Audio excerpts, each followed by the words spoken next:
Chapter 1357. That night, Wu Yin slept exceptionally soundly. Not for anything else, but during his sleep, he didn't know when it started, but there were two extremely pleasant fragrances that accompanied Wu Yin throughout the night, and they went into his nose without any explanation, making him feel as if he was bathing in a sea of flowers, and his entire body and mind became comfortable. Wu Yin didn't know how to describe that fragrance, but he felt that it was particularly pleasant, and it smelled even better than the fragrance of the plants that he smelled in the bathroom of Sylvanus that could calm one's mind. Therefore, that night, not only did Wu Yin sleep particularly well, but he also had a very good night. It was also because of this that when the night passed, and the morning sun shone through the window and domineeringly into the room, Wu Yin slowly opened his sleepy eyes. Although his wine-red pupils were still a little confused, they didn't have the laziness that they should have when he slept in the past. He slept until the sun rose, and he slept until he woke up naturally. This made even Wu Yin, who liked to sleep in very much, wake up early. He was in a particularly good mood, and he didn't have the mood to sleep in anymore. He directly woke up, and he couldn't help but smile. Unfortunately, this smile quickly froze on Wu Yin's face.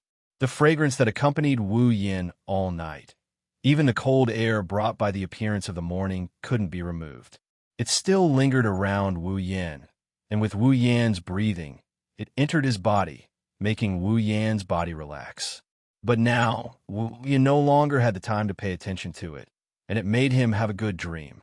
The fragrance of a good night.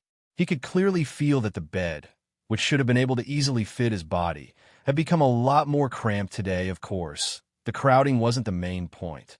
The main point was that Wu Yin could feel that his spread-out hands. It seemed that he was holding two extremely soft things, one big and one small on the left and the other on the right. Realizing this, Wu Yin fell silent. Although he didn't know what was going on, the crowded feeling, the familiar feeling of the two soft lumps in his hand, and the fragrance that kept drilling into Wu Yin's nose were all telling him, "It seems like I've entered some kind of interesting plot again. After all, that soft touch. It's not the first time he's felt it from the girls who share their lives with him. That pleasant fragrance, it's something that the girls have on them as well." Wu Yin, who used to experience this feeling almost every day in the past, can't help but feel a little relieved. How could he not be familiar with it? In addition to his past experience and the faint intuition in his heart, coupled with little guesses and analysis, Wu Yin had a pretty good idea of what happened here. Maintaining his silence, Wu Yin slowly lowered his head and looked into the blanket. Then, Wu Yin's vision was completely occupied by two familiar and beautiful faces. Phew, phew. With gentle and sweet breathing, the two beautiful young girls leaned their heads against Wu Yin's chest. The distance between their faces was extremely close, almost touching each other, and their lips were connected. The first rays of the morning sun shone through the window onto the two girls' hair of different colors. One of them shone with a dazzling golden light, while the other emitted a gentle purple light. There was a smile on their faces, and their fair faces seemed to add an unexpected charm, making people's hearts beat faster. At the same time, these two uninvited girls who came at an unknown time and even snuggled into Wu Yin's blankets, snuggled into his embrace, and entered dreamland. Their voluptuous bosoms, separated by the academy uniform and the maid uniform respectively, fell into Wu Yin's grasp. In other words, Wu Yin was holding the two girls' soft breasts in each hand while lying on the bed, and these two girls were lying in his arms, sleeping soundly. If it wasn't for the fact that the three of them were well-dressed except for being a little messy, even Wu Yin himself would have suspected that he had unknowingly done something outrageous last night. Looking at the two extremely unexpected faces that shouldn't have appeared not only leaning against his chest, but also imprinted into his eyes, Wu Yin's eyebrows twitched slightly. He exhaled a complicated breath and looked at the ceiling. "Can someone tell me what's going on?" Wu Yin mumbled as if he's asking for help. "Why did Sylvia and Corset come to my bed and give me benefits?" Lucian asked. This question didn't elicit an answer from the heavens, but a murmur that sounded like someone talking in a dream. "Roland." Sylvia rubbed against Wu Yan's chest and murmured Wu Yan's name with a blissful expression, causing Wu Yan to be filled with shock. This Sylvia murmured my name even in her dreams and looked so happy. Could it be that she has taken a liking to me? While Wu Yan was having such thoughts, another similar murmur caused him to lose his composure. Lord Roland. Corsette frowned, and her cheeks began to blush. No, not like this. At least, not there. Listening to Corsette's murmur that could definitely cause normal men and normal women, and even abnormal men and abnormal women to have unhealthy fantasies, Wu Yan was embarrassed. Corsette, what kind of happy? No, infuriating dream are you having? No. Now is not the time to think about this with his mind in a mess. Wu Yan began to unconsciously knead the two plump mounds in his hands, causing Sylvia's pretty face to blush like Corsette's. Corsette began to breathe delicately, filling the warm space with a pink atmosphere. Perhaps because Wu Yan's movements were too violent, or perhaps because Corsette's combat strength was high and her senses were sharp, Corsette slowly opened her eyes with a soft groan. She woke up the moment she sensed the abnormality in her body. She raised her head and met a pair of wine-red eyes. Wu Yan looked at Cosette, and Cosette looked at Wu Yan. Both of them could see their own reflections in each other's eyes. Even their breaths intertwined with each other. They were so close to each other that they fell into an eerie silence that lasted for a long time. In this strange atmosphere, Wu Yan also saw that Corsette's pretty face was blushing at a speed visible to the naked eye. However, while her face was blushing, Corsette's expression showed a slightly playful smile, as usual. Good morning, Lord Roland. Good morning. Wu Yan nodded with a blank face. When he came back to his senses, his first reaction was to ridicule. Is this the time to say good morning? What else? Corsette blinked and said in a teasing tone, Lord Roland, do you want to take the opportunity to do something else? Well, Corsette not only didn't seem to care, but also seemed to be flirting with him. Wu Yan couldn't help but become bolder and resumed his kneading. Not now, I don't know, later. Wu Yan's kneading caused Corsette's expression to change slightly. Her purple eyes suddenly became blurred. Looking at Corsette's blurred appearance, Wu Yan couldn't help but feel a fire in his heart. With tacit understanding, the two looked straight at each other as if they could only see each other. Then, the two faces slowly began to close the distance. Ew. Just as Wu Yan and Cosette were about to kiss each other, a melodious voice came from the other side, causing the two to stiffen up in an instant. Ew. Another whimper. Sylvia finally woke up, perhaps because she hadn't completely regained her consciousness. Sylvia raised her head and rested her chin on Wu Yan's shoulder like the most intimate of lovers. Her soft long hair fluttered down and sprinkled on Wu Yan's face. She murmured in a confused tone, Corsette, are you up? It seems that Sylvia mistook Wu Yan for Corsette, but soon a strange feeling rose in her heart. Because compared to Corsette, Sylvia's shoulder was undoubtedly more robust and faintly carried an unfamiliar aura. Sylvia's misty eyes regained their brightness as she abruptly looked over. Then, Wu Yan's face appeared in front of her eyes. Wu Yan smiled bitterly. Good morning, Sylvia was stunned, and then her face flushed red. Yu, a sharp and piercing scream echoed through the sky. Chapter 1358. Sigh. Wu Yan sighed tiredly on his way to the lecture hall. I finally had a good morning, but it turned into a farce in the end. Why do I have to be so tired? Thanks to Sylvia's shrill scream and her tearful, disheveled appearance as she ran out of Apollo's cottage, the boys of Apollo's cottage, who had heard the noise and seen the whole process, were in an uproar. No matter how you look at it, it looks like a girl running away after being violated. Therefore, even though it was a bright and pleasant morning, all the boys in the Apollo dormitory seemed to have gone crazy early in the morning and were in a mess. Then, all kinds of rumors started to spread. For example, after defeating Captain Yuzura, the Protoss horsemen got too complacent and decided to rape the fourth princess of the Night Kingdom of Lorimon. Well, another example was, Her Highness Princess Sylvia fell in love with Roland, the man who defeated Captain Yuzura and became the strongest in the world. She tried to confess her love to him, but was rejected. She suffered a severe blow and was too ashamed to stay on the scene.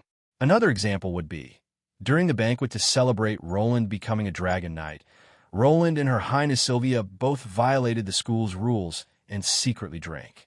In the end, after getting drunk, they had a wonderful night. After waking up, Her Highness Sylvia could not accept reality and escaped from Roland's room. Good bad guest made up. In just one morning, all sorts of rumors entered Wu Yan's ears. Yashu even ran over to Wu Yan and asked him about what happened with a hesitant look on his face. Yak also came to ask if he did something worse than a beast. Even Raymond and the others came over. Just dealing with these people is enough to squander away his good mood from this morning. At the same time, he also squandered away his stamina and energy side. When he thought about how this matter might spread to the entire Ansari Academy, he knew he would have to deal with more trouble. Wu Yan sighed again with a sad face. Ma. Lord Roland, cheer up. It's worth mentioning that after Sylvia ran away in tears, Corset didn't chase after her. Instead, she stayed by Wu Yan's side. Just like usual, as if nothing had happened, she helped Wu Yan dress, wash his face, and make breakfast. She didn't seem to be affected at all. Another thing worth mentioning was when Wu Yan was being questioned by Yashur, Yak, and the others. The cute maid also stayed by his side. She's not trying to help Wu Yan explain himself. She's gloating over his misfortune. Thus, when he saw Corset's beaming face, he felt the energy in his body flowing faster. Who do you think is to blame for this? Cosette tilted his head, pretending to be confused, and asked in disbelief. Is it my fault? Shouldn't it be your fault? Wu Yan didn't even have the strength to complain. This was originally caused by you guys invading my room. Aren't you guys afraid of being caught and treated as female perverts? Ma, it doesn't matter. Corset smiled perfunctorily. As long as you don't get caught, even the laws of the Night Kingdom of Lorea can't find a reason to punish you. And Cosette raised her index finger and blinked her eyes. Lord Roland, don't you like it? Wu Yan couldn't help but take a few more glances at Cosette's cute and playful actions. He rolled his eyes at the same time. Do you think you can get away with it by acting cute in front of me? Can I? Cosette was surprised from the bottom of her heart. Then, her expression changed. A faint blush appeared on her face. Her moist lips slightly exhaled a sweet breath. Her little tongue licked the corner of her mouth. It was as if she had changed into a different person. In other words, compared to this cute action, President Leibecca's provocative action is more to Lord Roland's taste. Right? You? Wu Yan was a bit flabbergasted by Cosette's astonishing transformation. It's a pity you didn't go into acting. Even if I go into acting, Corset will still act as a maid. Corset chuckled and changed the topic. By the way, Lord Roland, what do you think about Her Highness sleeping next to you? Wu Yan stopped in his tracks when he heard that. He quickly regained his composure and shifted his gaze to the other side. What do you mean, what do I think? Isn't that an accident? Rune-sama, you were surprisingly mean. Even Cosette couldn't help but feel helpless after hearing Wu Yan's response. I don't believe Lord Roland can't see the change in Her Highness, especially in her attitude towards you. And Wu Yan glanced at Corset with a faint smile. Do you want me to take the initiative and pursue Sylvia? Yes. It would be best if that's the case. Corset sighed, and her expression turned serious. But no matter what, I only hope Lord Roland can be as natural as before when facing Her Highness. As natural as before? Wu Yan was stunned. You should be able to see that Her Highness looks strong, but she's actually very delicate, right? Corset stared into Wu Yan's eyes. As long as Lord Long's behavior is a little strange, Her Royal Highness will definitely realize what happened in the morning. She will start to worry that Lord Long will hate her. In the end, she will either not dare to face Lord Long anymore or be lost and run away in shame. So, instead of that, why don't you face Sylvia with a normal attitude like before, right? Wu Yan looked at Corset with an amused expression. It seems like you're very loyal to Sylvia. Of course. Cosette raised her head without hesitation. She made a rare, arrogant reply. She looked deeply into Wu Yan's eyes before opening her mouth with a tone full of ambiguity. Perhaps, in the future, I will have to change from 1 to 2. Oh, Wu Yan raised an eyebrow. Will you really serve 2 people at the same time? Yes. If Her Highness becomes Lord Roland's partner, then she will become my master. Corsette pursed her lips and said with a seductive smile, by that time, I'll have to obey Lord Roland's every command. Is that so? Wu Yan pursed his lips in a nonchalant manner. He didn't notice the serious look in Cosette's eyes despite the grin on her face. There it is. While Wu Yan and Corsette were chatting happily, a scream suddenly sounded in front of them and attracted their attention.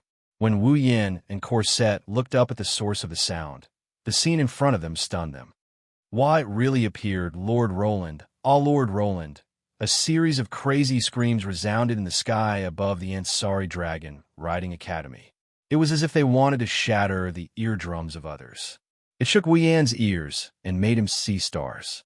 Rumble, rumble, rumble, rumble. Along with the screams, the ground started shaking like an earthquake. It's getting closer and closer to Wu Yan. The screams that resounded through the sky came from the female students of all grades, all dressed in the academy's uniform, who filled the entire area in front of them. The trembling sound was caused by the female students who filled the entire field of vision. They rode their respective dragons and charged towards Wu Yan with hearts in their eyes. Wu Yan's eyes almost popped out of their sockets as he watched the sky-covering scene of the female students riding on pterosaurs, earth dragons, and water dragons charging towards him. His face is full of shock. What's going on? Cosette also recovered from a shock, revealing a wry smile. Lord Roland, it seems like your fan club has finally appeared. Fan club? Don't forget that you're the one who defeated Captain Wuxia and became the strongest dragon knight in the world. Is it strange that those girls who are attracted to you have become your fans? Corsette smiled gloatingly. You have to be careful. The female students in our academy are very open. Be careful not to be pushed into bed by your fans. Wu Yan's curses were mercilessly drowned out by the deafening screams and the rumbling sound that shook the ground. Chapter 1360. The 7 Dragon House's rooms were very spacious. After all, this was a place for holy dragons to rest in. Even the youngest dragon whelp was larger than an adult earth dragon, water dragon, or winged dragon. If the place was too small, it would be impossible for them to live in it, let alone an existence like Gyuvlin, who was close to the largest holy dragon. Gawain's room wasn't small either. With Gawain living in it, more than half of the room was empty. Faint light poured in from the window and shone on Gawain, who was curled up on the ground, making his silver fur sparkle. However, if one looked closely, they would discover that Gawain's eyes were only half closed. There was still enough light left for him to see what was in front of him. At the same time, he could clearly see the elf-like girl who was cowering in front of him, not daring to step forward. Wu Yan couldn't help but laugh when he saw this scene. That fairy-like girl with pointy ears should be Gawain's master, right? In other words, this girl was the one who had ridden Gawain and fallen off his back. She was the one who had been afraid of Gawain and was rejected by Gawain. This girl had probably appeared here to figure out why Gawain had rejected her in an attempt to win him back. Wu Yan didn't know if this girl knew why Gawain had rejected her. However, Gawain had been pretending to be asleep the whole time, but he had been observing her. It seemed that Gawain was also testing his master. Look at her. Has he walked out of the shadows? If she had, Gawain would have responded to this girl immediately and reconciled with her, right? However, looking at the girl's behavior, Wu Yan began to sigh inwardly. Her shoulders were trembling slightly. Although there was longing for Gawain in her eyes, there was also an indelible fear. She kept a distance from Gawain. She wanted to go forward, but she didn't dare. This kind of behavior, this kind of distance, was too unnatural for a dragon knight in her ball. At the very least, as his master, the girl could go forward. She could rub Gawain's fur to express their closeness. The girl seemed to be thinking the same thing, but she kept hesitating on the spot. She seemed to be struggling. With Gawain's proud personality and consideration for his master, he definitely wouldn't accept her, right? The girl's goal in coming to the dragon house. In the end, if nothing unexpected happened, it would end in failure. She had no idea that her goal had been seen through. Even the result was predicted. Her eyes were filled with struggle. She raised her foot. She put it down, then raised it again. She put it down again, repeating it over and over again, her shoulders trembling. After a long time, the young girl still didn't choose to go forward. Her hands tightly gripped the uniform on her body as she softly called out. She called Gawain. When Gawain heard the girl call his name, but did not step forward, a trace of imperceptible disappointment flashed across his eyes. He opened his eyes and looked coldly at the girl before him. He looked. Gawain was Gawain. No, under Gawain's cold gaze, the fairy-like girl's hands began to tremble. She took a step back, tears welling up in her eyes. Gawain, the girl sobbed and called out sorrowfully. I beg you, don't do this. I can't live without you. Rejected by her own ball and not even allowed to get close to him? For Dragon Knight, this must be a very painful thing. In particular, her image was extremely lovable, making people unconsciously want to protect her. With that helpless and sad look on her face, no matter how hard-hearted a person was, their heart would soften for a second or two, right? However, Gawain had a heart of stone. He didn't even bother to respond. He turned his head away and acted extremely cold. Why did you reject me? Seeing Gawain's indifference, the girl's tears began to roll down her face. I've always treated you as my family. Why did you reject me? Treat me as your family? Then why are you afraid of me? Why are you riding me with fear? Why don't you dare to approach me? Should I be afraid of my own family? Roar. Gawain couldn't help but feel sorrow and anger. He raised his head and roared at the girl. The girl took a step back in fright. She looked at Gawain, who was roaring at her, as if she was an enemy. Sorrow welled up in her heart. She couldn't stop her tears. She turned around and tried to escape. Bang! However, just as the young girl turned around and ran out, she suddenly bumped into something. With a cry of surprise, she fell backwards. Just as the girl was about to fall to the ground, a hand suddenly reached out and grabbed her, pulling her back. Up! The girl jumped in fright. She hurriedly raised her head and looked in front of her. She was stunned.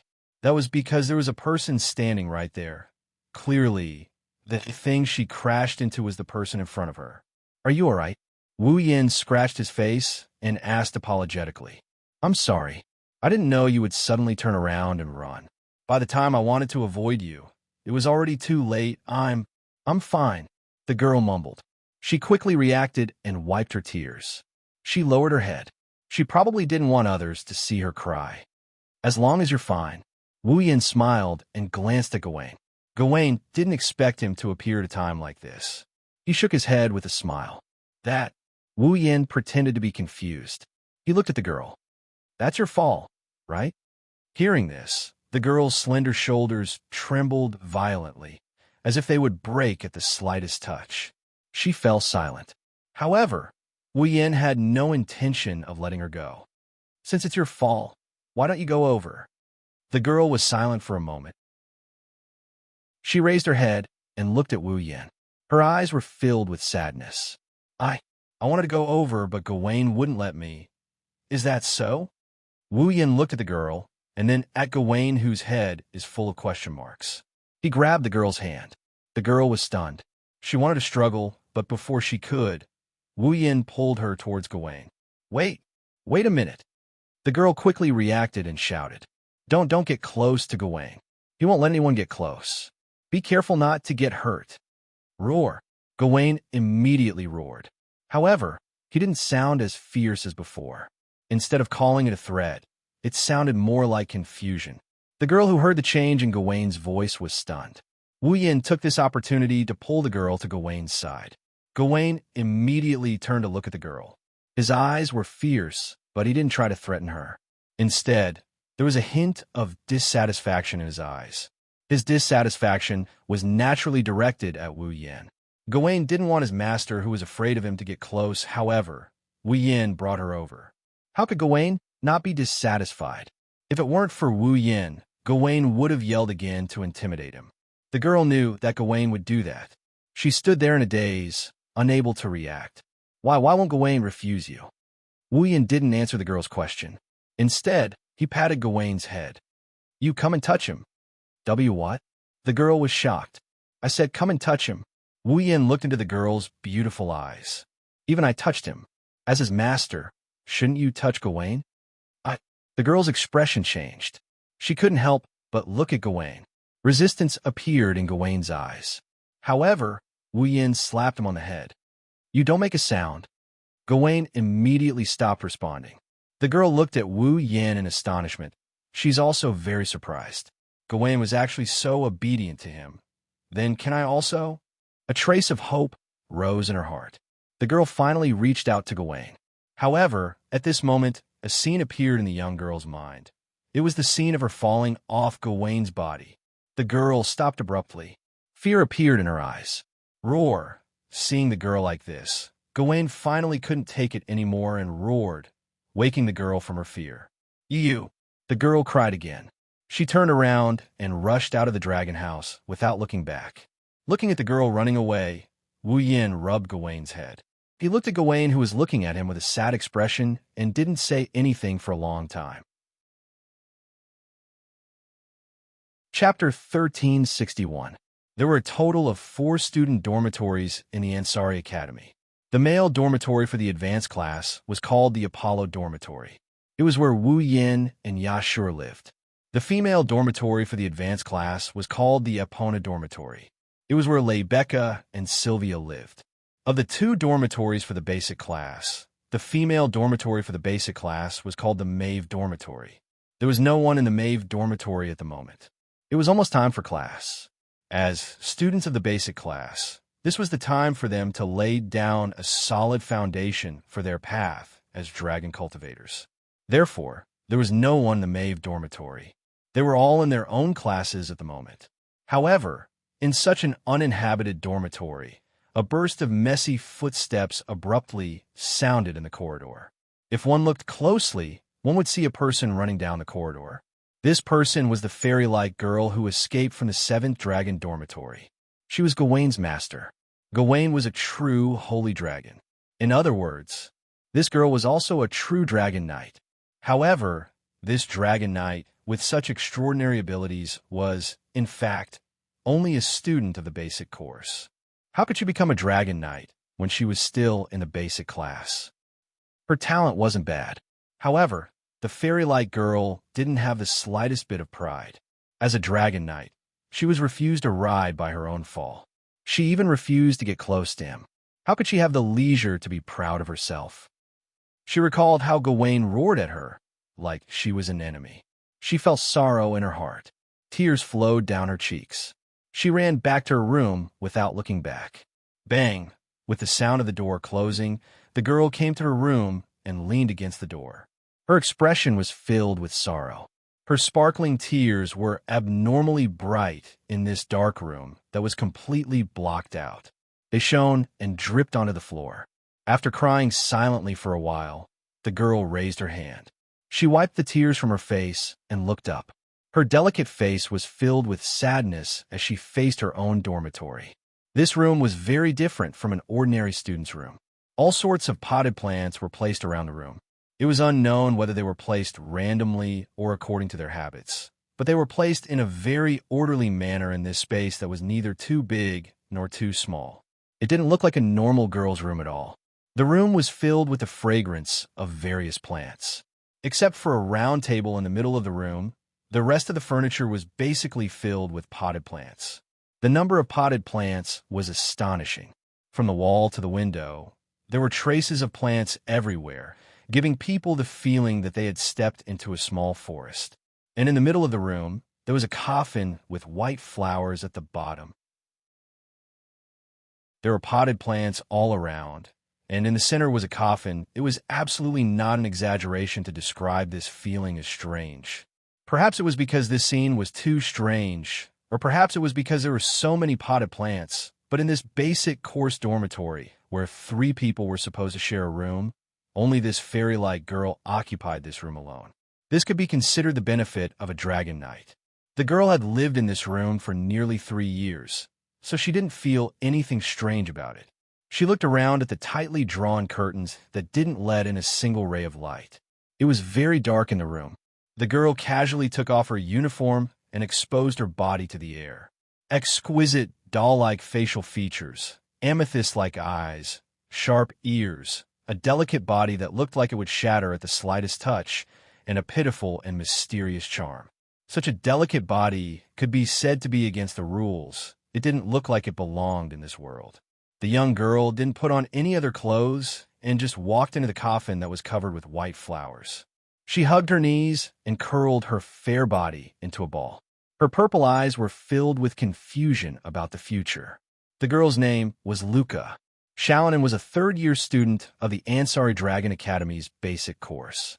He was also a member of the Yekibrad clan, known as the Forest Fairies, the Yekibrad people. The Yekibrad clan, they were commonly known as the Forest Fairies. Since ancient times, they had lived in the forest and lived in the forest. They were a race that was generally outstanding and beautiful. And Luca was a famous genius in such a clan.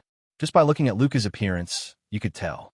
Her sharp ears, delicate face, and imperfect but extremely alluring body were exactly the same as the fairies in fairy tales. In addition to the potted plants around her, she was known as the Forest Fairies in reality. In the knighthood of Loriman, the Yekibrad clan was also a very famous clan.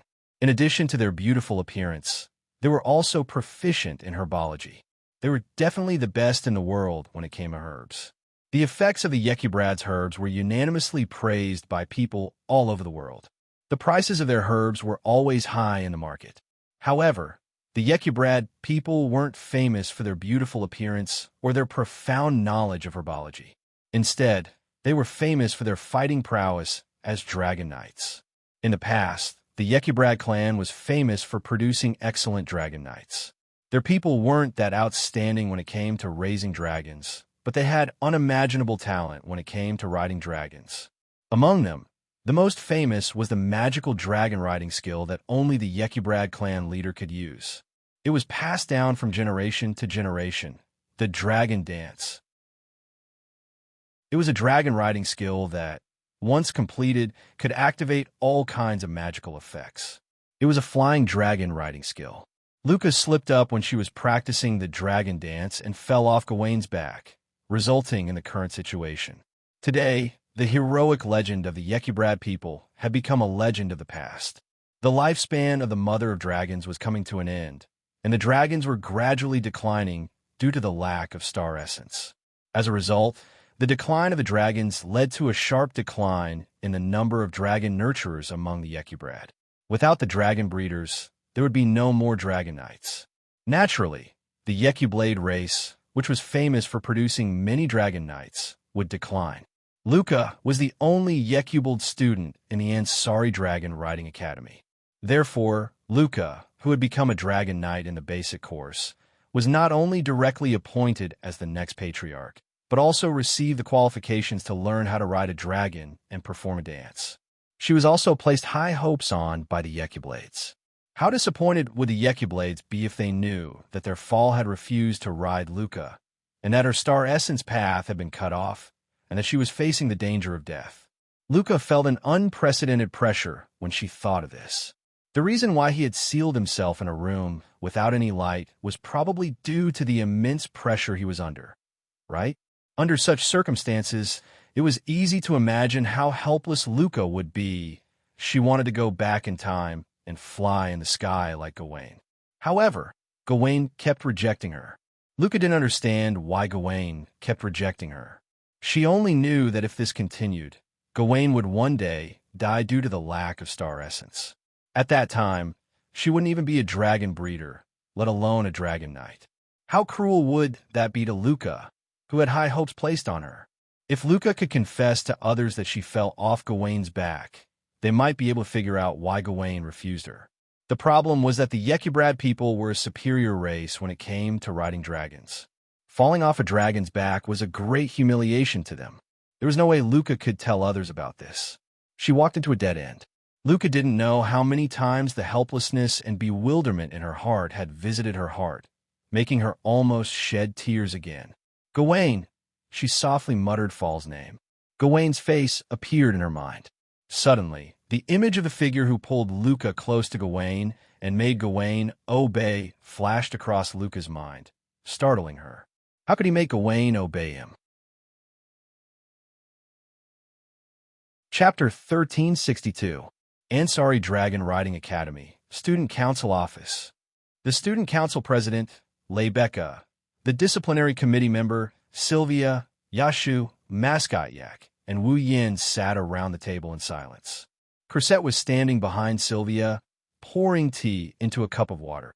At this time, Lebecca was dealing with some written documents. Yashur was helping her organize and arrange them. Ak was sitting there with a bored expression. Compared to Lebecca and Yashur, she was simply bored to death. Aside from Yak, there were two other people in the student council office who were also bored to death. Wu Yin, Sylvia. One of them was clearly an assistant who was supposed to help Rebecca, the president, but instead, he threw the job to Yaksu while he sat in his seat with a face full of fatigue. The other was a member of the Conduct and Discipline Committee. She had no fate with this kind of written work, so she also sat in her seat with an unnatural expression. Because of this, the entire student council office was filled with an awkward atmosphere. In the past few days, this awkward atmosphere had been playing out in the student union office for a while almost every day. It was extremely annoying. The main reason was because of Sylvia. Maybe Sylvia is still holding a grudge over the fact that she snuck into Wu Yan's room and slept in his bed for a night. That's why she's still holding a grudge. In the past few days, other than the student council office or the classroom, Sylvia would never appear in front of Wu Yan. Even in the student council office or the classroom, Sylvia would choose to sit in the seat furthest away from Wu Yan. Sometimes when they accidentally bumped into each other, they would rarely talk, making the atmosphere very awkward. Unlike Sylvia, Corsette was the exact opposite. She always appeared around Wu Yan and was no longer limited to the morning. Sometimes, she would even stay in Wu Yan's room at night. It was very suggestive. However, only Wu Yan knew that the reason Corsette appeared in his room at night was because she wanted Wu Yan to find a way. She wanted him to return to the state where he could talk to Sylvia naturally. As for other times, why would Corsette appear beside Wu Yan from time to time? Even Wu Yan and Sylvia didn't know the reason, let alone outsiders. Of course, the main reason for this situation was Sylvia. She couldn't converse normally with Wu Yan, and every time they met, she would run away with a red face, causing the atmosphere to become awkward. As for Wu Yan himself, he had his own troubles. Sitting in his seat, Wu Yan propped up his chin with one hand and looked out of the window. He let out an extremely sad sigh, like an old man with one foot in the grave. Here, Sir Loon. Corsette, who had come to Wu Yan's side, put a cup of black tea on the table in front of Wu Yan with a funny expression. Have a cup of black tea to refresh yourself. Thank you. Wu Yan replied in a weak tone. He picked up his cup of tea and sipped it in a bored manner. Corsette laughed even harder, and Lebecca looked up at him. She first looked at Wu Yan and then at Corsette. She spoke to Corsette meaningfully. Corsette, I feel like you're becoming Wu Yan's personal maid. Are you planning to abandon Sylvia? How could that be? Corsette paused for a moment before answering with a smile. I'm just doing my duty. Lebecca asked curiously.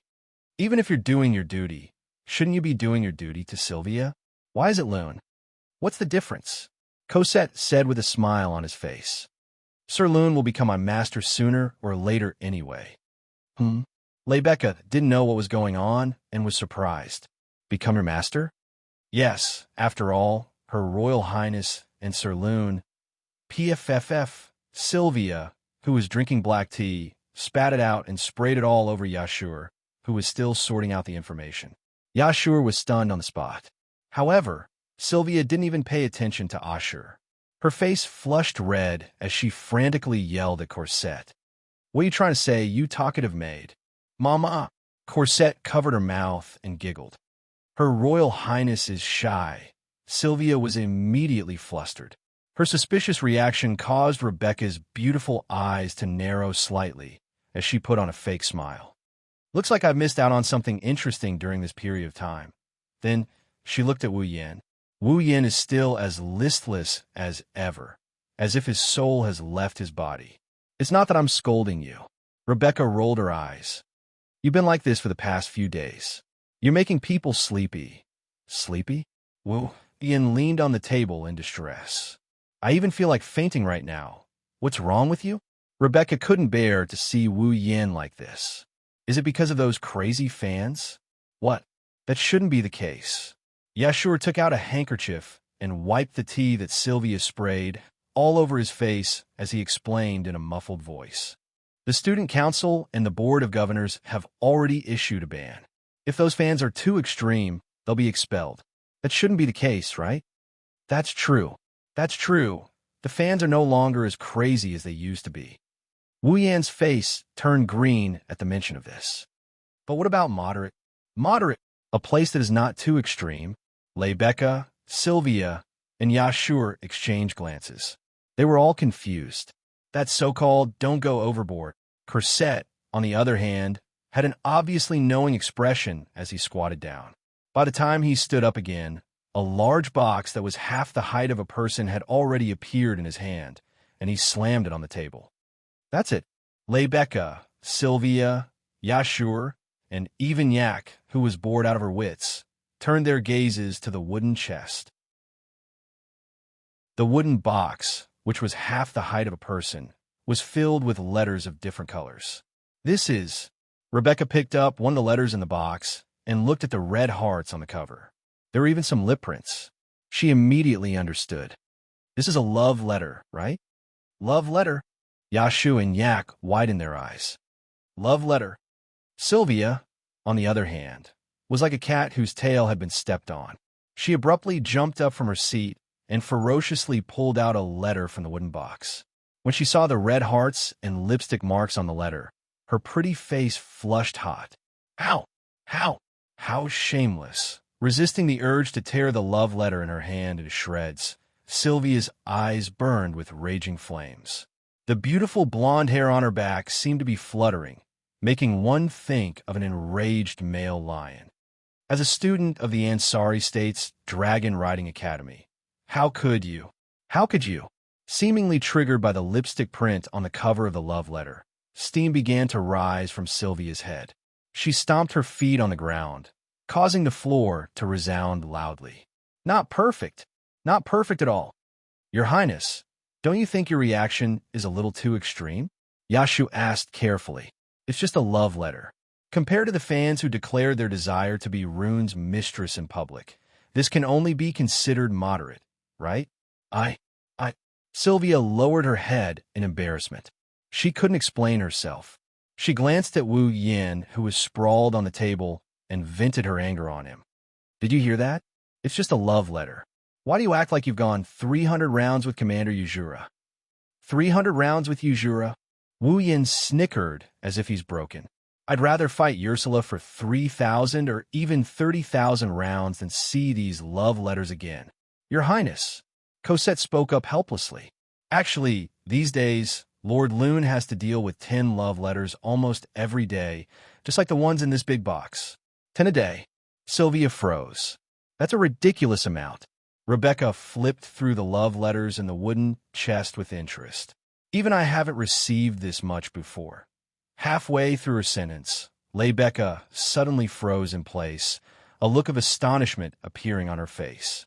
Taking out a letter from the wooden box, Rebecca actually cried out in surprise. It's her. Chapter 1363. WH. What's wrong? Rebecca's sudden exclamation startled everyone in the student union office. What's wrong? Wu Yin, who was lying on the table like a corpse, straightened up and looked at Rebecca with a frown. Is there something wrong? Rebecca didn't answer the question immediately. Instead, she frowned and flipped through the love letter in her hand. Her eyes and face were filled with doubt and disbelief. No, impossible. With that child's personality, why would she write a love letter to someone of the opposite sex? And in that state, Wu Yin, Sylvia, Cosette, Yashu, Yak, and the others looked at each other in confusion. They looked at the love letter in Rebecca's hand that she's flipping through. Compared to the other love letters in the wooden box, the one in Rebecca's hand didn't seem like a love letter at all. There was no fancy cover, no heart or lip prints. The surface was white and flawless. It was very clean. It looked like an ordinary letter. It didn't look like a love letter to the opposite sex at all. Even the ink pad was just ordinary ink pad. There was nothing special about it. Could this be a letter to the wrong place? Sylvia tilted her head and said, affected by the first impression she had of the love letters. It doesn't look like a love letter.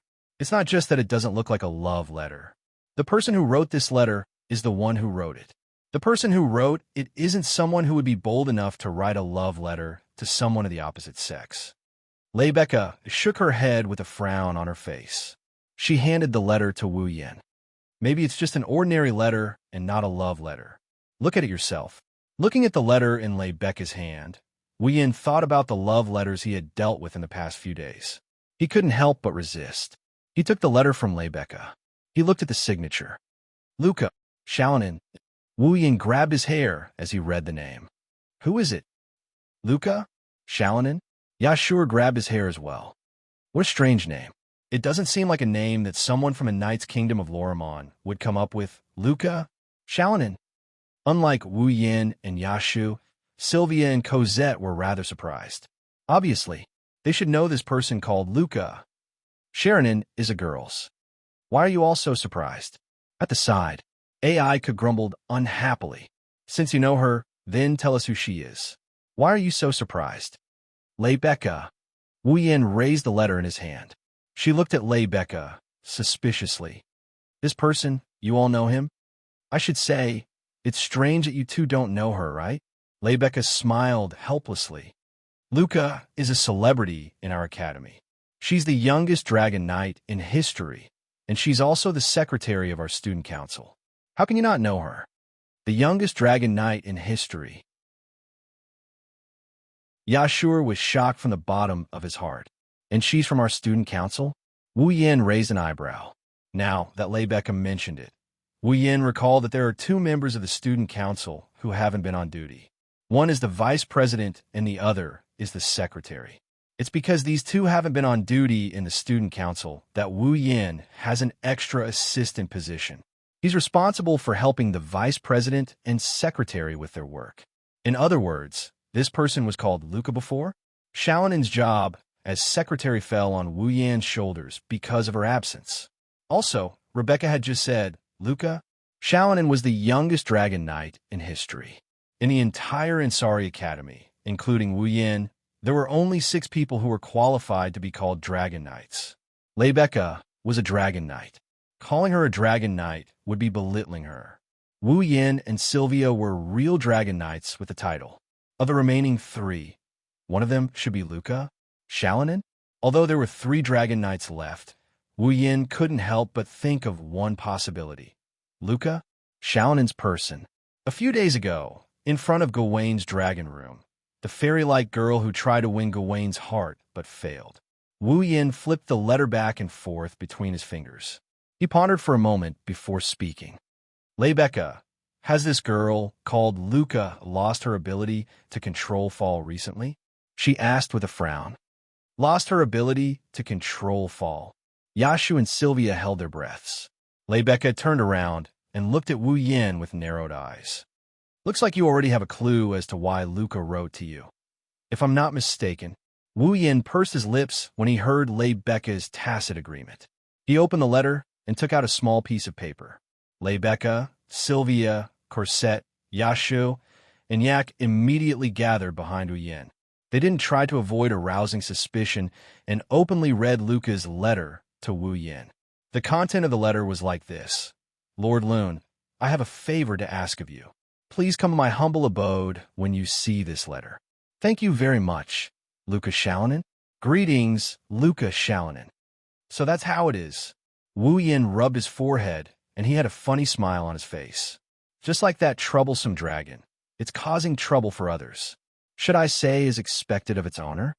Troublesome dragon. Sylvia looked at Wu Yin curiously. Are you talking about this child called Luca's Fall? Luoong. Lebecca hesitated for a moment and asked with uncertainty, "Do you know Gawain?" "No." Wuyin scratched his face. "I do know him. After all, ever since Luca and Gawain's astral essence path was cut off, I've been taking care of Gawain. I've been feeding him things that contain a lot of astral essence to keep him alive. The astral essence path was cut off." Sylvia's expression changed slightly. Could it be that Luca lost her ability to control fall because her fall refused to let her ride it? How could that be? Xianxia muttered in disbelief. Once a dragon refused its owner, it would be impossible for it to obtain astral essence from its owner. Although this was unpopular knowledge, there were actually quite a few people who knew about it. People like Lebecca and Sylvia, who had outstanding academic results, naturally knew about it. Only problematic students like Yashur were still in the dark. Even Yak knew what was going on, and her little face tensed up. There must be a reason why a holy and noble dragon will be the first to break the contract. His words sounded like he was trying to protect her, but he was accidentally poked by AI Ku. A sinister look appeared on his face, but in the eyes of outsiders, he looked cute. Did Luca do something that humiliated the dragon race? Is that why it would rather die than let her ride it? "Don't jump to conclusions, Yak," Lebecca said calmly. "While I can't say for sure that it's not Luca's fault, the real reason is still a mystery. We can't just blame Luca." President Lebecca is right. Sylvia stood up solemnly. A dragon wouldn't refuse its owner for no reason. Perhaps there's another reason, Rune. Lebecca looked straight at Wuyin. "You're saying that you've been taking care of Gawain's diet. Does that mean Gawain has accepted you? You've tamed it?" "You can say that." Wuyin shrugged.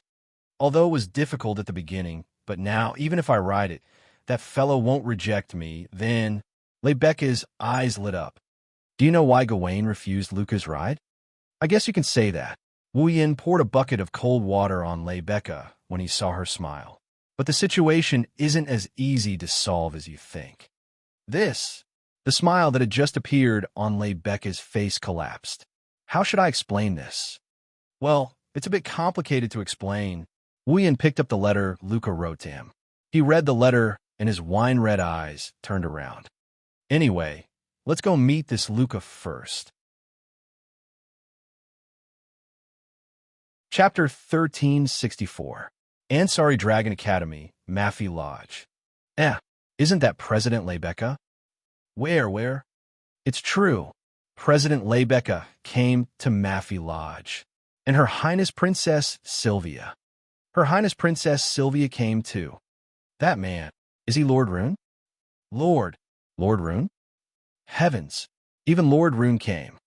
Lord Rune. When Wuyin, Lebecca, and Sylvia arrived at Mafi Lodge, the girls in the basic course class noticed them. When they saw Wuyin, they went into an uproar. Since Mafi Lodge was a female dormitory, it wasn't convenient for boys to enter. Thus, apart from Wuyin, who was invited by Luca, only Lebecca and Sylvia accompanied her.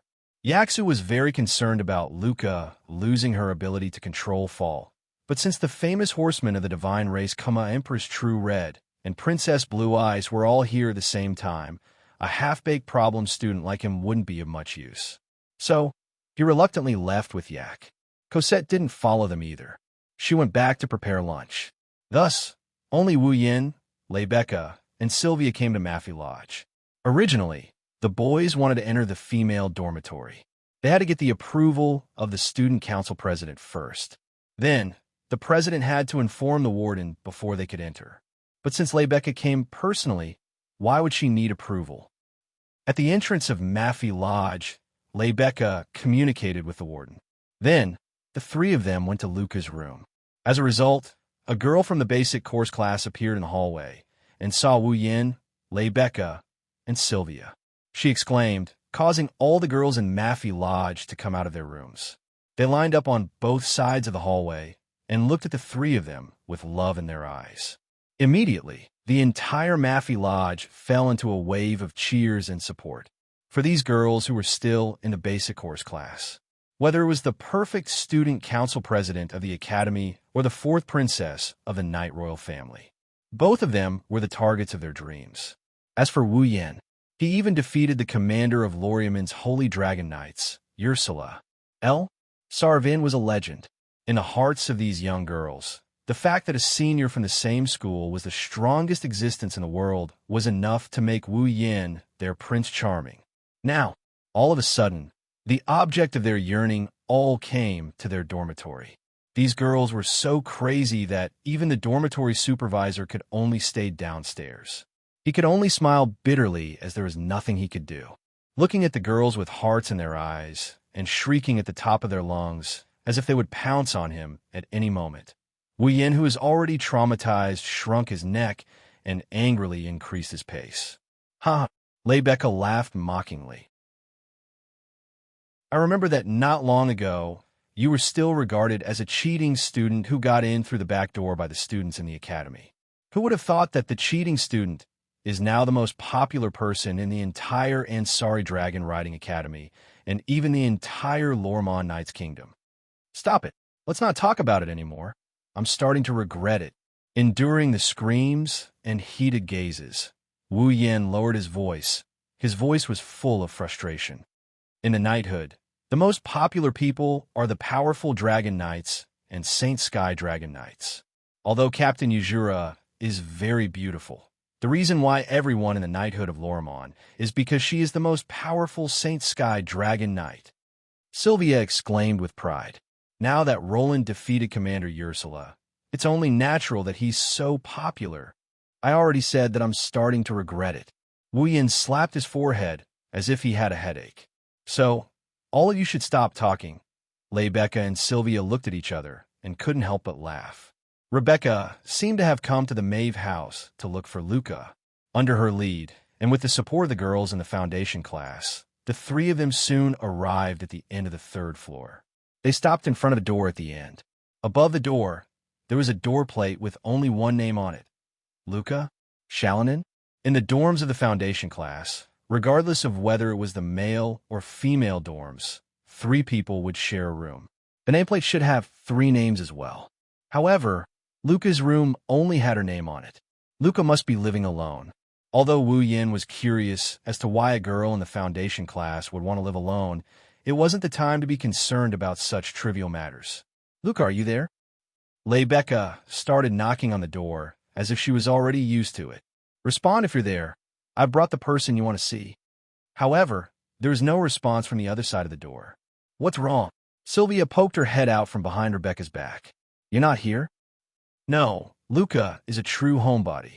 She doesn't like to go out, and after what happened, she's become even more reclusive. She hasn't even gone to class in a long time. There's no way she's not in her room. Lebecca shook her head. I think she's probably asleep. Asleep? Luca has a bad habit of being hard to wake once she falls asleep. Lebecca revealed a doting smile as if she was talking about her mischievous younger siblings. She took out a key. Looks like I made the right decision to take the key from the dorm warden, just in case. She inserted the key in her hand into the keyhole of the door in front of her and turned it gently. With a click, the door was unlocked and Lebecca pushed open the door. In the next instant, a different smell assaulted Wu Yan and Sylvia's nostrils. This is... Wu Yan sniffed at the odor coming from the room in surprise. Is this the smell of herbs? That's not right. Sylvia gave a different answer. It should be the smell of herbs. Sylvia's words were suddenly stuck in her throat as she looked at the scene in the room. Her eyes widened, and her expression became one of terror. Wu Yan flinched when he saw this. He looked inside the room in confusion, and his jaw dropped in the next moment. In the dimly lit room, a coffin placed in the center of the room entered everyone's sight. It was a long, luxurious, 6-diamond coffin that only vampires would lie in. The surface of the coffin flickered with a bright luster. It should be made of iron. The lid was nowhere to be seen, and the insides were filled with white flowers. Inside the white flower bed, there was a beautiful elf-like girl with sharp ears. She was wearing a revealing nightgown. Her hands were clasped together on her chest as she lay inside the bed. No matter how one looked at it, there is only one word to describe the girl in such an environment. A corpse. Luca dead? Are you kidding me? Sylvia's body stiffened and her face paled. She couldn't help but take a step back. No, that's not right. For a moment, Wu Yin was shaken, but he soon realized something was wrong. Her chest is still rising and falling, and her face is very red. Rather than saying she's dead, it's better to say she's sleeping. Lebecca giggled, as if she was watching a good show. Don't worry, Luca isn't dead yet. She's just sleeping. Lebecca walked to the edge of the coffin and crouched down to shake Luca's body. Luca, get up. We're here to see you. You. Luca's sharp ears trembled. She looked like a rabbit and was very cute. She slowly opened her eyes and looked at Lebecca in confusion. Lebecca. Luca. Lebecca smiled warmly. Good morning. Luca nodded in a daze. She slowly straightened her back and stretched. Huh. An extremely cute yawn was let out by Luca. As she yawned, she rubbed her eyes. She had a sleepy appearance. The straps of her nightgown slid down from her shoulders. It was extremely alluring. Even Wu Yin couldn't help but be captivated by her beauty. Chapter 1365. Bang! Just as Wu Yin was staring at Luca's body that was faintly visible below her collarbone due to her shoulder strap slipping off, a muffled sound and a sharp pain came from his abdomen at the same time, causing his face to almost distort. Oomph! On the side, Sylvia expressionlessly withdrew her elbow strike and coldly snorted, causing Wu Yin to be a little angry. Your Highness, when did I offend you? To the person who kept looking at his junior sister's body with a perverted gaze, Sylvia cast a cold gaze at Wu Yin. I don't think there's a need to explain. Who's looking at his junior sister with a perverted gaze? Wu Yin immediately retorted, causing Sylvia to glare angrily at him. If you do something wrong, you have to be brave enough to admit it. This is the family rule of Knight Loriaman's Wong family. I didn't do anything wrong. In that kind of situation, those who don't look are abnormal men, right? Ow, how dare you say something like that? Can you still be considered a student of the Ansari Dragon Academy? All right, you two stop arguing. Lebecca, who had unknowingly arrived between Wu Yin and Sylvia, placed one hand on each of their shoulders and forcefully separated the two who were arguing. Arguing in someone else's room. Luca doesn't know what to do because of you two. Hearing that, Wu Yin and Sylvia were slightly stunned. They turned around and looked at the coffin. Only then did they see Luca rubbing her small fists, not knowing what to do. Clearly, Luca was a little panicked by the sudden argument between Wu Yin and Sylvia. Sorry. Wu Yin and Sylvia awkwardly apologized. They couldn't help but look at each other. Their faces darkened and they snorted at each other. They turned their heads away. Lebecca found it funny that they were quarreling with each other like children. Luca stole a glance at everyone present. Then, she fixed her gaze on Wu Yin. Her purple eyes lit up slightly. He climbed out of the coffin. Luca suddenly walked in front of Wu Yin. He actually sat down on his knees. He bowed so deeply that his head hit the floor. Lord Lune, what are you doing? It wasn't just Wu Yin. Lebecca and Sylvia were startled by Luca's actions. Last time, I'm really sorry. Luca raised her head. His eyes were fixed on Wu Yin, and a pitiful aura emanated from his body, making Wu Yin feel guilty, as if he had done something wrong. Why are you apologizing? Even Wu Yin panicked when faced with this situation. He quickly crouched down and held Luca's shoulder. Wu Yin felt her smooth touch through his hand. Wu Yin wanted to help Luca up, but that unbelievably smooth touch tugged at his heartstrings. For a moment, he forgot to do so. Sir Long had helped me so much last time, but I didn't recognize him. If I didn't ask around, I wouldn't have known that the person who helped me was Sir Long. Luca apologized from the bottom of her heart as she lowered her head again. Sir Long.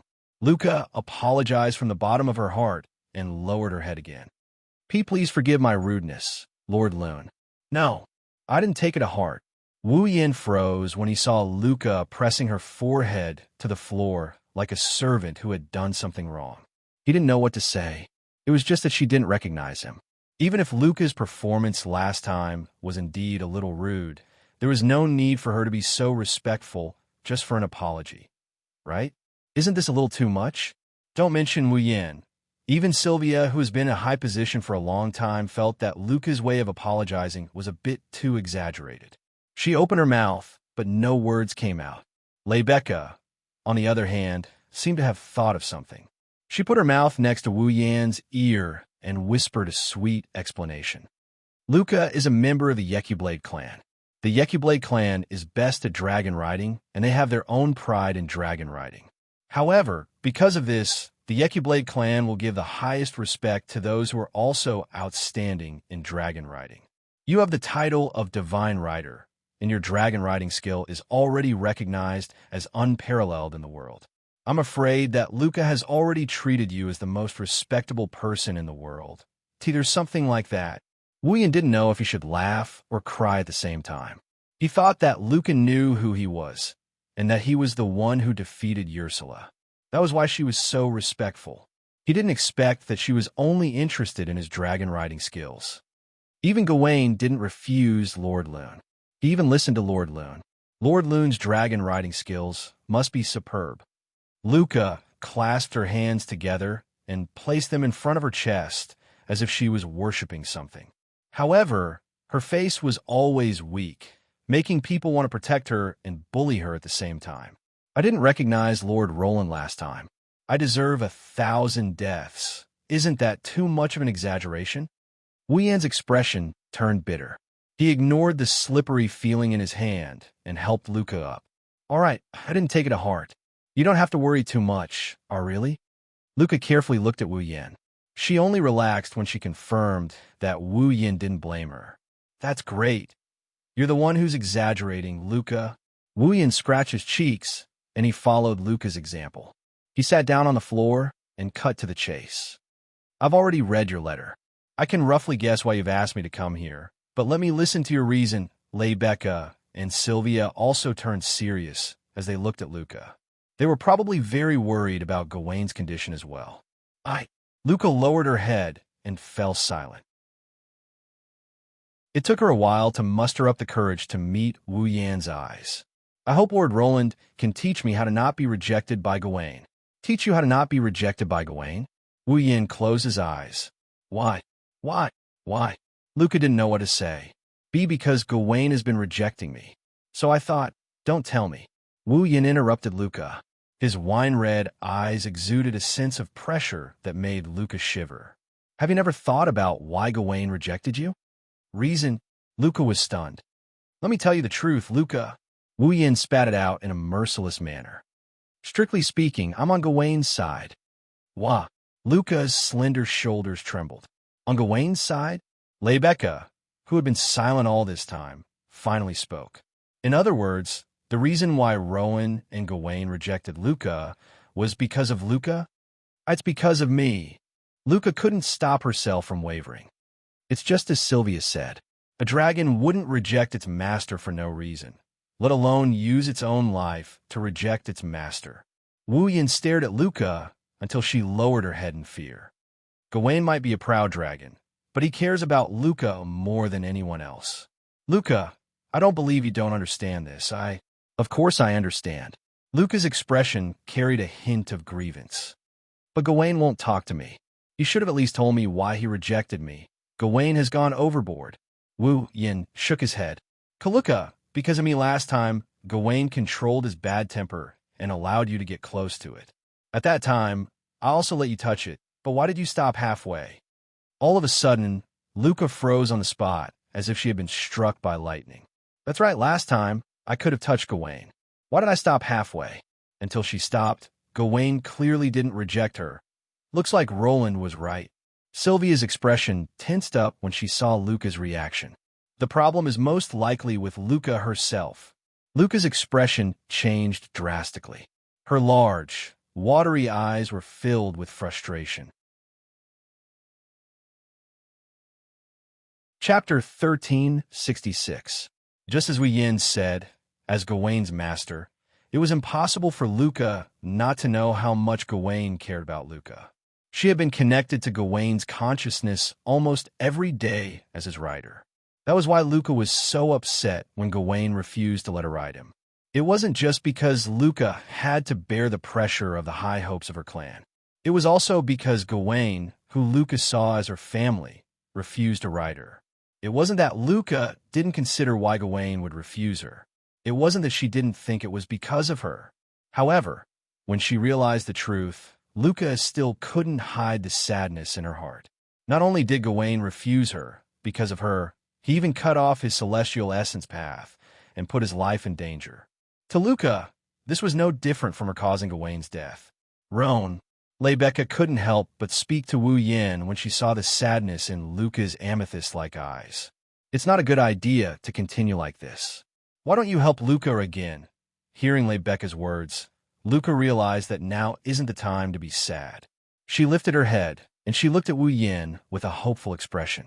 As Gawain's owner, Luca was well aware of how difficult it was to deal with Gawain during this period of time. He never took a step out of the seventh dragon house. He didn't even leave his room. His body was getting weaker and weaker, but he refused to be examined by any experts. If anyone approached him, Gawain would threaten them. In the past, Gawain had reluctantly accepted Long Ding's care for a limited period of time because of food and shelter. But recently, Gawain would not even allow other dragons to get close to him, let alone Long Ding.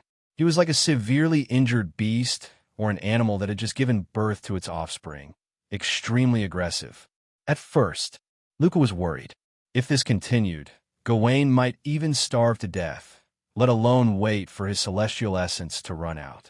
That was until she heard from Long Ding that someone else was taking care of Gawain. Luca was relieved. A while ago, Luca met Wu Yin, because Wu Yin seemed to be able to handle Gawain. That was why Luca wanted to get help from Wu Yin and have Gawain acknowledge her again. After asking around a little, it was only then that Luca realized that the person who had been taking care of her fall and the person who had helped her that day was the horseman of the Protoss, Rune. Randall. Like Lebecca said, as a Yacobledian, she was influenced by the culture of the Yacobledians. Lebecca, the president of the student council, praised Luca's dragon riding skills as unparalleled. Wu Yin, the rider of the gods, couldn't help but respect her. Therefore, after learning that the person who helped her approach Gawain that day was the Protoss rider, Luca hurriedly wrote a letter out of respect.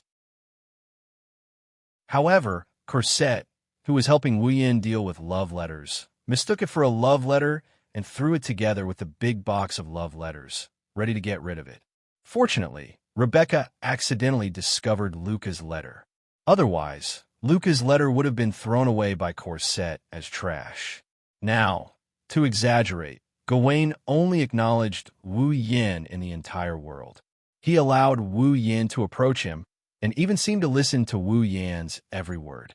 If Wu Yin could help her, then her chances of getting Gawain's acknowledgement would be much higher. Roland, please help her if you can. Even Sylvia lowered herself and pleaded for Luca in a soft voice. The dragon is the symbol of our knight's kingdom.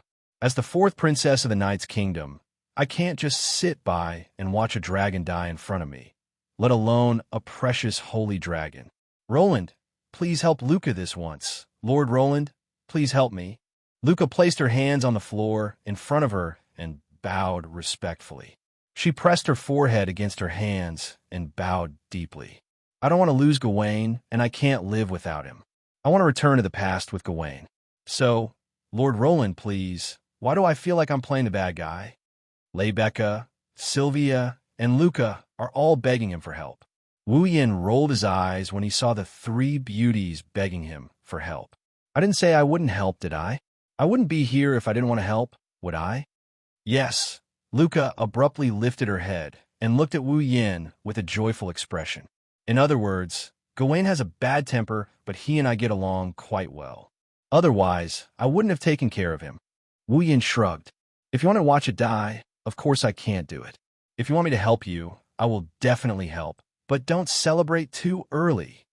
Wu Yin added coldly when he saw Lebecca, Sylvia, and Luca smiling. You know that Gawain rejected you mainly because of your own problems. I can be your middleman, but whether or not Gawain will acknowledge you again depends on you. Luca hesitated. Why are you hesitating? Sylvia frowned. Your fall is facing the threat of death because of you. Now that you have a solution, shouldn't you go forward bravely to overcome all difficulties and save Fall's life? Luca shrieked when Sylvia reprimanded her. She shrunk her neck in fear. Sylvia, don't get too worked up. Luca has a very delicate personality. If you scare her like this, it will have the opposite effect. Rebecca pressed on Sylvia's shoulder and walked up to Luca. She held her hand and spoke softly. But Sylvia is right. Luca, you can't hesitate anymore. Gawain is waiting for you to save him. Rebecca. Luca took a deep breath. She finally regained her composure and nodded. I understand. Luca turned to Wu Yin and spoke respectfully again. Then, Lord Lune, I'll have to trouble you. Well, just leave Gawain to me. Looking at Luca's respectful yet weak demeanor, Wu Yin rubbed Luca's head. It's up to you whether or not we can succeed. Luca blushed, but she didn't break free from Wu Yin's hand. Instead, she narrowed her eyes and revealed a shy yet enjoyable expression. Her pointy ears even twitched. She looked very cute. Luca's cute appearance made Wu Yin unable to resist moving his hand away from Luca's head. Instead, he touched Luca's pointy ears. Something unexpected happened. Luca shivered and let out a cute whimper. Her face turned pink and her body became weak. She fell forward and into Wu Yin's arms. She gasped for breath. My ears. Luca's reaction startled Wu Yin. Wu Yin felt Luca's white and smooth body falling into his arms. Her cheeks were red, and she was gasping for breath. She looked like she was at his mercy. He couldn't help but think of a prank. Therefore, Wu Yin didn't let go of Luca's ear. Instead, he pinched her other ear with his other hand. No, you can't. Luca shuddered. Her delicate body suddenly tensed up, and the blush on her face deepened. And Luca's performance naturally attracted a certain wolf's gentle and unbridled needing. Wu Yin started to rub her pointy ears as if he was harassing her. Luca felt like she was struck by lightning. Her tensed-up body turned limp as she laid in Wu Yin's arms. She kept panting, causing the air around them to be tinged with a pinkish hue. Wu Yin found this rather amusing. Just as Wu Yin was about to take it one step further, the temperature around him suddenly dropped to the lowest point, as if it had frozen over, startling Wu Yin from his enjoyment. Wu Yin finally remembered there were two other people at the scene. Tomorrow morning, 7th Dragon House. I'll take you to see Gawain. Wu Yin realized the danger, and his face tightened. He left those words and ran out of Luca's room like a gust of wind. Stop right there. You shameless bastard who dares to touch your junior. Sylvia clenched her fists and her face darkened. She chased after Roland like a madwoman. Rebecca had a gentle smile on her face, but there was no trace of smile in her eyes. She slowly walked out of Luca's room. Lord! Roland! Luca was the only one left. She was panting and lying on the floor. She looked like she was tortured. Chapter 1367. It was a night filled with dense dark clouds, but with a bright moon hanging high in the sky. This was one of the few commercial cities in the Knight's Nation of Lorman, Dan Bailey's city. In this city, surrounded by thick city walls, what could be seen everywhere was not tourists from home and abroad like in Ansari City. Instead, there were famous or unknown merchant guilds and cunning merchants. Unlike Ansari City, which was known as the Academy City and had a tranquil atmosphere, although Dan Bailey City was filled with a noisy and lively atmosphere on the surface, and the streets were also filled with sharp-tongued merchants. In fact, this was a city with many hidden dangers. It was because when Dan Bailey City became a famous commercial city, in order to promote the circulation and convenience of goods, it was also very convenient to open to the outside world and did not set up any defenses. Therefore, Dan Bailey City was also a famous mixed city of various ethnic groups. Walking on the streets of Dan Bailey City, one could easily see some ethnic groups who did not look like citizens of the Knight's Nation. For example, tall people who looked extremely barbaric, ordinary people who wore strange clothes, and people with dark skin who wore revealing clothes. If such a person were to walk in Ansari City, he would more or less attract some attention, but in Dan Bailey City, the pedestrians did not even give him a second glance. Therefore, people who did not look like citizens of the Knights Nation could walk here without worry. Naturally, there were also some ethnic groups who were more radical and wanted to rebel against the Knights Nation of Lorman. This also included people like Anya, who had joined the Sepharo's empire. On the bustling street, Anya lowered her head and used the scarf around her neck to cover her face as she walked forward.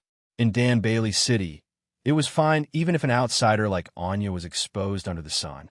However, hiding her appearance, it had almost become an instinct of Anya's.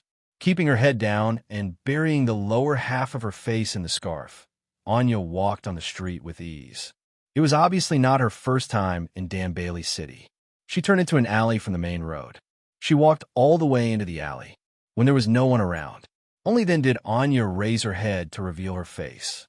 In front of him was an ordinary building. He appeared in front of Anya. It was a secret stronghold set up by the Sepharo's empire within the borders of the Knights of Lorman. Generally speaking, some of the secrets and urgent matters that had been discovered by spies in the Knight of Lorman were all delivered and discussed here. Although the Sepharo's empire had set up many secret strongholds like this within the borders of the Knight's Kingdom of Lorman, recently, due to a person with a relatively strong background living here, this place had become a place of more frequent activity. Anya, on the other hand, was here to meet this so-called important person. She pushed the door open and walked inside. She walked up the stairs and nimbly moved up the stairs until she was in front of a door. Anya, come back and report. Come in. Almost at the same time, a voice entered Anya's ears, causing her heartbeat to involuntarily quicken. She hurriedly took a deep breath, suppressed the nervousness in her heart, pushed open the door, and walked in. Behind the door was a room that was decorated like a study. It wasn't very big. Inside the room, behind a desk, a silver-haired man with a mask on his face was leisurely sitting on a chair. It was the one who revived the corpse dragon and escaped from Wu Yan's grasp, Mycavez. Looking closely, one could see that Mycavez's artificial limb that was broken by Wu Yan was now in perfect condition. It seems like he had a new artificial limb installed. Anya? Makawo's shifted his gaze to Anya. From the looks of it, you seem to have gained something. Yes, Lord Mycavez. Anya respectfully bowed. I have infiltrated the Ansari state. I see. Mycavez nodded. Then, have you investigated the matter I asked you to investigate? Yes. We are still investigating, but we have preliminary information. Anya took out a document from her waist bag and placed it on the desk. This is information about the boy who defeated the corpse dragon and the girl who was swallowed into its stomach. Please take a look. Lord Mycavez, Makawo's nodded casually. He picked up the document on the table and began to read it.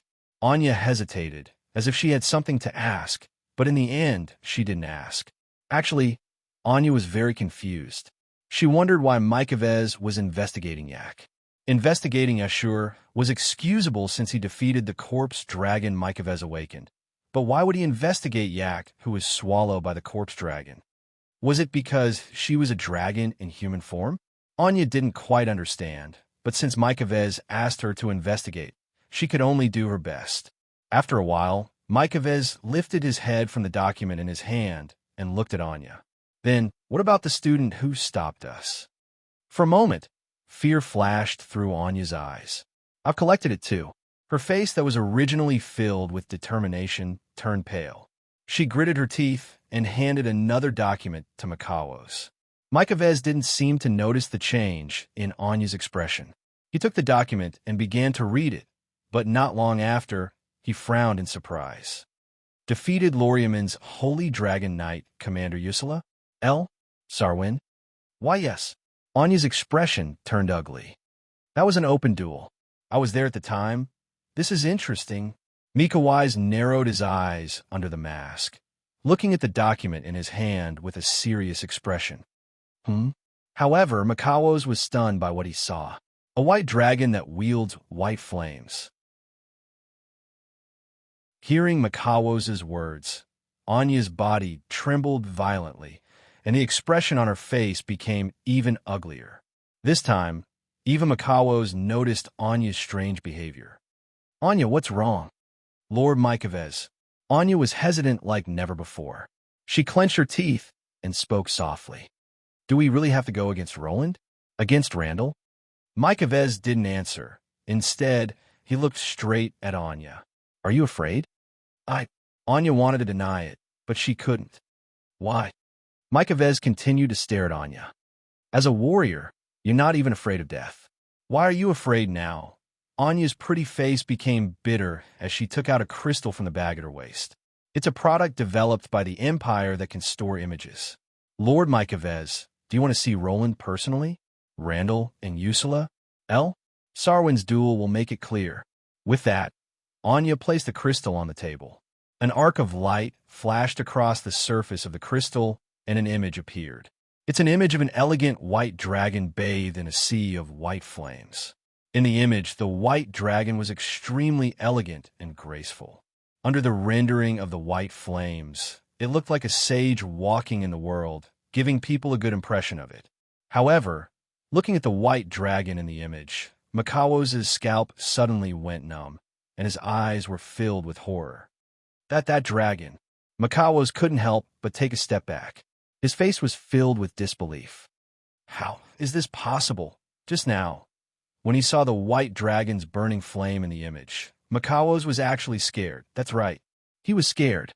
He was scared for no reason at all. That's impossible. Anya didn't know, but Mykovez knew he wasn't an ordinary person.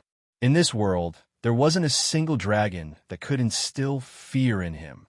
Not even the last descendant of Avalon's holy dragon royal family, Yak.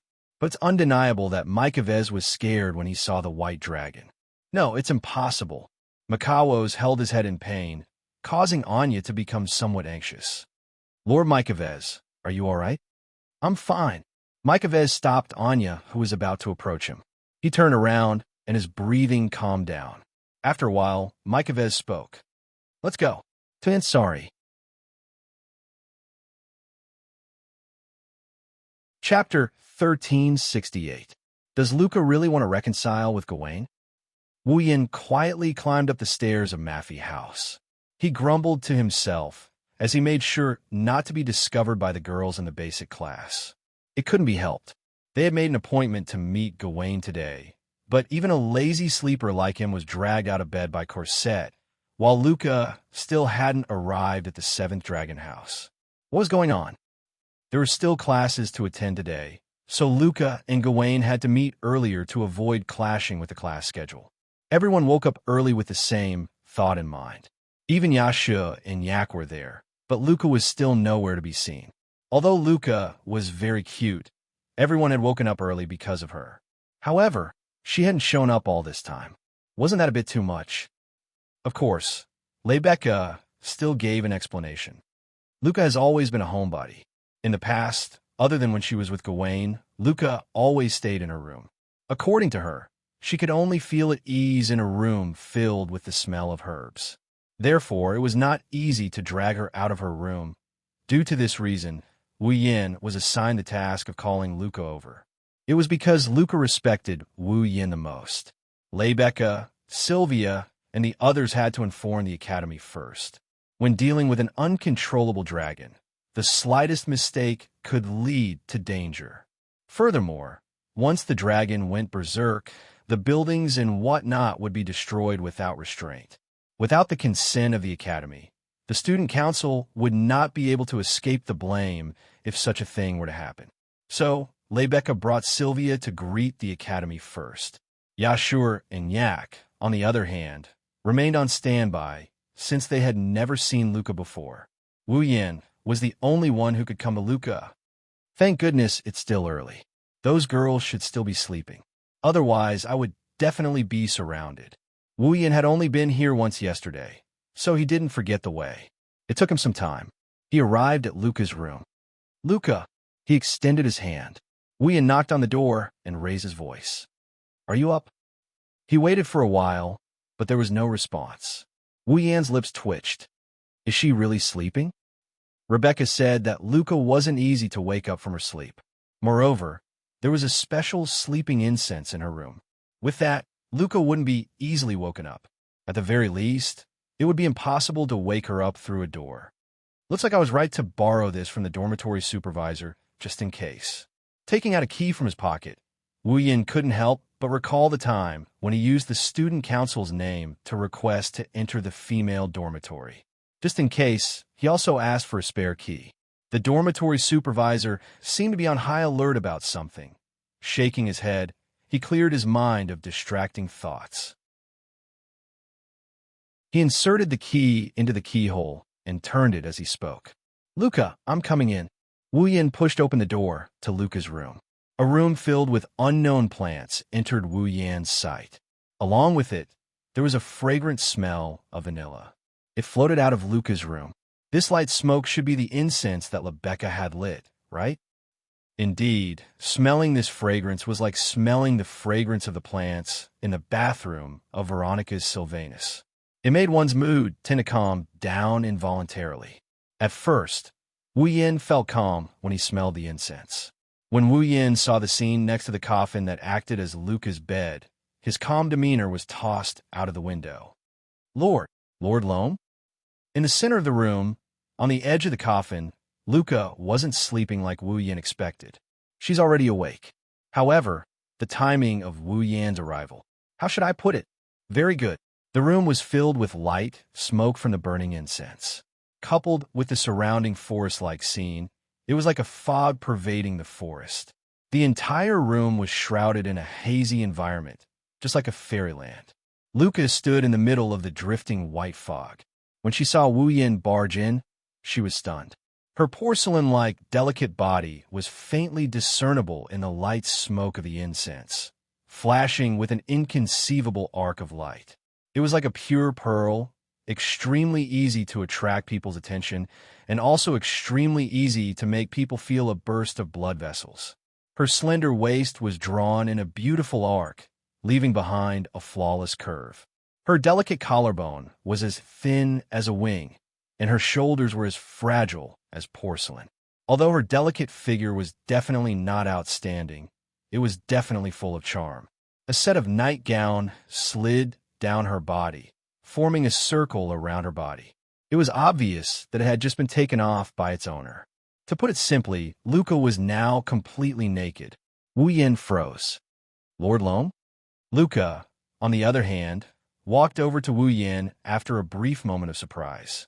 Unfortunately, Luca had forgotten one thing. That was, at her feet, the clothes that had just been taken off, with her body as the center, slid to the floor. In the next moment, one of Luca's feet was hooked by the clothes on the ground. With a cry of surprise, Luca's body suddenly tilted and fell down diagonally. Watch out! Wu Yin reacted in time. He didn't care about Luca's naked body. He rushed forward and hurriedly caught her petite body. The fragrance of herbs wafted into his nostrils. Then, because of the impact, both of them lost their balance. With a scream, Wu Yin and Luca fell into a ball. They rolled like gourds and hit the wall not far away. Of course, Wu Yin was at the bottom of the pile. However, Wu Yin found that things were not good. Whoa! Something soft pressed on Wu Yan's mouth and nose. Even if he wanted to speak, he couldn't. He could only whimper. Luca, in her naked state, rode on top of Wu Yan's head. The thing that blocked Wu Yan's mouth was Luca's lower body. No, I can't breathe. I've been blown away. Luca raised her head and let out a delicate moan. Impossible. How could such a melodramatic thing happen to me? With this thought in mind, Wu Yin widened his eyes and unconsciously moved his mouth. Luca's body started to tremble violently. Her two smooth thighs suddenly clamped Wu Yan's head with great force. Her unique body temperature and body fragrance were transmitted to Wu Yan's senses. Wu Yin felt that he had no more regrets in this life. No, don't, can't. Luca suddenly tensed up her body. Her whole body trembled violently as if she had exhausted all her energy. Her slender and delicate body fell limply onto Wu Yan's body. She started gasping for breath. Her cheeks were flushed red, and her elf-like ears were dyed pink. Her amethyst-like eyes were filled with a misty color. It wasn't until Luca collapsed that Wu Yan's mouth and nose finally got some relief in their stuffy state. However, he looked like his soul has left his body. His face is blank and lifeless. In the past, Wu Yan didn't imagine that he would be like the male lead in anime. With a welfare halo, he could even get benefits from opening a door. But he didn't expect that this day would actually come. Moreover, it was a great benefit. Until now, Luca's smell was still rushing back and forth in his mouth and nose. Wu Yan couldn't help but laugh foolishly. Soon after, a strong murderous aura rushed towards him from the direction of the door. Wu Yan shivered violently. He didn't know what to think, but his forehead was covered in sweat. He. At the door of Luca's room, Rebecca sneered. Veins popped up on Sylvia's forehead. Billowing black smoke rose from their backs as they walked towards Wu Yan. Chapter 1369. Ansari University Dragon Riding Academy, 7th Dragon House. In the empty space in front of the 7th Dragon House, Yak had her hands on her waist. She narrowed her eyes and stared at the strange scene in front of her. Sylvia's delicate body was trembling and her face was ashen. She looked like she was about to explode in anger. Rebecca maintained her elegant posture. Her every move was filled with a natural and noble aura. She had a smile on her face, but there was no smile in her eyes. Luca was bashful. Her entire face was bright red. Her amethyst-like eyes were filled with tears. She was acting very weak, and her eyes kept sneaking glances to the side. And in front of Luca's eyes, there was an expressionless Wu Yan. His background was dark, and he looked like he had just escaped from hell. You! Yak's narrowed eyes were filled with annoyance. She didn't hold back as she cursed at them. You just came back from the hospital, right? Don't say any more, Yak. Yashu pulled Yak away in fear. It feels very dangerous. You must not provoke them again. Yi Zichen said. Look at how useless you are. They are just a few female human creatures. Why are you so scared? Yak curled her lips in disdain. Do you think you have a right to call yourself my slave? I hate that right. I really don't want it. What did you say? All right, calm down. Yak seemed to want to send Yashu to the hospital as well. Rebecca let out a sigh of relief. She recovered her perfect image as the student council president and spoke calmly. Don't forget that we have more important things to do. We can't be like a certain someone and take advantage of a junior at a time like this and forget about the important things. I already said that it was a misunderstanding. Wu Yan subconsciously refuted, but in the end, he sighed bitterly. Forget it. No matter how I explain, you won't listen. Humph. On the side, Sylvia suppressed her anger and snorted. Taking action against a junior? What a shame. You are the public enemy of all females. As for the public enemy of all females, the iron fist of justice must be punished. This is the family rule of the royal family of Lorimon. Before Sylvia could finish, she was interrupted by Wu Yan's imitating tone, and he added in a weird tone. I've heard this sentence countless times just now. Unfortunately, you're no match for me. You can't punish me. Hearing this, Sylvia immediately glared at Wu Yan, but there was nothing she could do. Her face was red with anger. This is outrageous. Be like a real dragon knight and be brave enough to take responsibility. Your so-called responsibility is to let you punch me a few times, right? Wu Yan grinned and said, I'm sorry. This responsibility is too heavy. I can't bear it. That. Seeing that Wu Yan and Sylvia were about to quarrel, Sylvia hesitated. Luca was about to cry. It's all my fault. Please don't quarrel. That's enough. Let's stop fooling around here. Rebecca stopped them. No matter what, let's deal with Luca and Gawain first. That's right. Yashu also stopped them with a resentful expression. If we leave Gawain alone, Luca will be too pitiful, Lord Loon. Luca looked at Wu Yan anxiously, a trace of pleading in her eyes. Sigh. Seeing how easily Luca was aroused, Wu Yan rubbed his forehead. You're right. Let's not waste time. Let's go in, Lebecca, Luca, Yashu, and the others immediately responded. Sylvia nodded solemnly as well. Then, the 6 of them entered the dragon house. We're here. Under Wu Yan's lead, the group arrived at the innermost dragon room of the 7th dragon house. Inside the room, Gawain was lying on the floor weakly. His silver fur looked dull due to his weakened state. He didn't look like a holy dragon at all. Just by looking at Gawain, the group could tell that he wasn't in good shape. Hey Loon, seeing how weak her kin was, Yak couldn't bear to see him like this. Are you able to cure it? Gawain's current condition isn't caused by his illness. In fact, if he was sick, it would be much easier. Wu Yin shook his head. The main reason why Gawain is so weak is that the star essence road between him and Luca has been cut off. He has lost a lot of star essence and the energy needed for his life activities. Therefore, as long as he can replenish a lot of star essence, Gawain will recover immediately.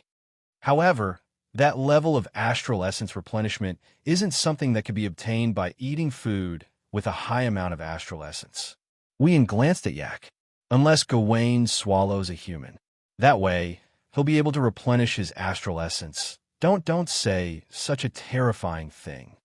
A chill rose in Yak's heart, and her expression became ferocious.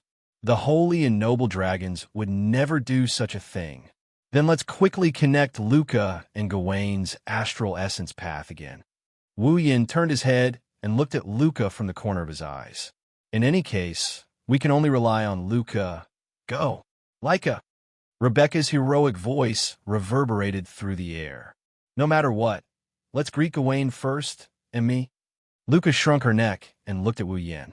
It wasn't until Wu Yin nodded at her that Luca nervously clenched her fists and walked forward timidly. However, halfway through, Luca suddenly stopped and didn't go forward.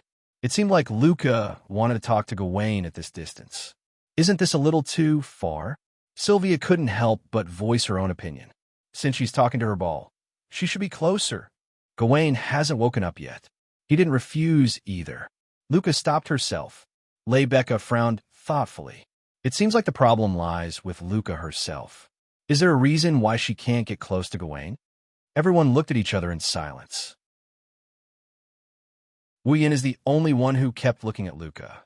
No one knows what he's thinking about. Gawain, after a while, Luca finally called out Bale's name and woke Gawain from his slumber. However, when Gawain saw that it was Luca who called out to him, his eyes turned cold. He turned away and closed his eyes again, not noticing that there were other people present. Gawain. Luca lowered her head when she saw this. She was dejected. What kind of attitude is that? Sylvia was also angered by Gawain's attitude. Is that the attitude he should have toward his master? Has he rejected Gawain to this extent? Lebecca's expression darkened. The situation is worse than we thought. She's still as bad-tempered as ever. Even Wu Yin didn't know whether to laugh or cry. There's no need for this, Gawain, Luoong. Rebecca pursed her lips at Luca and Gawain. I think you'd better go help Luca. I guess that's all I can do for now. Wu Yin shrugged. He walked past Luca and headed towards Gawain. Follow him. Luca froze out of reflex when she heard Wu Yan's words. When she came back to her senses, she started hesitating. Follow him? Does he want you to follow Gawain? But will Gawain agree? Luca felt uneasy when she thought of this. Wu Yan's voice drifted into Luca's ears. If you don't even dare to get close, both you and Gawain are doomed. Luca's heart tightened. She looked up and saw Wu Yin approaching Gawain. Her heartbeat quickened. Gawain. Luca kept repeating Booer's name in her heart. She clenched her hand into a fist and placed it on her chest as if she was cheering herself on. She mustered her courage and finally lifted her foot. Slowly, she approached Gawain's direction. However, if one were to look closely, they would notice that Luca's feet were trembling slightly as she moved forward. It was as if the one approaching wasn't Bal who was destined to be with her for the rest of her life, but a terrifying prehistoric beast.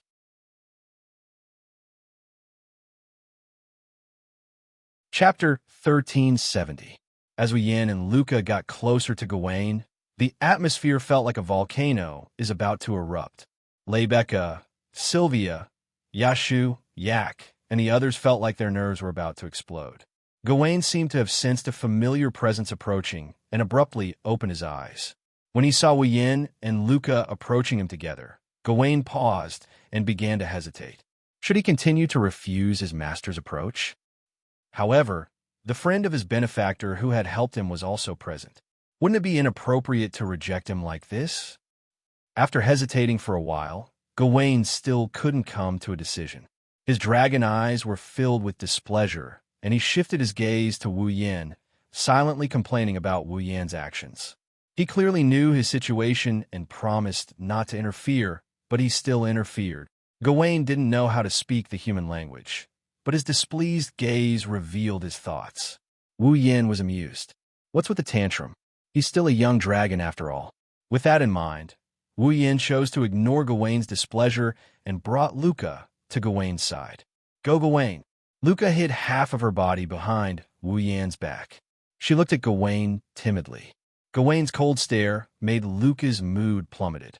Gawain watched as Wu Yin brought Luca closer to Gawain. Gawain didn't show any obvious signs of rejection. Rebecca, Sylvia, and the others couldn't help but sigh in relief. Roland really managed to tame that Gawain. Rebecca said with a sigh. Gawain may still be a young dragon, but his abilities aren't inferior to Lancelot's at all. His personality is also rather difficult to deal with. I didn't think he'd actually be tamed. Roan didn't disappoint his title of Rider of the Divine Race. Lancelot is still a young dragon. Sylvia retorted unhappily. Also, Lancelot has mastered the flying method of speed burst, and I'm getting more and more familiar with the dance of piercing dragon's breath. Lancelot's strength is also much stronger than Gawain's. Indeed, Gawain doesn't have speed burst, and Luca doesn't know the dance of piercing dragon's breath. If they really fight, they'll be defeated in an instant. Rebecca looked deeply at Luca, who was hiding behind Wu Yin. A meaningful smile appeared on his face. But if you underestimate Luca, you will suffer a great loss. Don't forget, Luca is the next leader of the Yecablad tribe, patriarch of the Yecablad tribe. Sylvia seemed to have remembered something, and her expression froze. Dancing on a dragon? If Luca can master the dragon dance, who will win? That's hard to say, Rebecca said before turning her gaze to the front. Of course, the prerequisite is that Luca has to gain Gawain's approval again. While Rebecca and Sylvia were talking, Wu Yin patted Gawain's neck and shook his head when he saw the displeasure in Gawain's eyes. I know that you don't want me to interfere in your affairs, but it's definitely not a solution for you to continue like this. I also know that you don't care whether you can keep your life or not, but think about it yourself. Once Luca loses you and fall, how desperate would she be? Don't forget, Luca's an existence that her own race has high hopes for. Wu Yin stared at Gawain's pupil-less purple dragon eyes. Once she loses the qualification to become a dragon knight, or even a dragon breeder, Luca's position in her tribe will undergo drastic changes. In that case, she might as well be dead. Do you want that to happen? Gawain's gaze immediately changed. If Luca can overcome her weakness and return to her previous state, wouldn't it be the best of both worlds? Wu Yin patted Gawain's neck. At least give Luca a chance. This time, the displeasure in Gawain's eyes disappeared. Only hesitation remained. Of course, Gawain, who was willing to risk his life for Luca's safety, didn't want to see Luca face the situation that Wu Yin mentioned. But overcome. Can she overcome it? Gawain. Luca mustered up her courage and looked at Gawain with a pleading gaze. I don't know what I did wrong, but at least give me a chance. Give me a chance to talk to you. Gawain lowered his head. His dragon eyes were filled with uncertainty. It's too hard for you to make such a choice at your age. Wu Yin stroked Gawain's dragon horn. Just do as I say, Gawain. You don't have to do anything. Just sit here. Gawain shifted his dragon head and looked at Wu Yin. He then glanced at Luca, who had a hopeful look on her face. He turned his head away as if he couldn't care less, but he obediently laid back down on the ground. What a prideful dragon. Wu Yin rubbed Gawain's head as if he's trying to soothe him. He bent down, and his expression turned serious. Luca touched Gawain. Lord Lune. Luca was a little happy to see Gawain lie back down on the ground after Wu Yan's words. But when she heard Wu Yan's instructions, she became nervous again. Touch Gawain like before. Wu Yan looked disdainfully at Luca, whose forehead was covered in sweat. This is your chance. After today, even I might not help you anymore. Luca raised her head in shock. Wu Yan's expressionless face entered her field of vision, telling her that he wasn't joking. Luca was given the chance. Whether she could grasp it or not was up to her. If she couldn't grasp it, then everything Wu Yan did would have been in vain. Luca clenched her fists and shifted her gaze to Gawain. She twisted her hands a few times, and a wavering expression appeared on her doll-like face. After a long while, she walked out from behind Wu Yan. She stood in front of Gawain and looked at his body that was within reach. She raised her hand and slowly moved it towards Gawain. Lebeka, Sylvia, Yashur, Yak, and the others gradually became nervous. Gawain slowly opened his eyes, but he didn't look at Luca. Under everyone's gaze, Luca's hand came closer and closer to Gawain. Just as Luca's hand was about to touch Gawain, her pupils suddenly shrunk to the size of a needle. The memory of that day surfaced in Luca's mind once again. The panic when she lost her center of gravity. The fear when she lost her balance. The helplessness when she fell from Gawain's back. The despair when she saw Gawain getting farther and farther away from her and the ground getting closer and closer to her. She couldn't reach Gawain even if she extended her hand. Russell, Luca's pretty face instantly turned deathly pale. She drew back all her hands, hugged her own body, and stepped back with a face full of fear and trembling. Luca, Lebeka, Sylvia, and the others were shocked. Roar! Gawain suddenly raised his head and let out a roar filled with anger and disappointment at Luca. It turned into a sound wave that blew towards Luca. Ah! Luca finally reacted. Tears welled up in her eyes as she looked at the roaring Gawain. She turned around and chose to run again.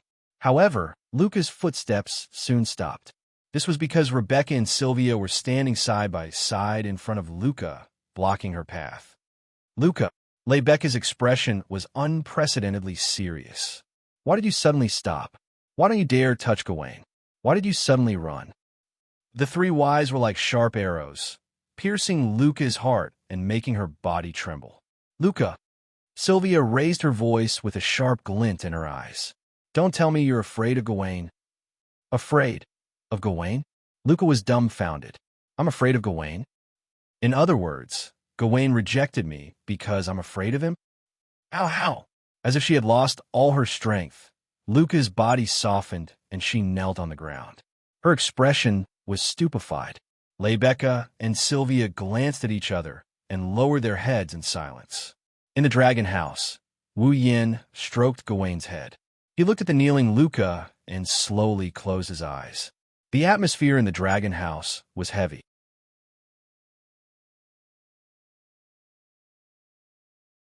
Chapter 1371.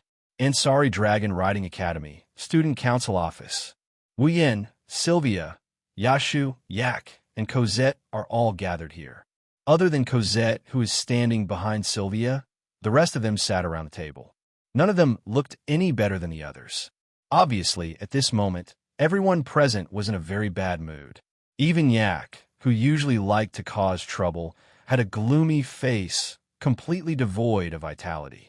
Because of this, the entire student council office was filled with a gloomy atmosphere. It was deathly silent. After who knows how long, the door to the student council office was pushed open. Lebeka walked in valiantly. However, her face no longer had that confident and charming smile. It was rare for her to have a gloomy expression. Her emerald eyes were filled with worry and even a trace of exhaustion. Cosette. Wu Yin sighed when he saw the unconcealable exhaustion in Lebeka's eyes. Pour a cup of tea for Lebeka. Yes. Cosette smiled and poured a cup of black tea on the table in front of Rebecca. Just whose maid are you? Sylvia was dissatisfied and powerless when she saw Cosette obediently follow Wu Yan's orders. However, she didn't say anything else. After all, it wasn't the time to care about these things. Thank you. Lebecca finally squeezed out a smile and picked up the black tea in front of her. After taking a sip, his condition had more or less recovered a little. "How is it?" Wu Yin asked in a concise manner. Although his words were concise, everyone present understood what Wu Yin was asking. They all looked at Lebecca. "I've already sent her back to Mafush." Lebecca bitterly smiled. "But as soon as I returned to the room, Luca closed the door and ignored my shouts. I think she must have suffered a great blow, of course," Sylvia said with some indignation. "Who would be refused to ride by their own fall because they are afraid of their fall? That's unimaginable, right?" "Don't be so sure." Wu Yin waved his hand at Sylvia. "Luca also has her own reasons. Don't use your own views to generalize others. If Luca was really afraid of Gawain, she wouldn't have tried so hard to get him back." "You mean?" Rebecca, who was drinking her tea, paused and frowned. "Luca is afraid of Gawain for another reason?" "No." Wu Yin narrowed his eyes. "Instead of saying that Luca is afraid of Gawain, it's better to say that Luca is afraid of riding Gawain." "Afraid of riding Gawain?" Everyone froze for a moment, and even Sylvia furrowed her brows. "What's the difference?" "The difference is huge." Wu Yin shook his head. He hesitated for a moment. "Actually, the reason why Gawain rejected Luca and why Luca was afraid of riding Gawain is because there's a big story behind it." With that, Wu Yin began to recount what he had learned from Gawain. Luca rode Gawain. She practiced the dragon dance that was passed down from generation to generation in the Yekibrad clan. Only the patriarch could learn and perform the dragon dance. Due to the difficulty of performing a dance while riding a dragon, he fell from Gawain's dragon back. She also suffered from psychological trauma after falling from Gawain's back. She began to fear riding Gawain. In the end, Luca forced herself to continue the dragon dance. Gawain was worried that Luca's life would be in danger if she continued to ride the dragon while suffering from psychological trauma, so he rejected Luca's request. He was willing to sacrifice his own life to ensure Luca's safety, even at the cost of severing his celestial essence path. After hearing the whole story, Lebecca, Sylvia, Yashur, Acker, and even Cosette were all speechless. "I didn't think there would be such a big reason behind this."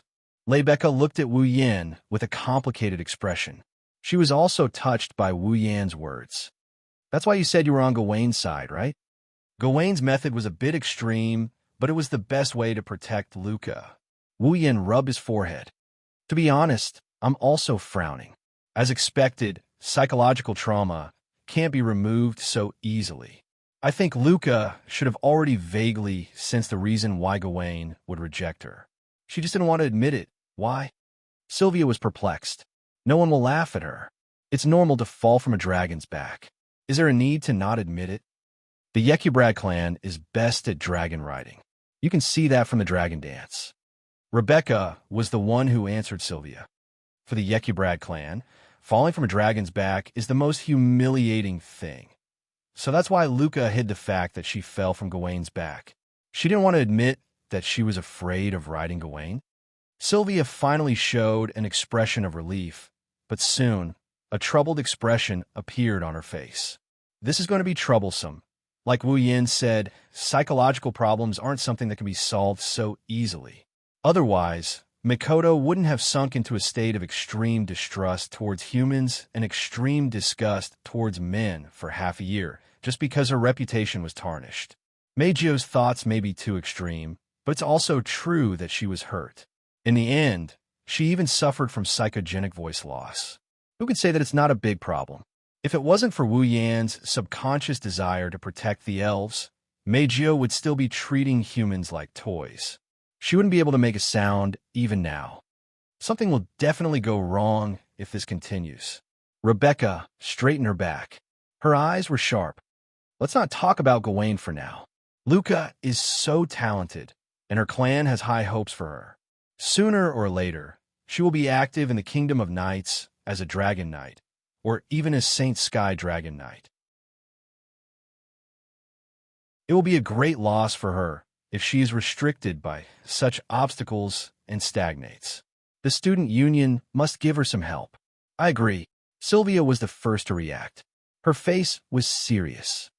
The Yekibrad clan has always been a clan with many talents in the knighthood of Lorimon. It's also because of their prowess on the battlefield that the knighthood exists today. Since Luca is the next leader of the Yekibrad clan, she will definitely be one of the strongest fighters in the knighthood in the future. As the fourth princess of Lorimon, I can't just sit by and watch. I agree. Yashur clenched his teeth. His face was filled with determination. Although I don't have the same perspective as President Rebecca and Her Highness, I used to be called a problematic student. I don't have the feeling of fall. I've experienced it for 3 years now. I can't bear to see Luca being looked down upon like I was in the past. That's why I can't just sit by and watch. Rebecca looked at Sylvia and Yashur with gratification and praise. Then, she looked at Wu Yin. I have stated my reason from the start. I can't just watch that dragon die like that. Wu Yin rapped his knuckles on the table as he scanned the crowd. Looks like the student council really has to intervene this time. Everyone smiled bitterly. However, there was a hint of joy in their eyes. They looked like they were enjoying themselves. Wu Yin couldn't help but pour cold water on them. I can understand everyone's feelings, but it's also a fact that we can't help. Everyone's expression stiffened. They looked at each other. I think it's better to ask the Academy's experts for help, right? Yashur voiced his opinion, but it was rejected by Rebecca. Someone already thought of this from the beginning. The Academy's experts wanted to examine Gawain from the very beginning. However, Gawain refused to let anyone approach him. They couldn't do anything. Can't Roan make Gawain listen to him? Sylvia was unsure of what she was talking about.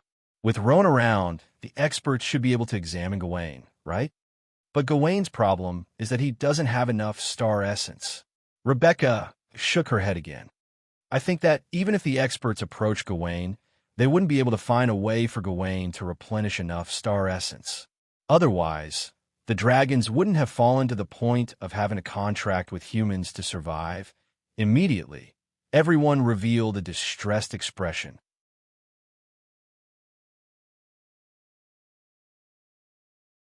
Chapter 1372. In the end, 3 days passed, but there was no progress in the matter between Luca and Gawain. During these 3 days, Rebecca and Sylvia went to Mafesh more than once. They wanted to know Luca's current situation with the excuse of visiting. Unfortunately, every time they went to Mafesh, the door was closed. They couldn't even see Luca's face. Luca also took away the spare key to the dormitory. The two had no chance at all and could only retreat. In other words, Luca had stayed in her room for 3 whole days and didn't take a step out. Originally, if she let Wu Yin go to Mei Fuxia, based on Luca's longing for Wu Yin and the fact that he helped her a while ago, Luca should be willing to let Wu Yin talk to her. However, Gawain's situation was also a problem. Without Wu Yan's care, Gawain's condition would definitely worsen. Left with no choice, they could only let Wu Yin take care of Gawain's matters while Rebecca and Sylvia continued to focus on Luca's side. This made Yeshu and Yak very dissatisfied. After all, the two of them had not been of any help from the start to the end, nor had they been assigned to any side by Rebecca. They could only watch as everyone busied themselves while they watched from the side, unable to do anything. However, there was nothing they could do about it. Mafesh was a female dormitory, and it wasn't convenient for boys to enter. Wu Yin took advantage of Luca several times when he went in. Rebecca and Sylvia naturally wouldn't allow Yashur to take advantage of Luca or the other girls. As Yashur's fall, Yak couldn't act on her own, so the two of them couldn't interfere with Luca's matters. As for Wu Yan's side, regardless of whether Gawain was willing or not to let Yeshu take care of Gawain, Yak herself was very unwilling. According to Yak's original words, as a holy and noble dragon, even if the other party was of the same race, she wouldn't allow herself to do such a thing that only a servant would do. She didn't even allow Yeshu to do the same. The reason was that, as his servant, the only person Yaksu could serve was Ai, and so, on Gawain's side, Yaksu and Yak also forfeited. In the end, they could only watch from the side. Actually, Wu Yin really wanted to refute. What do you mean by servants? What did it mean to serve? All he did was cook a meal for Gawain and give him a small amount of star essence without anyone knowing. From an outsider's point of view, he was just providing food for Gawain. Is providing food for others something that only servants should do? You call this service? How could those chefs endure this? Although Wu Yin was not a chef, providing food for the dragons was a piece of cake for him. With his current culinary skills, as well as his physical abilities, he could easily prepare the food for Guffrin, Lancelot, and Gawain in a matter of minutes. It was not as easy as drinking water, but it was not much harder than eating rice. Therefore, it was not a big deal for Wu Yin to go to Luca's side while maintaining Gawain's life. However, Wu Yin had already taken advantage of Luca. Lebecca and Sylvia refused to let him go to Mafush no matter what. This made Wu Yin extremely dissatisfied. Sylvia had a reason to stop him from going to Mafush. After all, Corset had hinted that Sylvia was interested in him. But what about Lebecca? Was it purely because she didn't want to see her cute junior being taken advantage of? Or was Lebecca interested in him as well? Perhaps only Lebecca herself knew the answer to this question. Moreover, what time was it now? The matter of taking advantage of her should be placed at the back. The important thing should be the right thing to do, right? What are you up to? Thinking of this, Wu Yin couldn't help but sigh. Lord Roland sighed. Really? He really sighed. Oh, I really want to sit in front of Lord Roland and be blown away by his breath. I can't believe you have such a perverted idea.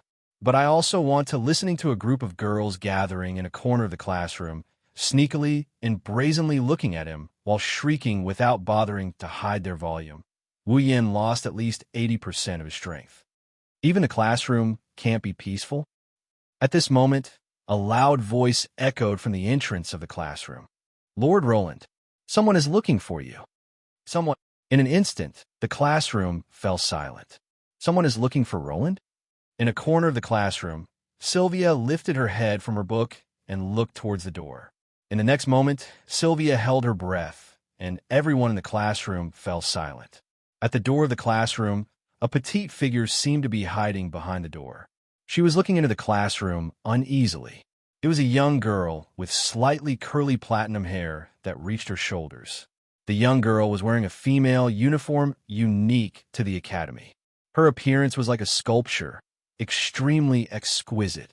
Her pair of amethyst-like pupils were very conspicuous. Her entire body exuded a delicate and fragile temperament like porcelain that made people want to protect her. Her pair of sharp ears were much longer than the average person's. She was like a fairy that had walked out of a fairy tale, beautiful and fresh.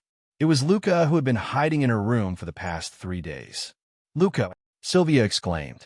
It's you? Wu Yin was also surprised. Not only Wu Yin and Sylvia, the entire classroom seemed to be in an uproar as they started discussing the matter. Isn't that the third-year Luca from the foundation class? Xianxia? Luca? Xianxia? Are you talking about the Wuxia? The youngest dragon knight in history? It's her. I recognize her. She's Luca?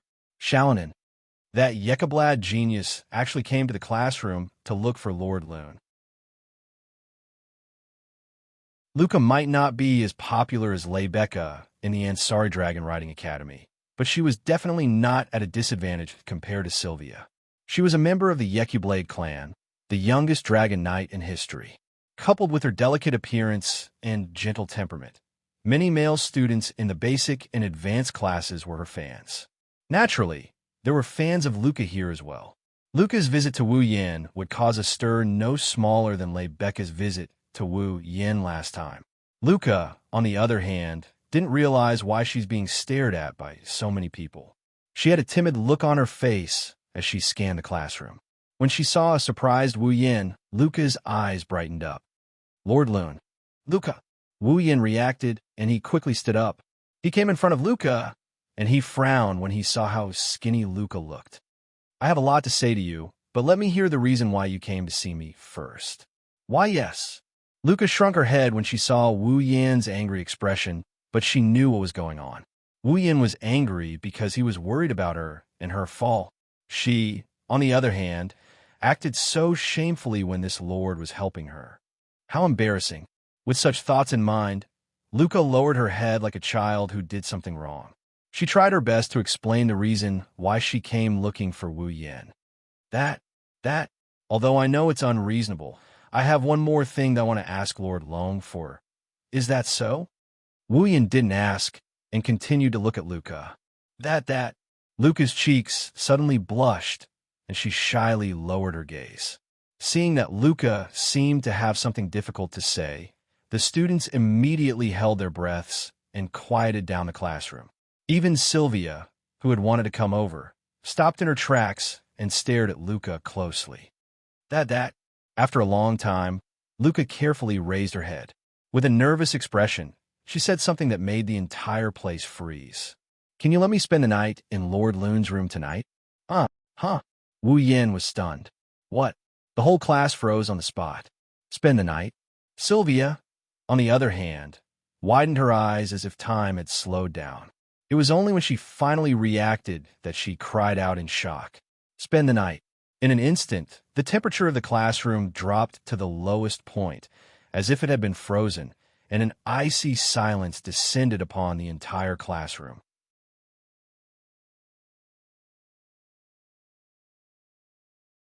Chapter 1373. Ansari Dragon Riding Academy. In the night, the stars dotted the sky, and the moon shone brightly. The cold air, mixed with the moonlight, spread across the entire world. It was like a mist dotted with starlight, permeating the silent Ansari University's Dragon Rider Academy. At this time, there were only a few lights in the Ansari Dragon Riding Academy. The 4-student dormitories were all in darkness. One could faintly hear a lot of gentle breathing coming from inside the windows, proving that the students of the Ansari Dragon Riding Academy had fallen into a dream. The 7 dragon houses had all lost their light. All the dragons had fallen into a deep sleep. They let out a snort that was much louder than a human's. It was very rhythmic in the silent night, as if the dragons were singing a song. Although it wasn't pleasant to hear, it was very easy to calm one's mind.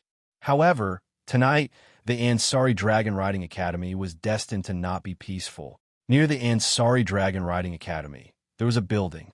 It was a very old-looking sacred hall. In the middle of the sacred hall, there was a bell tower made of stone bricks. And on the bell tower of the sacred hall, one was tall and one was short.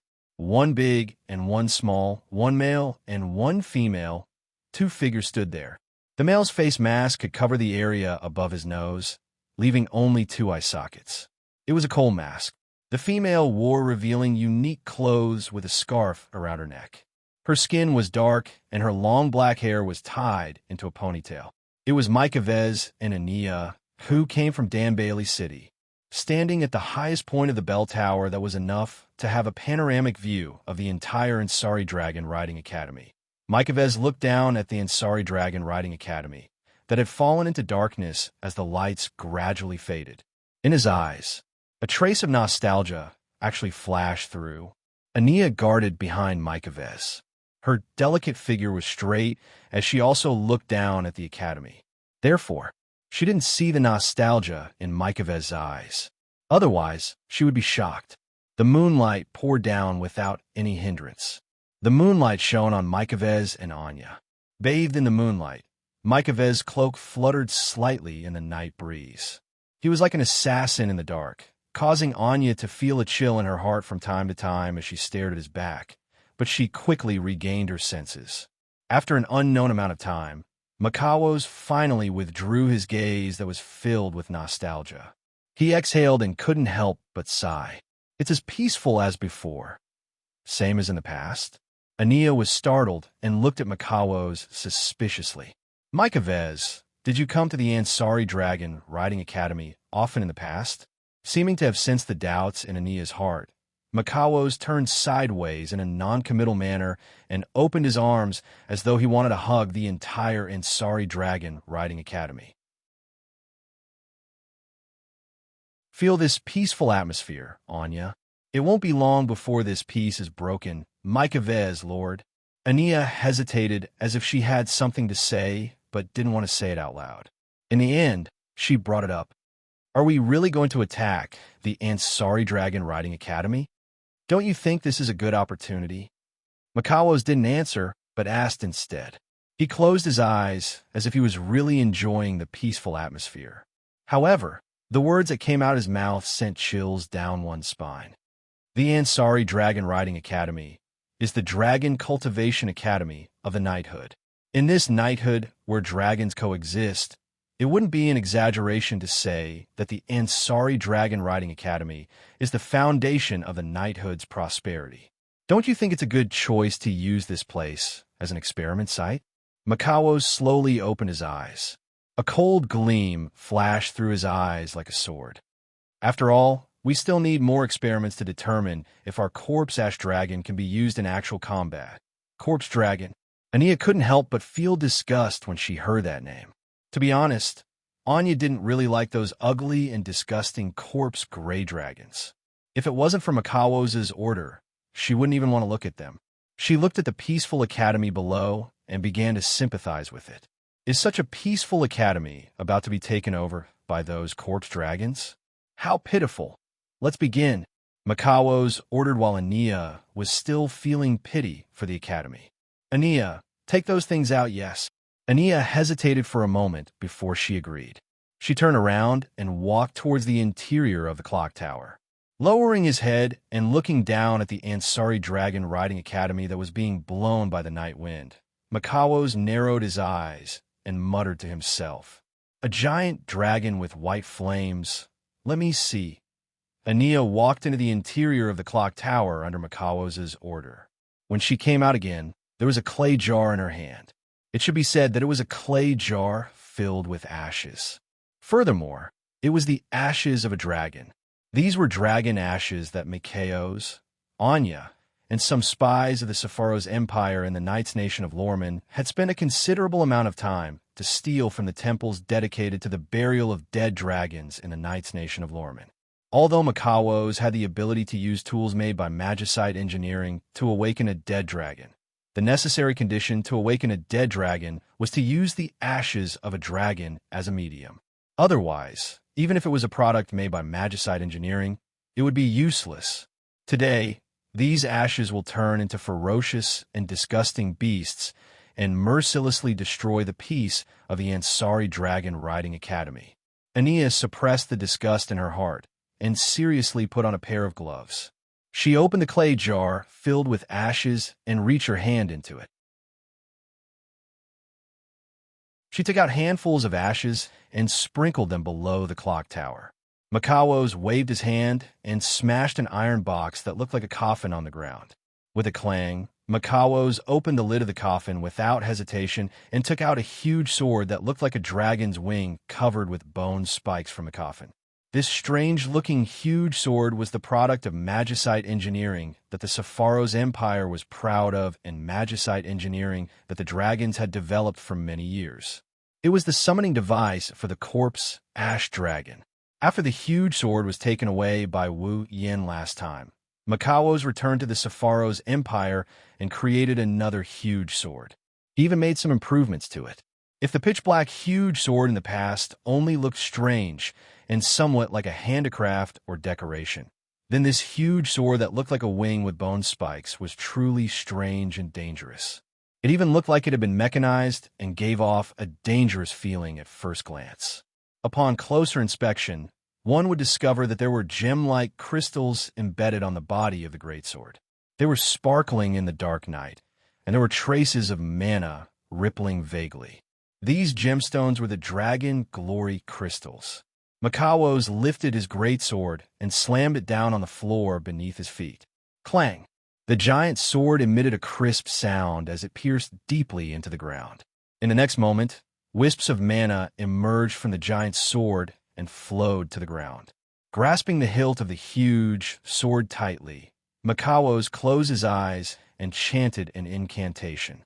It is an object of the deepest depths, from the abyss of death, an irresistible darkness, its blood, its flesh, ashes to ashes, ashes to ashes. The Dragon Glory crystals embedded on the huge sword bloomed with a frightening and strange light, illuminating the entire bell tower that had fallen into darkness.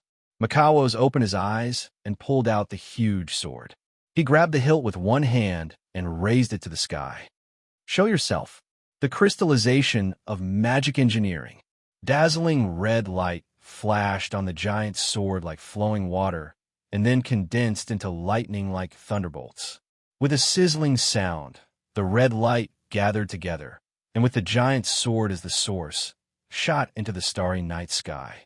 Incomparably dark clouds suddenly appeared in the calm night sky and stirred like a whirlpool, circling back and forth and covering the clear night sky in an instant.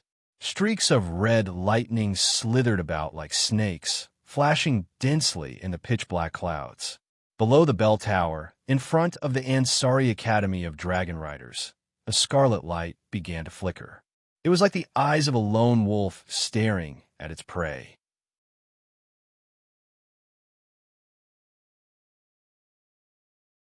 Chapter 1374. Ansari State Dragon Riding Academy. Apollo, inside the dimly lit room, Wu Yin and Lucas sat on the floor facing each other. They didn't say a word, making the atmosphere quite awkward. Sitting in front of him, wearing a blue and white nightgown, her cheeks flushed red, her pair of small fists rubbing against each other, her entire person sunk into a swamp of bashfulness. Wu Yan's mouth kept twitching as he looked at Luca, who's been acting like this ever since she came to this room. What exactly did this girl come here for? Outside the window of Wu Yan's dormitory, two figures were sneaking around, peeking at the scene inside the room like thieves. One of them even had an angry look on his face. These two figures were Sylvia and Cosette. After the previous invasion incident, the fourth princess of Lorimon knighthood was doing the dirty business of peeping again. If outsiders were to know about this, perhaps their impression of this famous Princess Blue Ice would be completely changed from the beginning to the end. Originally, Sylvia should have been very mindful of her image in the hearts of others, working hard to ensure that her actions would not bring shame to the royal family of knights. Her every action should have been very conscious, but now it was as if Sylvia had been possessed by a resentful woman. She hung by the window while glaring at the two people sitting opposite each other in the room, gritting her teeth as she muttered, "Ugh, I didn't think you would really spend the night here. How impure, how impure. Your Highness," Sylvia muttered with a bitter expression. Cosette was speechless. "Are you that worried about Lord Roland?" "Of course I am," Sylvia answered without hesitation, but she still made sure to lower her voice so that the people in the room wouldn't hear her. A while ago, that guy had been eyeing Luca. Now that the two of them are alone in the same room, Luca won't be able to resist once Luo Ong makes his move. Sylvia clenched her fists after she said that. She spoke with a righteous tone. "Our mission is to rush in and protect Junior Luca when Roland is behaving like a beast. We have to punish such a public enemy with the hammer of justice. This is the family rule of the Lorimon Wong family." "Is that so?" Cosette blinked and smiled slyly. "What if he is willing to do this, and that with Lord Roland? What will you do, Your Highness?" What do you mean by willingly?" Sylvia's righteous expression crumbled instantly. Instead, his face was filled with guilt as he smiled embarrassedly. "How is that possible? Luca has only known Lord Roland for less than a week. Is there a problem?" Cosette looked at Sylvia with an amused expression. "Back then, Your Highness, you only met Lord Rune for less than 10 minutes during the juvenile ritual, but you still missed him for almost 10 years, didn't you?" That's not the same." Although he said that, his expression changed. However, Sylvia was already wavering. "That's because I am indebted to Lord Roland. That's why if you are indebted to Lord Roland, it's the same for Luca." Cosette reminded her kindly. "Don't forget, Lord Roland has been paying a lot of attention to Luca and Gawain. For Luca, Lord Roland has been very worried about her. This favor should be comparable to what Her Highness did for Luca, right?" This time, Sylvia panicked. Could it be that the two people in the room really have a chance to, "If you're so worried, why don't you go in and take a look?" Just as Sylvia found it difficult to conceal the panic in her heart, a voice suddenly entered Sylvia's ears. Sylvia was startled and almost screamed. However, Cosette, who already knew Sylvia's timid nature, nimbly covered Sylvia's mouth and stopped her from screaming. "I didn't expect to meet under such circumstances. Should I say it's a coincidence or fate?" Behind Sylvia and Corset, Lebecca was riding on Gufrin's head. She was bathing in the moonlight as she looked at the princess and made peeping through Wu Yan's window. She smiled. As a member of the student council, I don't encourage peeping. See, President. Sylvia, who had finally managed to suppress the panic in her heart, was shocked again. What are you doing here? Are you also? Well, I can't say that I don't care what Lord Roland and Luca do when they're alone in the room, but I'm more concerned about Luca. Lebecca gave an ambiguous answer. She rode Gufrin to Sylvia's side. By the way, Wu Yan's room is on the 3rd floor, so Sylvia and Corset are also riding on top of Lancelot. You're concerned about Luca? Sylvia heaved a sigh of relief and asked in confusion. What about Luca? Luca isn't as bad as you think. She didn't come to Lord Roland to ask him to spend the night with her. She's definitely not trying to do anything weird. Lebecca glanced at Sylvia, who was blushing. With that child's personality, she must have something to do with Lord Roland. If I'm not wrong, it should be related to her or Gawain. Sylvia calmed down after hearing Lebecca's words. Indeed, although he had not known Luca for a long time, with Luca's gentle and weak personality, she dared to request to spend the night in public. Either she really could not suppress her inner feelings, or there was definitely something going on. It was apparent that Lebecca had come here because she had noticed this. At the thought of this, Sylvia instantly felt ashamed of her crooked thoughts. You don't have to feel guilty. Lebecca seemed to have seen through Sylvia's thoughts. She smiled with a complicated expression. You're a girl in love after all. It's normal for you to be a little blind sometimes. In love. Sylvia's face turned red. No, it's not like that. Sigh. Lebecca ignored Sylvia's weak refutation and sighed. Really, that man is really sinful. He's making me angry. Angry. Sylvia's heart tightened for some reason. She hesitated for a moment before asking carefully. President, you also have feelings for Lord Roland. It's right that you don't deny having feelings for him. Lebecca didn't hide her feelings and revealed a natural and unrestrained smile to Sylvia. But whether he's worth entrusting my life to is something we'll have to wait and see. Sylvia fell silent. After a long while, she sighed. He really is a sinful man.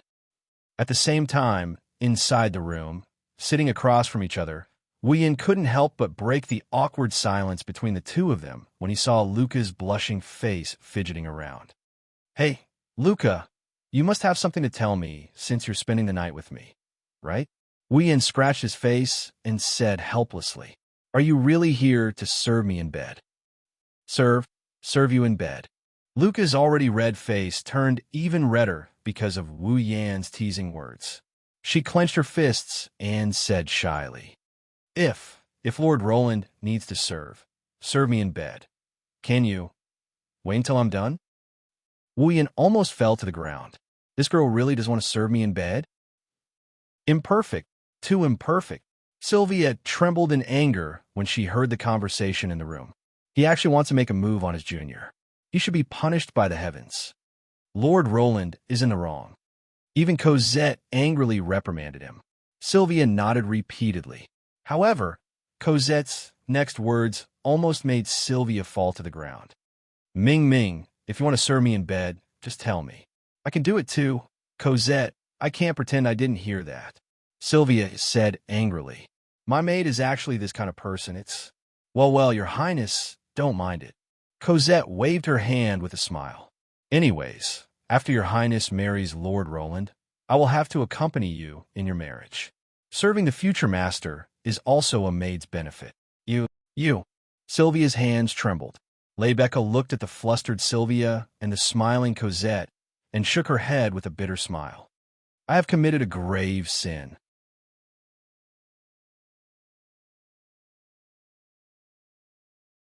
Chapter 1375. All right, I understand. Wu Yan rubbed his forehead as if he had a headache. Let's put this aside for now. Don't you have something you want to say to me? And Luca dilly-dallied for a while. After wasting a long time, she finally stopped blushing. Her small fists clenched together, and a trace of nervousness appeared on her face. Lord Loon, I want to ask you something about Gawain. I guess so. Wu Yin wasn't surprised. He nodded and gestured for Luca to continue. Seeing this, Luca's delicate little face instantly became downcast. Her eyes also revealed a strong sense of loss. Lord Loon, did you already know why Gawain rejected me? Shouldn't I be the one asking you that? Wu Yin threw Luca's question back at her without batting an eyelid. Did you already know the reason why Gawain would reject you? Luca opened her mouth, and a dim look appeared in her purple eyes. I don't know. It's not that you didn't know. You just didn't realize it. Wu Yin looked straight into Luca's beautiful eyes. No matter how slow you are, you should have noticed that every time you got close to Gawain, whenever Gawain approached you, you would subconsciously put some distance between us. When you got close enough, you would feel fear. I'm right, aren't I? Lord Loon. Luca looked up and met Wu Yan's eyes. In other words, Gawain rejected me because I was afraid of Gawain, right? To be more precise, you are the one who is afraid of riding Gawain. Wu Yin corrected her and closed the distance between them. No matter what, Gawain did it for you. You can't deny that. Luca's shoulders trembled when she heard Wu Yan's words. Tears welled up in her eyes. As expected, it's all my fault. That's why Gawain is so weak. He might even die. He finally understood the reason why Gawain had refused to let him ride his mount. For the first time, Luca was concerned about something other than her own riding. She cared about Gawain's life. It was clear that Luca was more concerned about Gawain's life than whether or not she could ride fall. Luca and Gawain. Although there was a serious gap between the master and servant now, they still put each other's affairs first from the beginning to the end. Should I say, as expected of master and servant? Luca, now is not the time for you to be sad, Wu Yin said coldly to Luca, who was on the verge of tears. Because of my care, Gawain hasn't reached the point where he has to sacrifice his own life to protect you. However, he is indeed getting weaker every day. If this continues, Gawain will die one day due to the lack of star essence. Are you willing to watch Gawain die? Luca sobbed and shook her head like a rattle drum. Then you should know that the hope of saving Gawain lies with you alone. Wu Yin held Luca's astonishingly thin shoulders. You have to be strong and overcome the trauma in your heart. Only then can you regain Gawain's recognition and re-establish your star essence path with Gawain. Return to the relationship you had before. Return to the relationship we had before. Luca looked at Wu Yin, a little shaken. Biba, can I do it? Gawain will be fine. As long as you recover, he will return to you immediately. No matter what, you are the master he is willing to risk his life to protect. How can he not acknowledge you? Wu Yin stroked Luca's cute little head.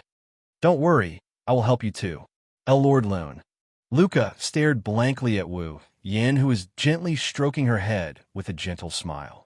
She blushed and quickly wiped away her tears. She nodded vigorously. I understand, Lord Loon. It's good that you understand. Wu Yin breathed a sigh of relief and smiled. You are here to serve me in bed. How can I not help you? Ugh. Luca's small and delicate pointy ears turned red from the roots. Kaboom! Just as the atmosphere between the two of them began to become intimate, a bolt of lightning suddenly struck down from the dark sky, bringing with it a deafening sound of thunder. Ah!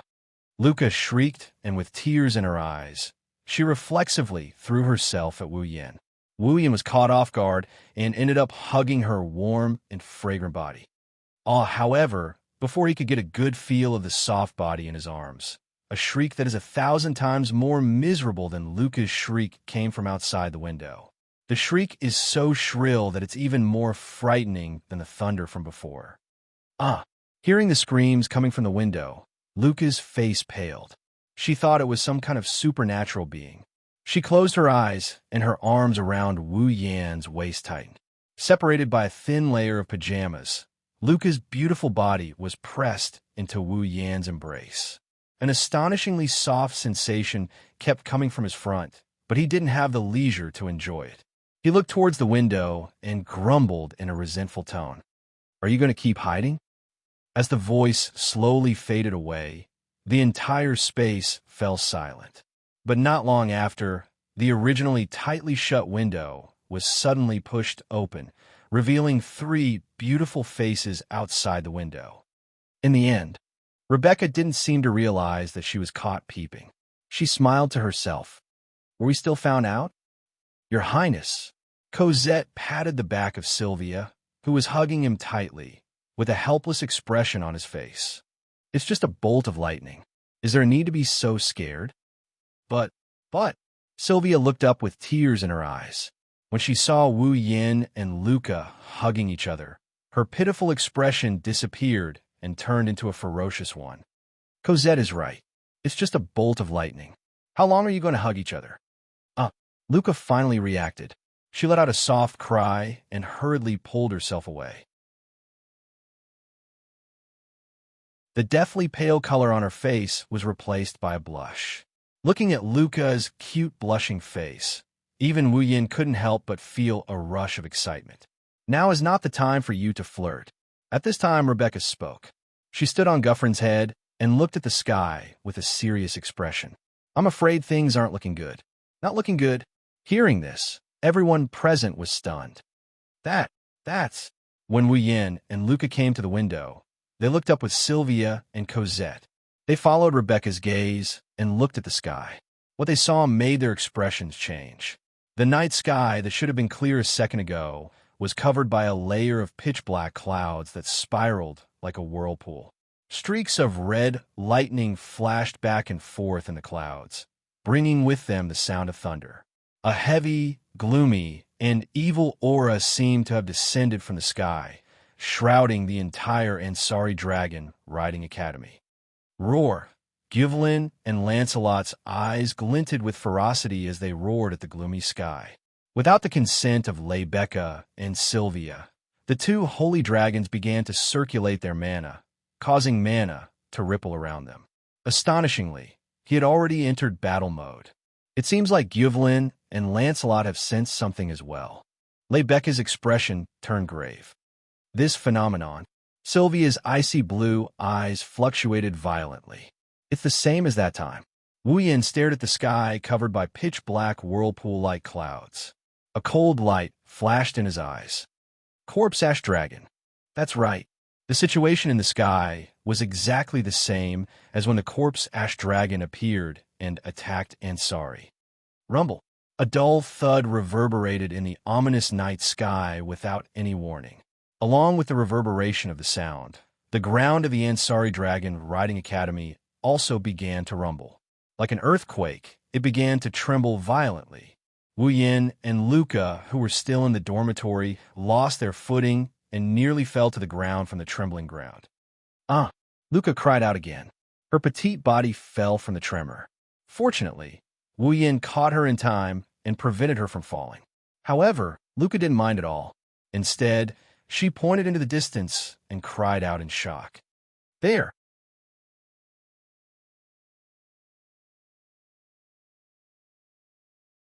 Chapter 1376. What's wrong? What's going on? Is it an earthquake? The students in the 4 dormitories located in different directions of the academy opened their windows one by one, looking out of the window with faces full of panic. Not only the students, but the staff, teachers, and other related staff also poked their heads out of the windows of their residences. When they saw the scene outside the window, they were all stunned. Dong, dong, dong, dong, dong. The muffled sound was accompanied by the shaking of the ground, gradually causing chaos in the entire academy. That shocking sound was as if there was some huge, ferocious beast running on the ground, causing the empty space in front of the academy to raise a cloud of dust that covered the sky and covered the earth. Not long after, the dust dissipated. What appeared behind the smoke and dust was a terrifying army. They were naked, pitch black, and looked like they had beast-like eyeballs all over their bodies. Their eyes flashed with a wolf-like ferocious light, drooling from their mouths. They looked extremely disgusting. Looking at the appearance of those dragons, I'm afraid none of the citizens of knighthood would admit that these monsters were dragons. However, judging from their appearance, they were indeed dragons. Moreover, they were like an army that had formed into groups of dragons. Groups of winged dragons with naked bodies spread their wings and soared high in the night sky, looking like earth dragons. Groups of earth dragons with their naked bodies were galloping across the open space. They looked like water dragons, but their bodies were naked. Groups of water dragons were swimming against the current of the river. Under the cover of the night, black aliens that looked very similar to pterosaurs, earth dragons and water dragons, but their bodies were naked and shrouded in an evil aura, were charging in the direction of the academy. These ugly, pitch-black creatures that looked like pterosaurs, earth dragons, and water dragons were none other than the corpse ash dragons. Looking at their numbers, there were at least 700, 800, or even 1,000 of them. Now, such a terrifying army of corpse ash dragons.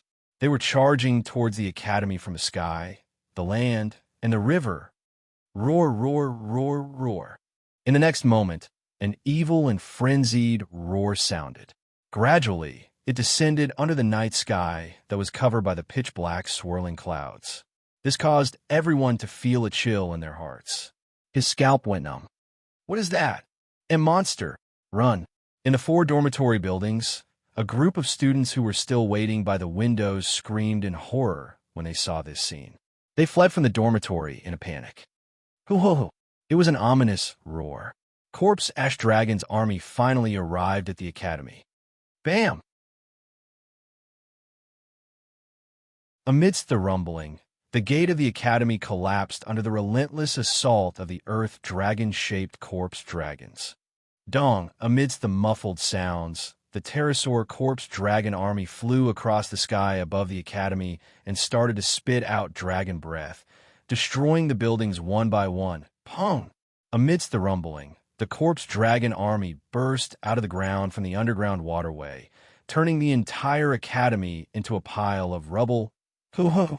A ruthless roar resounded through the clouds. How can Xianxia and Luca stared blankly at the scene before them. Buildings collapsed like building blocks under the assault of the earth dragon-shaped corpse dragon army. Fiery sparks exploded under the dragon breaths of the pterosaur corpse dragon army. Inch by inch, the ground opened up like a hole as the corpse dragon army shuttled back and forth. Gray smoke and scarlet flames danced and filled the academy under the moonlight. Students, faculty, and staff, everyone in the academy was running away in a panic. Under the night sky, the buildings were gradually being destroyed by the raging flames. Dong, boom, bang. Muffled sounds, explosions, and explosions resounded in the academy under the night sky. Buildings collapsed one after another, raising a hazy cloud of dust. Every corner of the academy was ablaze with raging fires. Ear-piercing screams rang out incessantly. It was like hell, the academy. Sylvia's body trembled violently, flames of anger surging from her face. Lebecca's emerald eyes were also filled with anger. Clearly, the two of them were enraged. Unlike Wuyin, Lebecca and Sylvia had spent more than a year or two in the Ansari Academy. They had more or less developed feelings for the academy. Now that they saw their academy being destroyed by a group of corpse dragons, the rage they felt was not something normal people could understand. Rune-sama. Luca hugged Wuyin tightly. She started talking in a flustered manner.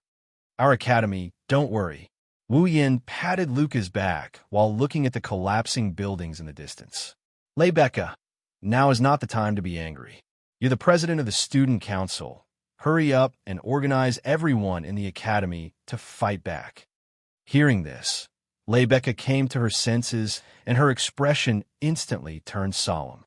President. Next to Wu Yan's room, Yashu and Yak peeked their heads out of the window and they looked at Lebecca. What should we do now? Lebecca didn't even think and was about to give the order. However, her voice was immediately interrupted by a roar not inferior to the corpse dragons. Roar, roar, roar, roar, roar. Amidst the roars, ferocious beasts that looked like corpse gray dragons emerged from the 6 dragon houses in the academy, one after another under the night sky. Pterosaurs flapped their wings like strange birds. The earth dragon moved its limbs like a lizard. It was a water dragon that was twisting its body like a huge snake. Finally, the dragons sleeping in the dragon house began to wake up and came out. In the next instant, the real pterosaurs, earth dragons and water dragons clashed with the pterosaurs, earth dragons and water dragons. The academy instantly became a battlefield between the dragons and the dead dragons. The dragons are making their move too. Lebecca's eyes lit up.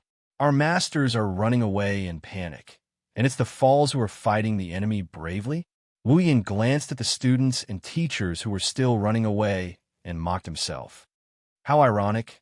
Even if they're dragon cultivators, they're only in their teens. It's inevitable for them to panic in this situation. Lebecca shook her head and smiled. That's why the student council is needed. With that, she opened her arms and closed her eyes. In the name of Lebecca, in the name of Randall, I hereby command you, present the holy knight armor you forged to me. Roar! Gyuvlin abruptly roared. Mana surged from his body, forming two magic arrays less than 10 centimeters away from each other. The magic arrays rippled and enveloped Lebecca. The magic arrays slid across Lebecca's voluptuous body.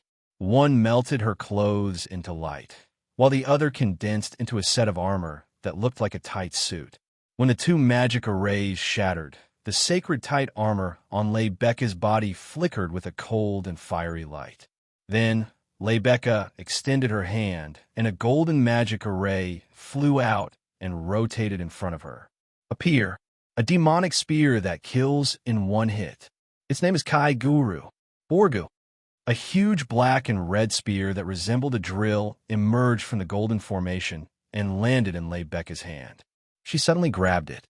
Yak, got it. If this academy is destroyed, I'll be in trouble too. Yak closed her eyes like a meditating nun and began to chant an incantation. Helmet, neck guard, chest plate, back plate, waist plate, hip plate, skirt plate, shoulder plate, arm plate, elbow plate, forearm plate, iron gloves, thigh plate, knee plate, shin plate, iron boots, spurs. The moment the last incantation fell, a white radiance followed by a powerful magic power wrapped around Yashur's body. Yashur could feel that the star carving on his left arm was heating up, causing him unbearable pain. And when the pain reached its peak, a set of silver knight armor made of pure magic appeared on Yashur's body, making him unable to feel any weight at all.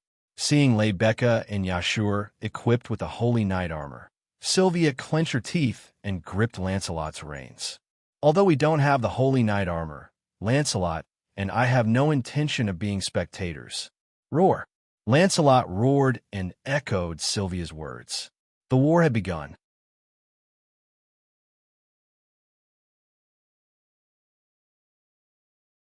Chapter 1377. Roland, Lebecca, Sylvia, and Yashur didn't immediately charge into the center of the battlefield. Instead, they looked at Wu Yin, who was still in the dormitory. Now, the Ansari Dragon Riding Academy could be said to be facing the greatest crisis in history. There was no doubt about Lebecca's strength, and Sylvia's strength had also greatly improved after obtaining speed, burst, and dance of the penetrating dragon's breath. While Yasha's paladin armor had a time limit and was merely a hastily assembled replica, at the very least, Yasha's strength definitely wouldn't be weaker than Sylvia's while the armor was still in effect. But there was a big problem with this. After all, what was happening in the Ansari Dragon Riding Academy wasn't a battle, but a war. Facing thousands of corpse ash dragons, Sylvia's burst of speed had a time limit, as did Yashur's holy knight armor. Although Lebecca had the strength of the 8th rank on the battlefield, a single person's strength was limited. By the time the holy knight armor ran out of mana, Lebecca would be powerless to reverse the situation. Fortunately, they still had Wu Yin on their side. Whether it was Lebecca, Sylvia, Yashur, or Yak, they couldn't forget him. Not only was this ordinary-looking man the world's strongest dragon rider, he had also defeated the world's strongest Holy Sky Dragon Rider, Yuzura L. Sarwin's existence. If he made a move, then the Ansari Dragon Riding Academy's victory would be set in stone. Or rather, everyone was still thinking that if Wu Yin summoned that white dragon from that day, Then with the might of that white flame that instantly defeated Izura, the leader of Lorimen's holy dragon riders, it should be able to immediately eliminate all the corpse ash dragons in the academy, right? Although Lebecca, Sylvia, and the others didn't know how strong that white flame was. But that day in the arena, the monstrous magic that surged up to the sky. However, they could clearly feel it. With that level of mana, how could it be weak? Not to mention, Yuzura had personally admitted it. That day, Wu Yin hadn't used his full strength. Therefore, Lebecca, Sylvia, and the others were waiting for Wu Yin to make a move to resolve the disaster of the Ansari Union's Dragon Riding Academy. Unfortunately, Wu Yin only looked at the battlefield in the distance and shook his head gently. Wu Yin hadn't finished his words yet. A muffled explosion suddenly rang out, interrupting his words. Suddenly, the water dragon-shaped corpse ash dragons burst out of the ground and rushed out of the underground waterway.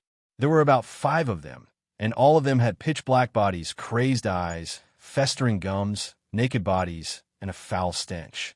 Saliva dripped from the corners of their mouths. The place they had charged out from was right below Lebecca and the others. Roar! Ear-piercing roars echoed through the night sky. A group of water dragon corpse ash dragons looked up with ferocious glints in their eyes. They fixed their gazes on Lebecca and Sylvia, who were riding on Guffrin and Lancelot. It's a corpse ash dragon. Lebecca and Sylvia's expressions changed. Roar! The water dragon corpse ash dragons opened their mouths and roared. Then, a dazzling flash of light accompanied by dense mana flames burst out and blasted towards Lebecca and Sylvia. Careful! The sudden attack made Lebecca and Sylvia's reactions slow by half a beat. However, Guffrin and Lancelot reacted in time. Roar! The 2 holy dragons let loose enraged roars, and a magic power surging over their bodies swelled. The hexagonal defensive barrier immediately expanded, and ripples spread out from it. Bang! The 5 water dragon corpse ash dragons' dragon breaths landed on the hexagonal defensive barrier in the blink of an eye. There was a loud explosion and scarlet sparks, but it only lasted for a moment before dissipating. The 5 water dragon breaths had been easily blocked. However, that wasn't something to be happy about. This was because the 5 water dragon corpse dragons had already extended black shadows from all parts of their bodies.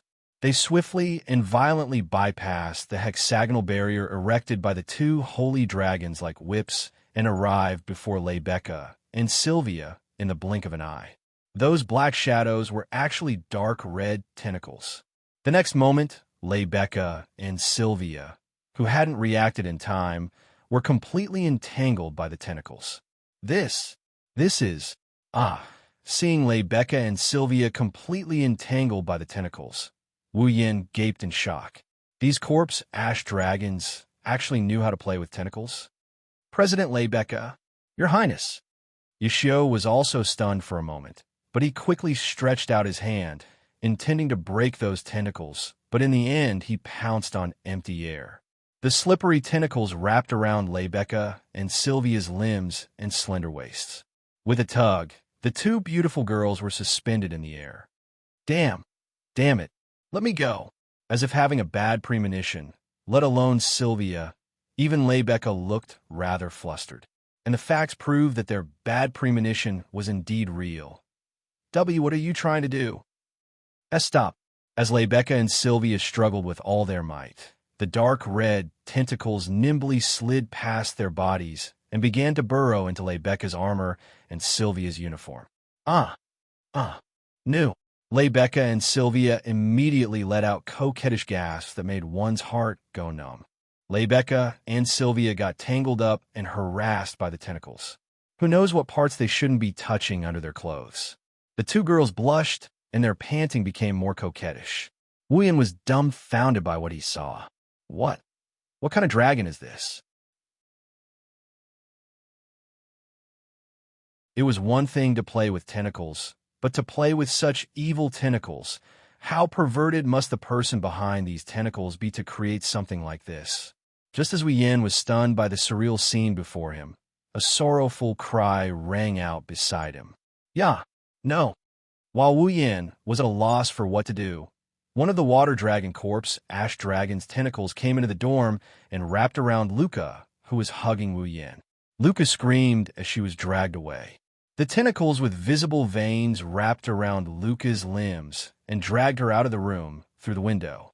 She was also hung upside down in the air. Luca was crying as she struggled with all her might.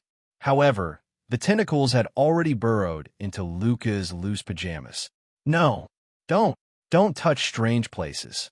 Not long after, Luca also let out a coquettish cry and was hung in the air with Rebecca and Sylvia. It was an extremely pleasing scene. Wu Yin was completely dumbfounded. Yashur had already been blinded by Alec the moment Rebecca and Sylvia's pajamas were burrowed into their pajamas. He was rolling on the ground and howling in pain. Rebecca endured the strange feeling in her body and turned her head with difficulty to look at Wu Yin. When she saw Wu Yin's dumbfounded expression, she was furious. Stop daydreaming. Come save us. Oh. Wu Yin regained his senses. He stepped on the windowsill and shot out of the dorm. Turning into a black shadow, he charged towards the three girls who were hung upside down in midair like he was breaking through the night.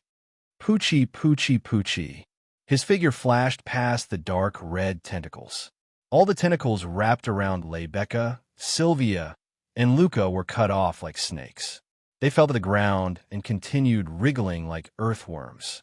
Carrying Rebecca, Sylvia, and Luca, Wu Yin landed firmly on the ground. He looked around at the wriggling tentacles on the ground and couldn't help but sweat. They actually have this kind of ability. These corpse dragons really can't be underestimated. Damn it. Rebecca and Sylvia's expressions darkened. Their eyes were filled with rage. Gufflin, Lancelot, roar. A roar echoed in response to the two girls. The two divine dragons set up a magic formation. Flame-like dragon breaths shot out and instantly obliterated the 5 corpse dragons and the disgusting tentacles on the ground. Seeing the flames of rage burning in Rebecca and Sylvia's eyes, Wu Yin knew that they were thoroughly enraged. These corpse ash dragons were in trouble.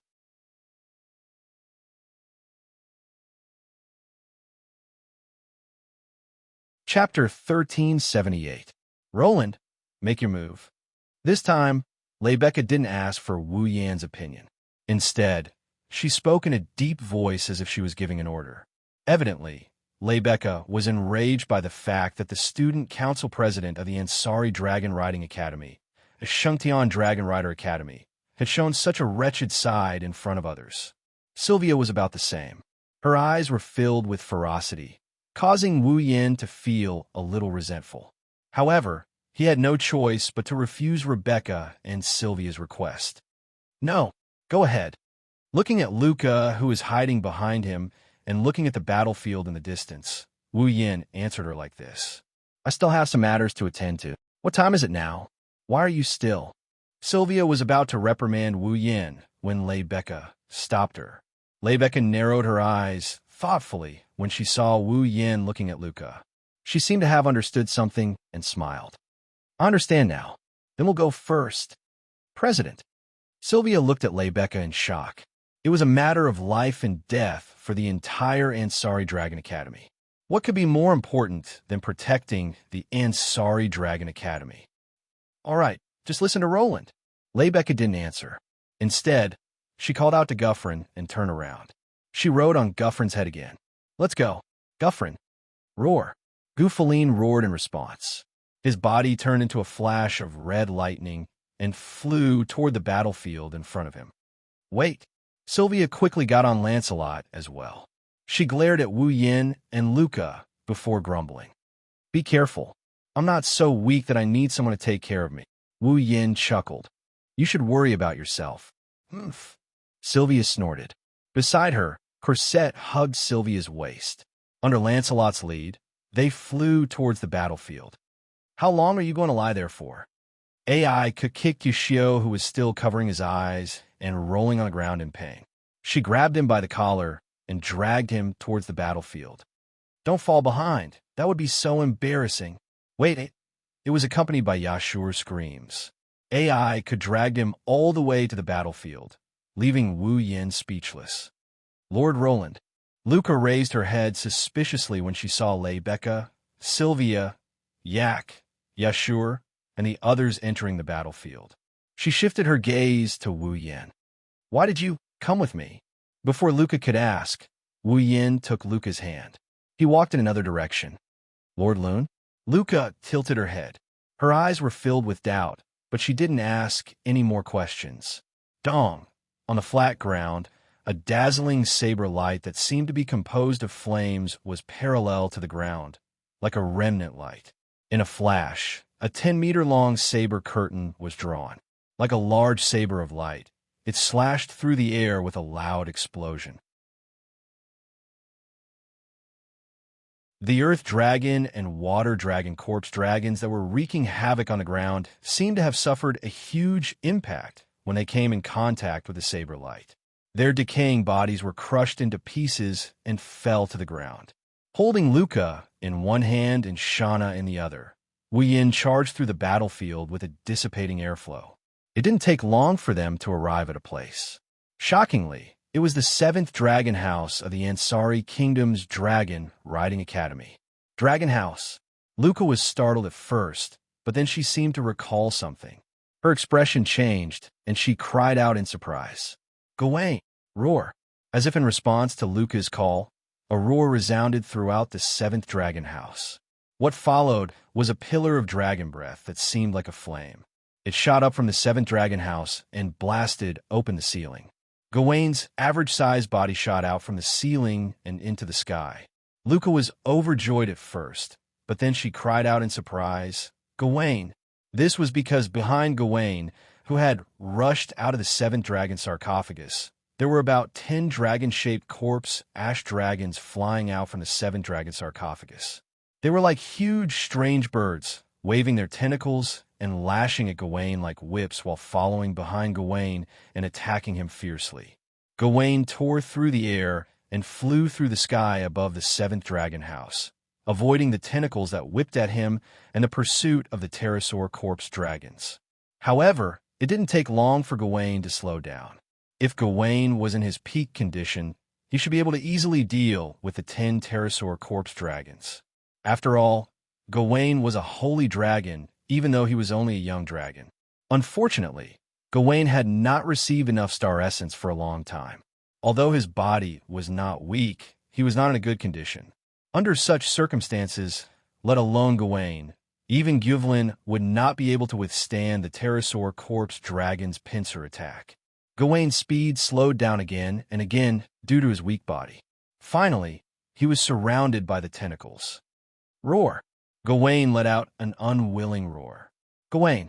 Luca's expression changed again and again until it was full of anxiety. Lord Roland! Luca grabbed Wu Yan's clothes tightly and begged, "Please save Gawain." No. To Luca's surprise, not only did Wu Yan not do anything, he even lowered Shauna and rejected her coldly. "I won't do anything." Why dash? Luca looked at Wu Yan in disbelief. "Why?" "Because it's not my duty." Wu Yan met Luca's purple eyes. "You should be the one saving Gawain." "Me?" Luca was dumbfounded. "Gawain severed his star essence path to protect you and weakened his body. Otherwise, Gawain would have been able to deal with those corpse dragons in a matter of minutes. In other words, Gawain is in this state because of you." Wu Yan's voice pierced Luca's heart like a sharp arrow. As Gawain's master, shouldn't you take responsibility and save Gawain, who has been protecting you all this time? How can I save Gawain? Tears welled up in Luca's eyes. She was so anxious that she was about to break down. "Without Gawain, I can't do anything. Lord Roland, I beg you, please save Gawain. You can scold me all you want after this, but Gawain, Luca." Wu Yan sighed when he saw Luca so anxious that she was about to cry. "Luca, think about it. Think about everything you did with Gawain.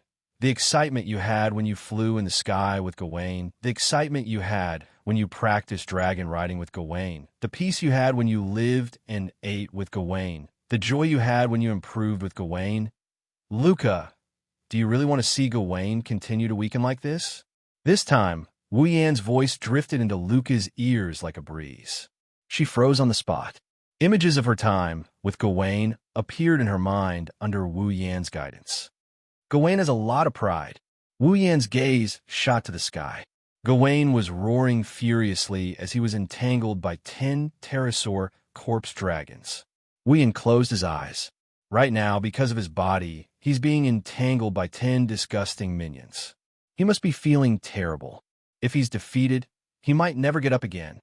Luca, do you want to see Gawain suffer such a blow and fall into depression? Gawain. Luca clenched her fists tightly. Her face was filled with uncertainty. Luca had to admit that everything Wu Yan said was correct. Given Gawain's personality, he would be devastated if he was defeated by a dragon like that. Right now, Gawain must be feeling terrible. This was all because of her fear of riding Gawain. Could it be that he was just going to watch Gawain be defeated and sink into depression? Could it be that he was going to continue like this until he ran out of star essence and died in depression? No, absolutely not. Roar. Gawain howled in the sky. He finally shattered the last bit of hesitation in Luca's heart. Gawain. Without hesitation, without confusion, and without the fear she had in the past, Luca lifted her bare feet and ran forward. Biz. In the next instant, Luca's body burst into a dazzling torrent of light and charged into the sky.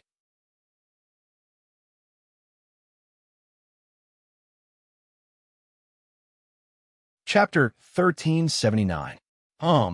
The dazzling torrent of light turned into a bridge that resembled the Milky Way, rising from the ground into the sky. Then, with a turn, it descended from the sky like a veil made of starlight, landing on Gawain's body. In an instant, Gawain's body was also dyed with starlight. It was as if he had rushed into the Milky Way.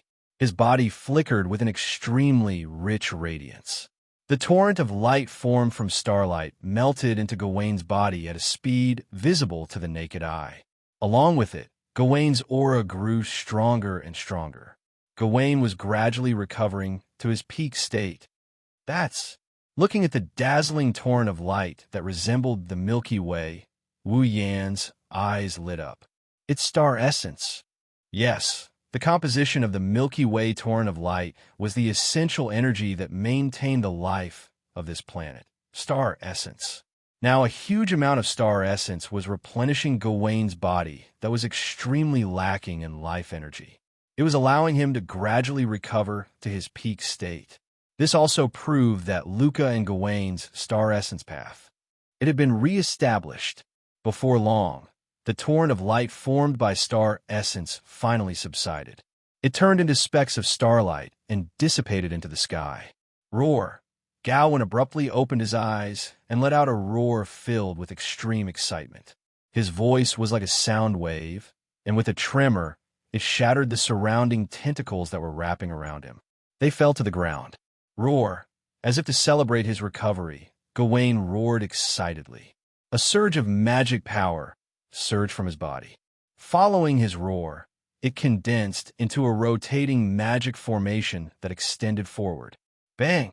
A dazzling stream of magic power that resembled a pillar of light was mixed with a flaming dragon's breath.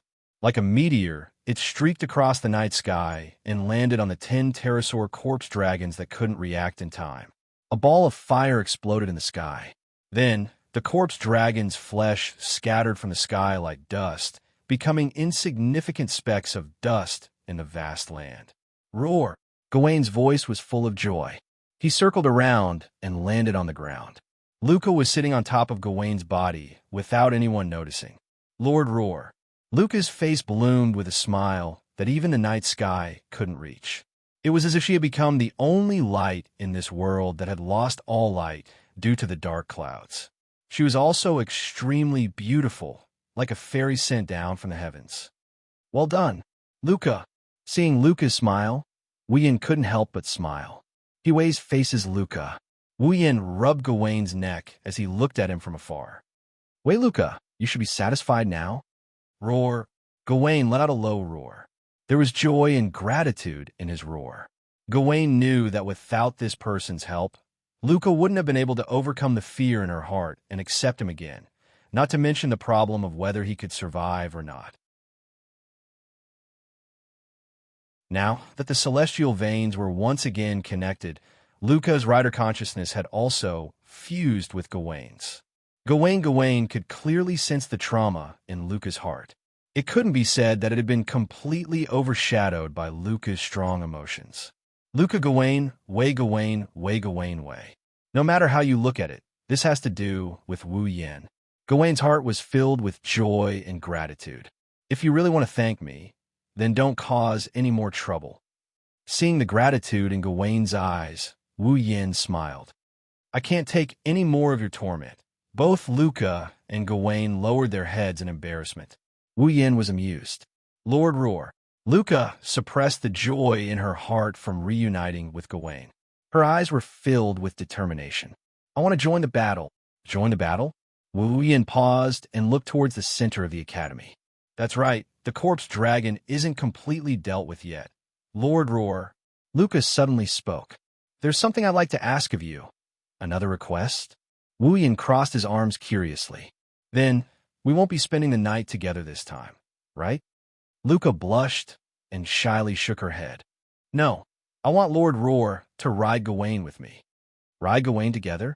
Wu Yin gasped. "Huh, yes." Luca's clear eyes revealed a strong will. "I want to challenge the dragon dance again and calm this chaos, but I can't guarantee that I won't be afraid." "You mean?" Wu Yin's tone was uncertain. "You won't be afraid with me around?" "Lord Roar." "If it's Lord Roar." Luca closed her eyes for a moment. When she opened them again, her expression was firm.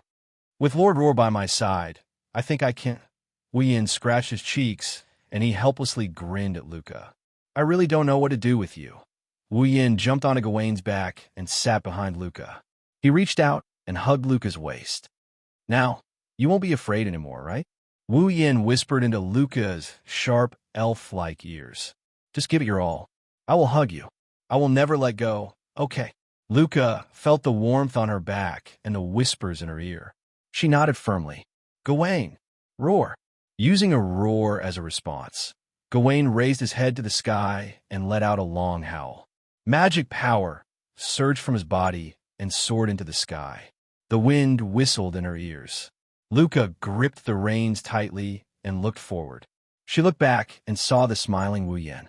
Luca was a bit absent-minded. "Lord Roar, Can you hold me tighter?" "Like this?" "Tighter." "Like this?" "Tighter." Wu Yin bitterly smiled. As if he wanted to melt Luca into his body, he tightened his grip around Luca's slender waist.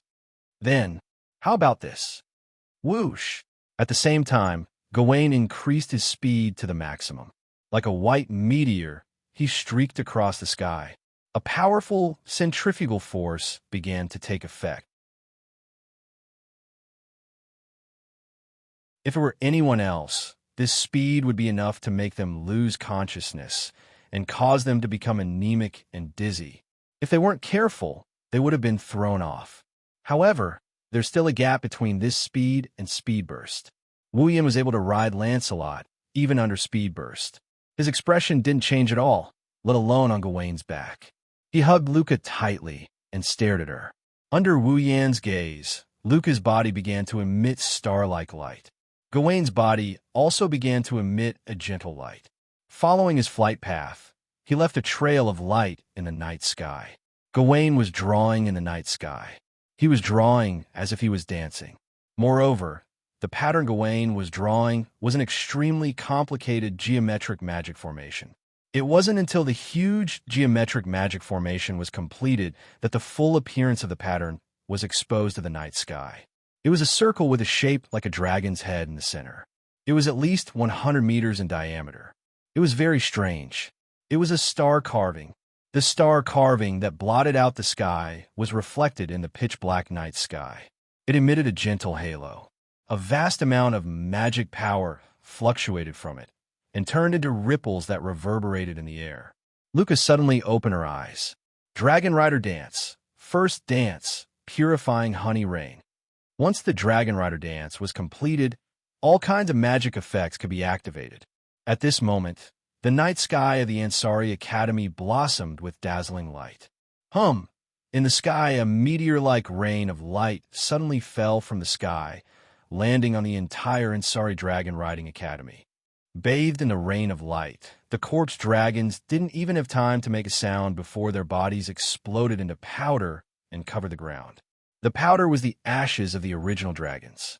In less than a second, the hundreds and thousands of corpse ash dragons, which gave everyone a headache, were all turned into ashes and disappeared from the world. Luca held Gawain's reins and leaned into the warm embrace behind her. Her purple eyes were filled with dazzling splendor.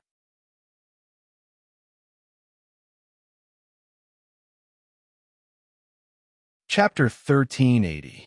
Did I fail again? On the top floor of the Templar Bell Tower, Mikosis looked at the disappearing dark clouds and the geometric pattern that resembled a star carving in the sky. His eyes were gloomy. Below him, the buildings of the Ansari Dragon Riding Academy were still burning and smoking.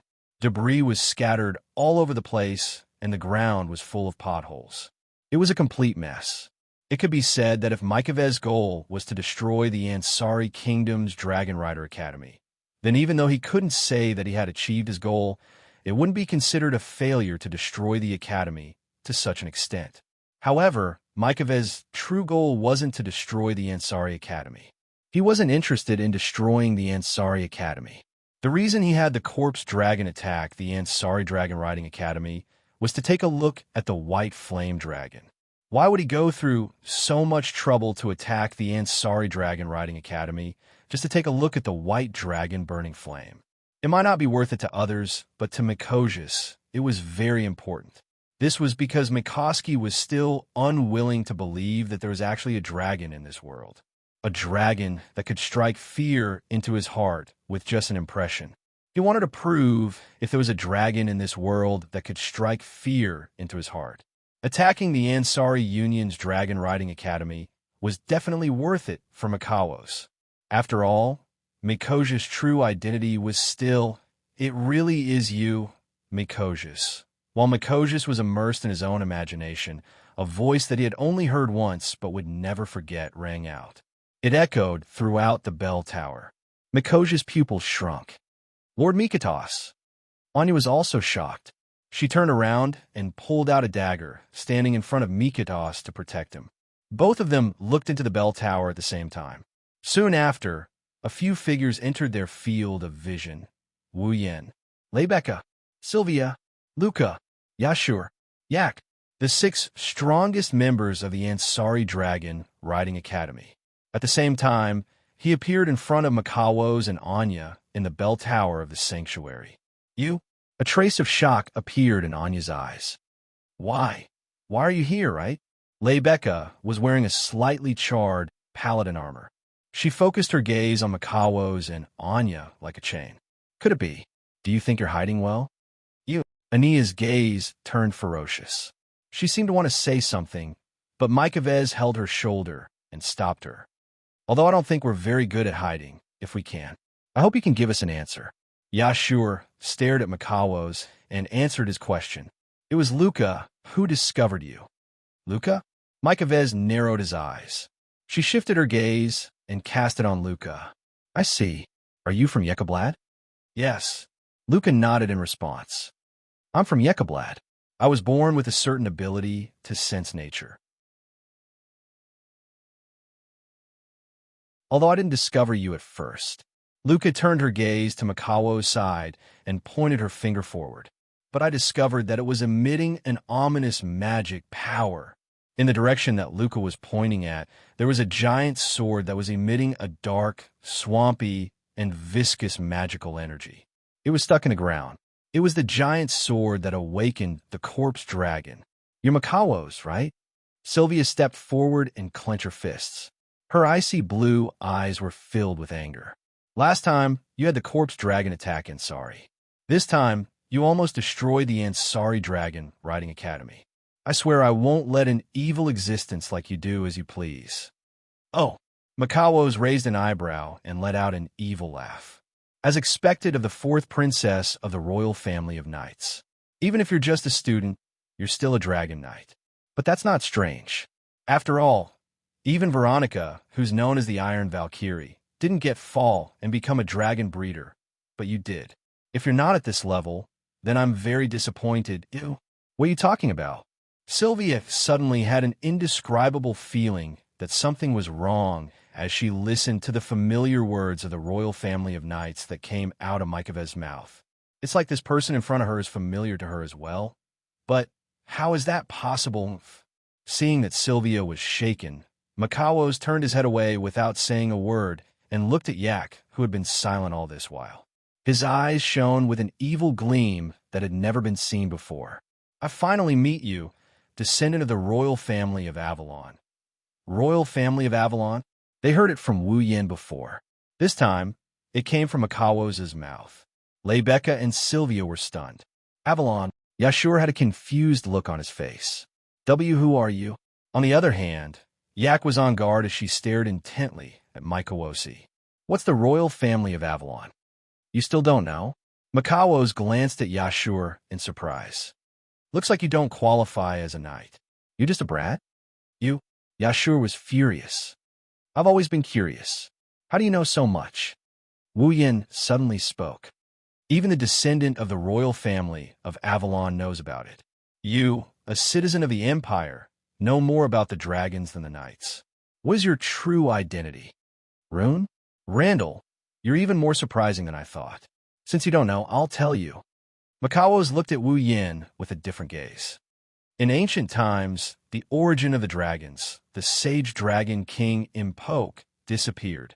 However, his bloodline was left behind and split into two major branches. Makawos pointed at Yak. One of the bloodlines is the Avalon Holy Dragon royal family, which is the little brat beside you. Yak, Lebecca, Sylvia, Luca, and Yashur looked at Yak in surprise. Me? Yak was at a loss. And then? Wu Yin kept his gaze on Makawos. What about the other bloodline? The other bloodline is the one that has been enemies with the royal family of Avalon for generations. Makawos' tone became distant. The Nihilenia Underworld Dragon King family. The Nihilenia Underworld, Lebecca and the others muttered. The Nihilenia Underworld Dragon King family. Wu Yin frowned. Avalon's Holy Dragon Royal Family and Nihilenia Abyssal Dragon Wong family are the royal families of the dragon race. They are also the dragons with the highest level of bloodline and the strongest power in the dragon race. Mikano's gaze turned sharp as he looked at Wu Yin. That's why I'm curious as well. Rune, Randall, what kind of existence is that white dragon of yours? Its power is already enough to rival the complete form of the Avalon Holy Dragon Royal Family and the Nihilenia Underworld Dragon Royal Family after their bloodlines have been awakened. Makawo's face under the mask was already tense. Tell me, what is it? The entire Templar Bell Tower suddenly became quiet. You want to know? Wu Yin chuckled under everyone's watchful eyes. Then, how about we exchange questions? Exchange? Yes, exchange. Wu Yin walked past everyone and stood in front of Makawos. Tell me who you are, and I'll tell you what my fall is. How about it? Fair, right? It was Makawos' turn to be silent. Forget it. After a long while, Makawos took a deep breath. I'll figure it out one day. Let's end it here for today, Makawos. Lebecca and Sylvia immediately barked coldly. Tried to escape? Wu Yan's gaze turned cold. Do you think I'll let you escape again? Calm down, Rune Randall. Makawos brought Anya to the edge of the bell tower's railing. After a while, there will be an even bigger feast. At that time, let's decide the victor. Leaving this sentence, Makawos and Anya jumped down from the clock tower without hesitation. Stop! Lebecca, Sylvia, and the others were shocked. They wanted to rush over, but Wu Yin stopped them with a wave of his hand. Looking at the edge of the bell tower, Wu Yan's wine-red eyes flashed with a pensive light. An even bigger feast.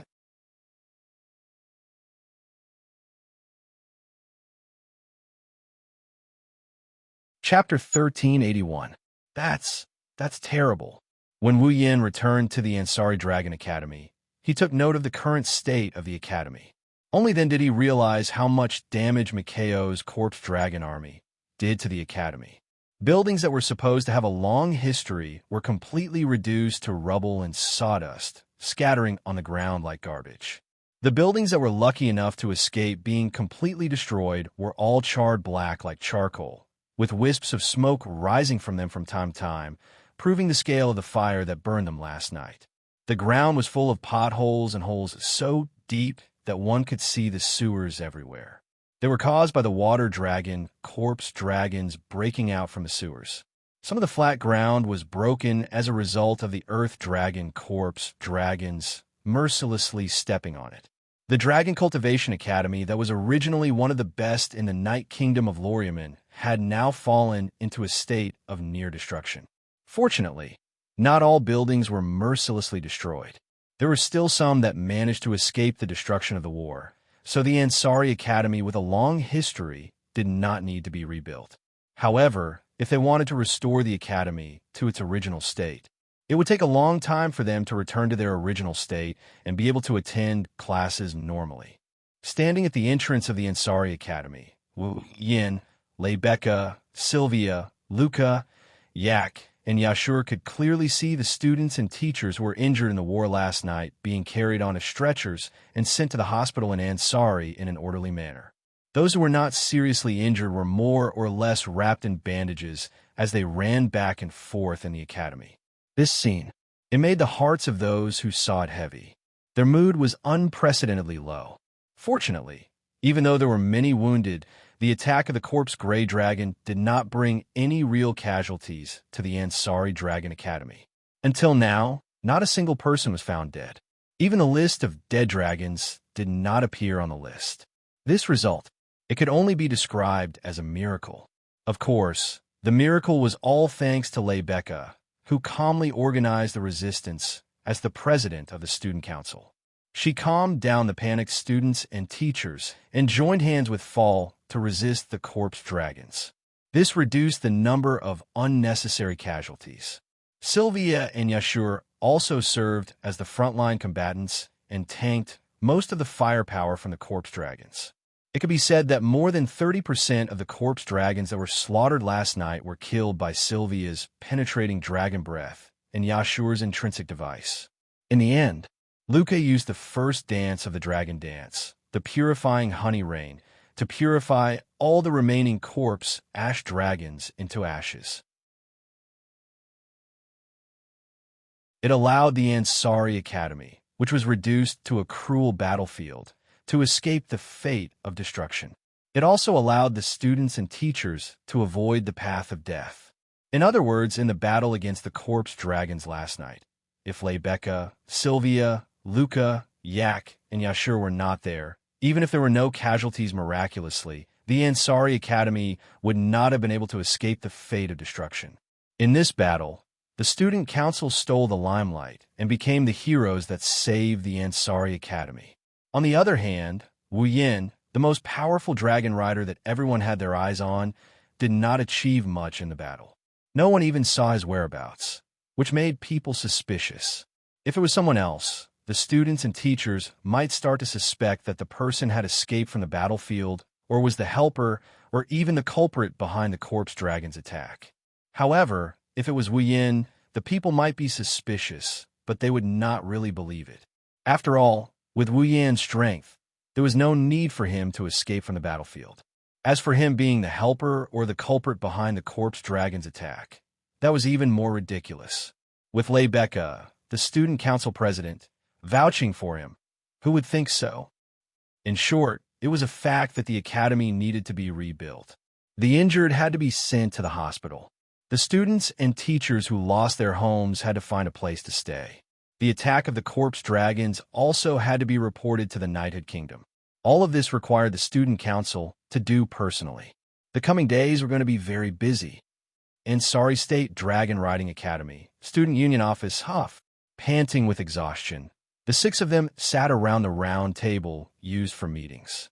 They started to relax after a sleepless night and working for the academy for half a day. Everyone, please have a cup of tea and recover your energy. Corsette pushed a dining cart filled with tea sets in. She had a gentle smile on her face as she brewed a cup of black tea for everyone. This was another form of timely help. Ugh, I'm alive. Yashur drank the black tea like it was water to quench his thirst. He heaved a sigh of relief before sighing again. I didn't expect the academy to be destroyed to this extent. The student council office is really lucky to be intact. It's all because of that guy called Mykovez. Aika shouted angrily. Who's that guy? It's so annoying. Hearing Aika's words, everyone present fell silent for a moment and raised their eyebrows. Makawo's, huh? Lebecca crossed her arms as if she was deep in thought. Is that guy really from the Empire? Why is he so familiar with the dragons of the Knighthood Kingdom? Also, he said Yak is the last descendant of the Avalon Holy Dragon royal family. Yashur looked at Yak, who was gritting her teeth in disbelief. Based on what Mikaos said, isn't Yak the Dragon royal family's princess? I don't know what's going on, but do you have any objections? Aika raised her head with an arrogant look on her face. I'm such a powerful dragon. Are you convinced now? No. Yashur subconsciously shook his head. Rather than saying I'm convinced, it's more like I can't believe it. How can a girl like you who likes to laze in bed, gluttonous, irritable, and even pee in her sleep be a dragon? Bang! PFFF. Before Yashur could finish his words, he was sent flying by a red-faced Yak. I'm sorry, I'm a girl who likes to laze in bed, gluttonous, and irritable. Yak's eyes flashed fiercely. She stomped on the ground and walked up to Yashur, who was rolling on the ground while holding his stomach. She grabbed him by the neck and shook him. A watchdog like you dares to look down on me? See if I don't stomp you flat. What you're doing right now has nothing to do with stomping flat with one foot. Shut up. Do you want to die again? Already dying. Everyone sighed when they saw Yashur's eyes rolling back as Yak grabbed him by the neck. But this explains why Yak is able to create a replica of the Holy Knight armor, even though she's only been born for less than 3 months. Lebecca tilted her head. Since she's the Dragon Royal family's princess, it's not surprising that she has this ability, right? Aiku immediately beamed with joy and let go of Yasha's neck, allowing Yasha to finally catch his breath and gasp for air like a dog. Lord Royan. Luca turned to Wu Yin, who was deep in thought, and tugged at his sleeve. What's wrong? Lebecca and the others turned to Wu Yin. Is there anything I need to pay attention to? Well, you can say that. Wu Yin waved his hand perfunctorily, much to everyone's dissatisfaction.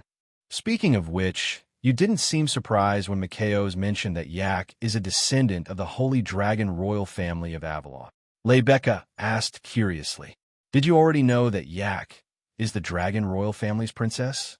Didn't you ask us about the Holy Dragon royal family of Avalon a while ago? I just found out about it not long ago. That's why I wasn't surprised when Mikaos mentioned the Holy Dragon royal family of Avalon. However, I didn't expect there to be a Nihilenia Abyssal Dragon royal family. I didn't know about that at all. Wu Yin rubbed his forehead in distress. He turned to Yashur. But Yashur, you have to be careful. Me? Yashur was stunned.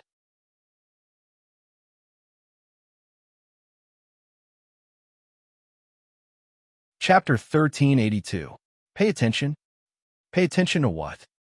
Lebecca, Luca, Yashur, Yak, and the others all looked at each other in confusion. They clearly didn't know what Wu Yin meant. You guys. Wu Yin laughed bitterly. Don't tell me you didn't hear what Micah said? Looking at Yashur, Wu Yan's gaze turned serious. If what Mykovez said is true, then the Neha Abyssal Dragon royal family and the Elvelyn Holy Dragon royal family have been fighting each other for generations. Sooner or later, the other party will find Yak, the last descendant of the Elvelyn Holy Dragon royal family, and engage in a cruel battle where either you die or I live.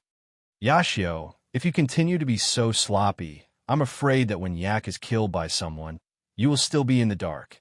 Yashua's pupils suddenly contracted. A chill surged from the depths of his heart and filled his entire body in an instant. Yashua felt as if he was in an ice cellar. His entire body was cold. Only now did Yashua realize what kind of danger he was about to face. He also realized that he had neglected something important. "I am not afraid," Yak said, but her pretty face was slightly pale. Whether or not she was the last descendant of the Elvelyn Holy Dragon royal family, Yak was only born for less than 3 months. She was still a young dragon. She had to face the threat of death at this age. It was impossible for Yak not to be afraid. She was only putting up a strong front. Rune is right. Yashua, you have to be careful. Lebecca seemed to have realized the severity of the situation, and her expression turned serious. Judging from Akker's powerful magic power to create a replica of the Holy Knight armor when it was still a young dragon, if the Nihilenia Underworld Dragon royal family, who had been enemies with the Avalon Holy Dragon royal family for generations, were to reach adulthood, then how powerful can it be? Just thinking about it is terrifying. The more she spoke, the more serious her expression became. Yashio, you have to be careful and protect Yak well. I understand. Yashio nodded solemnly with a heavy expression on his face. No matter what, I won't let anything happen to Yak. I'm not so weak that I need someone to protect me. AI coldly snorted. Don't turn your head. Don't forget, without my Holy Knight armor, you are just an ordinary person. How are you going to protect me? Yes. Yashua replied helplessly. Apart from this problem, Wu Yin frowned.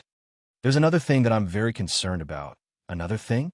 Lebecca and the others couldn't help but look at Wu Yin again. Did you all forget what Mikvis said before he escaped? Wu Yin narrowed his eyes. Wait a little longer. There will be an even greater feast. Hearing this, everyone finally remembered this matter, and their faces all changed. What is Mikvis trying to do now? Yashua clenched his fists, his eyes filled with anger. Isn't destroying the academy enough? How am I supposed to know? Wu Yin shrugged. If I didn't want to know what this greater feast is, I would have let him go. Do you think I would let him go? That doesn't make sense. Lebecca objected to the idea. We should have captured him and forced him to tell us the reason. Do you think he's the type to tell us the truth? Wu Yin knocked on the table. Besides, Mikhail's is from the Empire. This so-called Greater Feast is most likely not just his personal operation.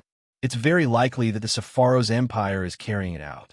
If we capture him, there's only a possibility that we won't be able to obtain any clues about the subsequent events. When something really happens, it'll be terrible. That's true. Lebecca frowned bitterly. But now that Mikvis has escaped, how are we going to find clues? Well, at the very least, Mikvis has been exposed. The clues will be more or less exposed. Wu Yin shook his head. Finding these clues is the mission of the Knights. We're still students. Let's focus on the Academy's reconstruction. That's true. Lebecca sighed. I will report this matter to the Knights' royal family and let them decide. That's good enough. Wu Yin grinned, and he turned around abruptly. There, Sylvia had a gloomy expression on her face, and her icy blue eyes were filled with uncertainty. And then, Wu Yin looked at Sylvia with an ingenious change of topic. What's wrong? However, Sylvia's expression remained gloomy even after Wu Yan's words. She stared at the table as if she didn't hear what Wu Yan said at all. The atmosphere in the student council office changed into a heavy one. Wu Yan frowned. Lebecca, Luca, Yak, Yashu, and the others exchanged glances as well. Your Highness. Cosette also noticed that something was wrong. He reached out his hand and shook Sylvia. Your Highness. Your Highness. Sylvia exclaimed and came back to her senses. What's wrong? We should be the ones asking you that, right? Wu Yin tilted his head in confusion. You've been like this ever since you came back from the Templar Bell Tower. You haven't said a word, and you're always absent-minded. Not only are your actions strange, they don't seem like the usual Sylvia, who takes everything seriously. What's wrong? Sylvia looked around at the student council members who were looking at her and lowered her head. There's something I really care about. Something you care about? Lebecca repeated her words. What do you mean? Sylvia opened her mouth, but immediately closed it again. She hesitated for a moment before shaking her head. No, it's nothing. Hearing this, everyone present frowned. Nothing? How could it be nothing when she's acting like this? Your Highness. Yashur wanted to say something, but Wu Yin shook his head. Seeing this, Yashio couldn't say anything and could only sit down obediently. Since that's the case, let's talk about something else. Lebecca stood up and changed the topic. The report on the Academy's damage has just been sent over. Lebecca picked up a report from the table. According to the statistics of the damage, fortunately, only one of the 4 student dormitories was damaged. I'm afraid it's not habitable anymore. Lebecca's gaze shifted to Wu Yin and Yashur. They had a bad feeling about this. Only one. Yashur couldn't help but gulp as he asked in a trembling voice. This dormitory, could it be? That's right. Lebecca shrugged. It's Apollo dormitory. As expected, Yashur was dazed. In other words, Wu Yin sighed. We don't have a place to stay, right? You can't say that. There are a few old dormitories in the Academy that survived. We've decided to temporarily let the boys of Apollo dormitory live there. However, due to the limited conditions, it's more like a refuge. Lebecca smiled mischievously. So, if you two can't find another place to stay, you'll have a miserable time. How can this be? Yashur looked like he'd suffered a blow. What about me? What about me? Yak was anxious. I'm also staying in Apollo dormitory. Are you going to let me stay in a refuge? I won't agree. Yak, you can stay in my room for now. Lebecca gave Yak a reassuring look. My place isn't big, but it shouldn't be a problem for you. If you agree, you can stay with me for now. I agree. Yak nodded without hesitation and abandoned her master. I just found out I'm a dragon princess. I don't want to stay in a refuge. Yashur shrugged and looked at Wu Yin. Hey, Rune, do we have to stay in a refuge? Who knows? Wu Yin rolled his eyes at Yashur. Let's take it one step at a time.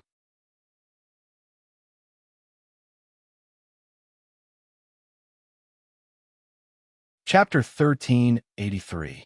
Now, where should we go? Well, who knows?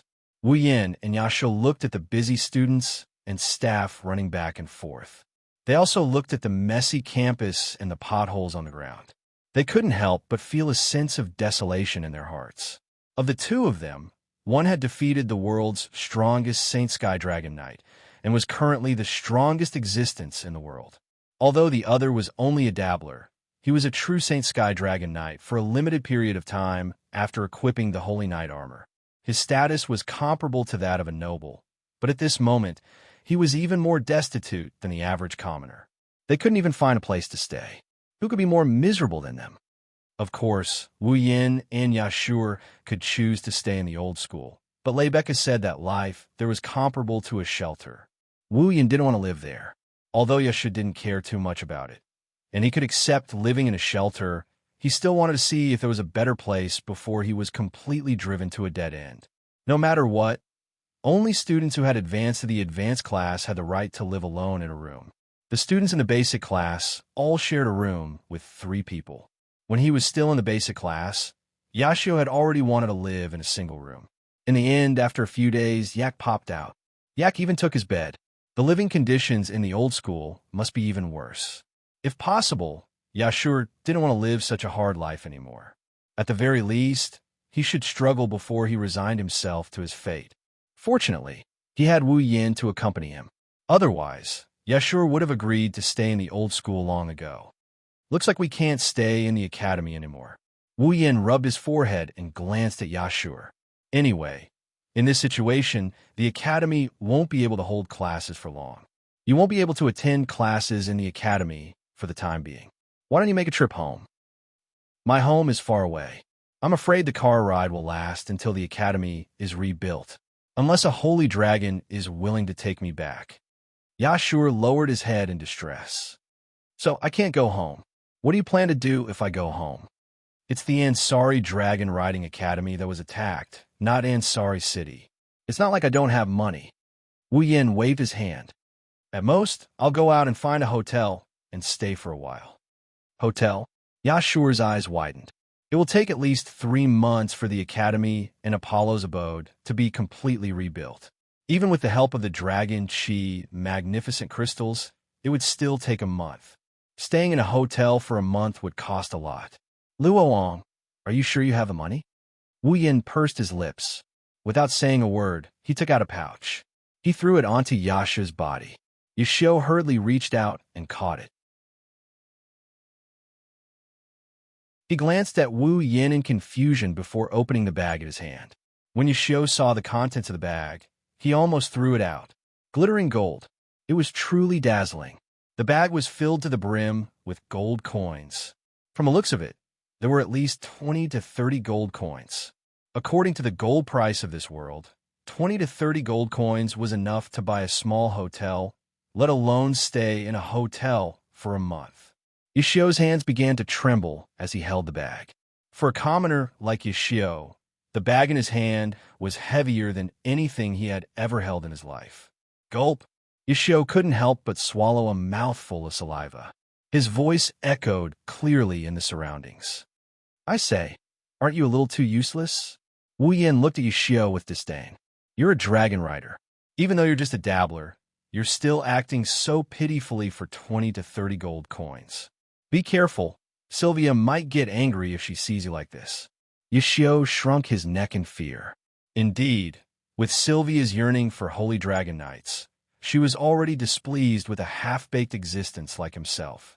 If he were to perform so unbearably, with Sylvia's rigid personality and identity, it was possible that she would not be able to tolerate it and would directly curse him out loud. It wasn't Yashio's fault, though. He was just a commoner from a village. I don't even know if I can earn that much money in my lifetime. Yashio retorted. Besides, I didn't know you were so rich. Rich? Wu Yin chuckled and turned his head away. These 20 to 30 gold coins were nothing compared to the hundreds of billions of gold coins in the Ring of Gold, which could be piled up into dozens of mountains. However, no matter the world, gold is a hard currency. This is something Wu Yin has experienced firsthand. Are you coming too? Wu Yin asked Yashio. How about we stay in a hotel together? Me? Yashio was stunned for a moment before he quickly shook his head. No, we'll have to stay here for at least a month. I don't have that much money. I'm the one who invited you. Of course I won't let you pay for it. Wu Yin was speechless. Yashio shook his head anyway. That's even more out of the question. How can I accept your help to pay for a month's hotel accommodation? Aren't you a little too restrained? Wu Yin glanced at Yashio with an amused look. To me, this amount of money is nothing. That's not enough. Yashio refused. Then what are you going to do? Wu Yin clicked his tongue. You're not going to stay in a shelter, are you? If there's no other way. Yashio sighed. That's the only way. Wu Yin was speechless. A petite figure ran over from afar as if looking for something. When she saw Wu Yin standing beside Yashio, her eyes lit up and she ran over.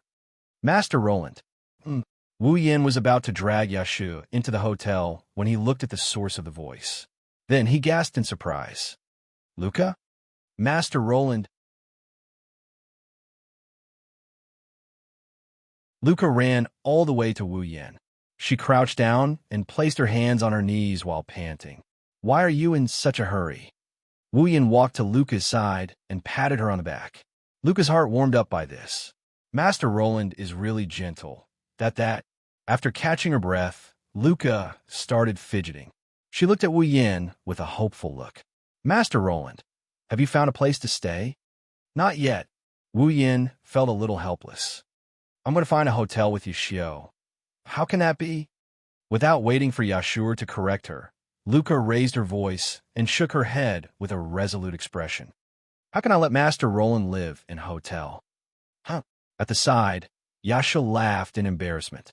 Unfortunately, I can't afford to live in that kind of place. What else can I do? Wu Yin ignored Yashio's grumbling and scratched his face. Do you want me to live in the old school? Of course that won't do. Luca immediately objected. Soon after, her pretty face turned red and her determined eyes turned into hope. If Master Roland doesn't mind, I can offer my room to Master Roland. Wah! Yashio was shocked. Stay in your room? Wu Yin blinked as well. He looked at Luca's pretty face that is filled with hope and doubt. What about you? Me? Luca lowered her head. She was a little shy and nervous at the same time. Of course, I'm going to serve Master Roland high. This time, it was Wu Yan's turn to be shocked. The bag full of gold coins in Yashua's hand also fell to the ground, and a flabbergasted expression hung on his face. Serve him? Did I hear wrong? Rune-sama also invited me to your room to spend the night. I am just being polite. Luca clenched her fists. She looked at Wu Yan with a pitiful look in her purple eyes. Can't I? Can't I? Well, it's not that you can't. Wu Yan looked away and didn't want to see Luca's pitiful expression. But won't it be inconvenient for you? No, of course not. Luca answered without hesitation. I'm living alone. There's nothing inconvenient about it. Living alone? That's dangerous, isn't it? Wu Yan's lips twitched. He couldn't even retort. Xianxia was also stunned.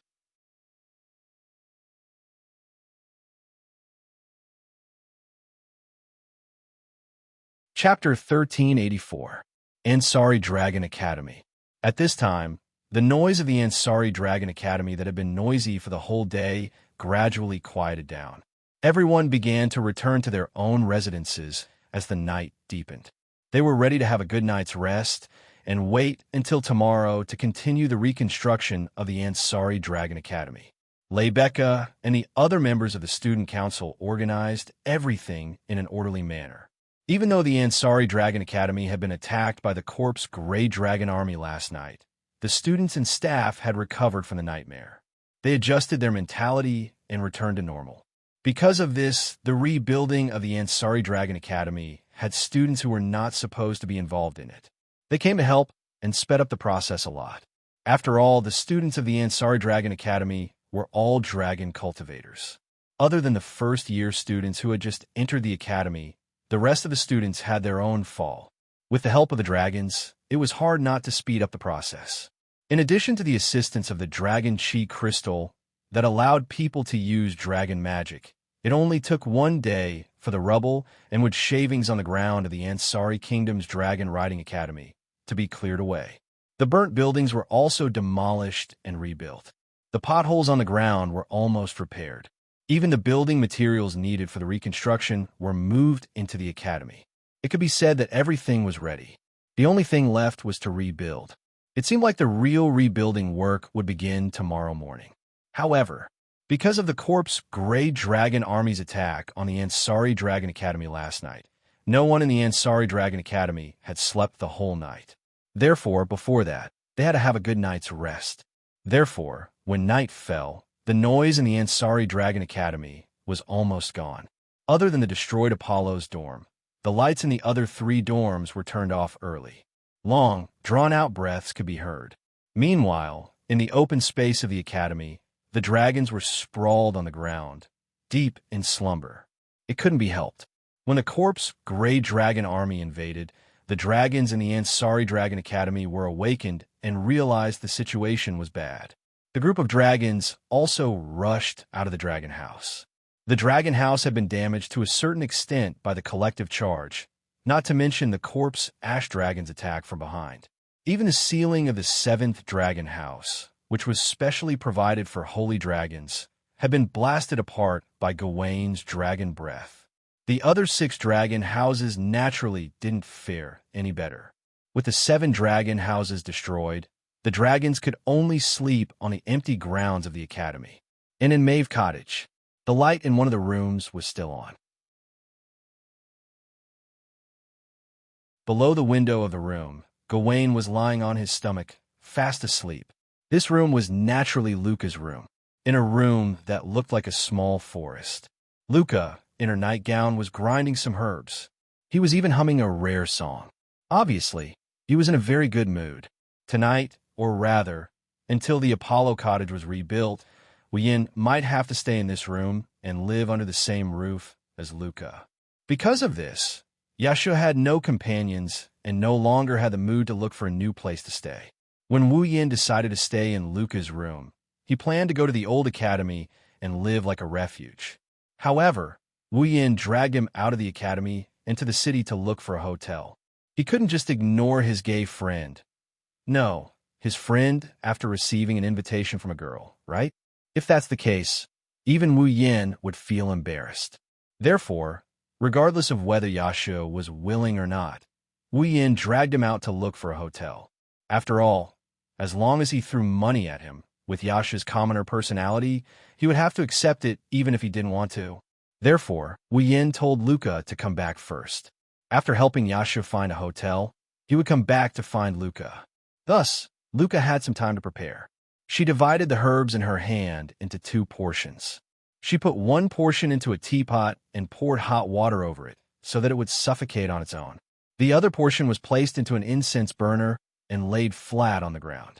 Luca picked up the teapot and carefully shook it. Then, she placed it by her feet and took out a sparkling and translucent gem from her bosom. That was the Dragon Qi Magnificent Crystal. Luca raised the Dragon Glory Crystal in her hand and chanted the incantation to activate her dragon magic. Burn! As soon as he said that, the magic power in the Dragon Qi Magnificent Crystal turned into a flame and exploded in the incense burner in front of him. The herbs that had been ground into powder immediately started burning. Seeing this, Luca hurriedly picked up a lid and covered the incense burner. The next moment, a strange smoke floated up from the vent of the lid. Luca picked up the incense burner and smelled the fragrance coming from it. A trace of satisfaction appeared in her purple eyes.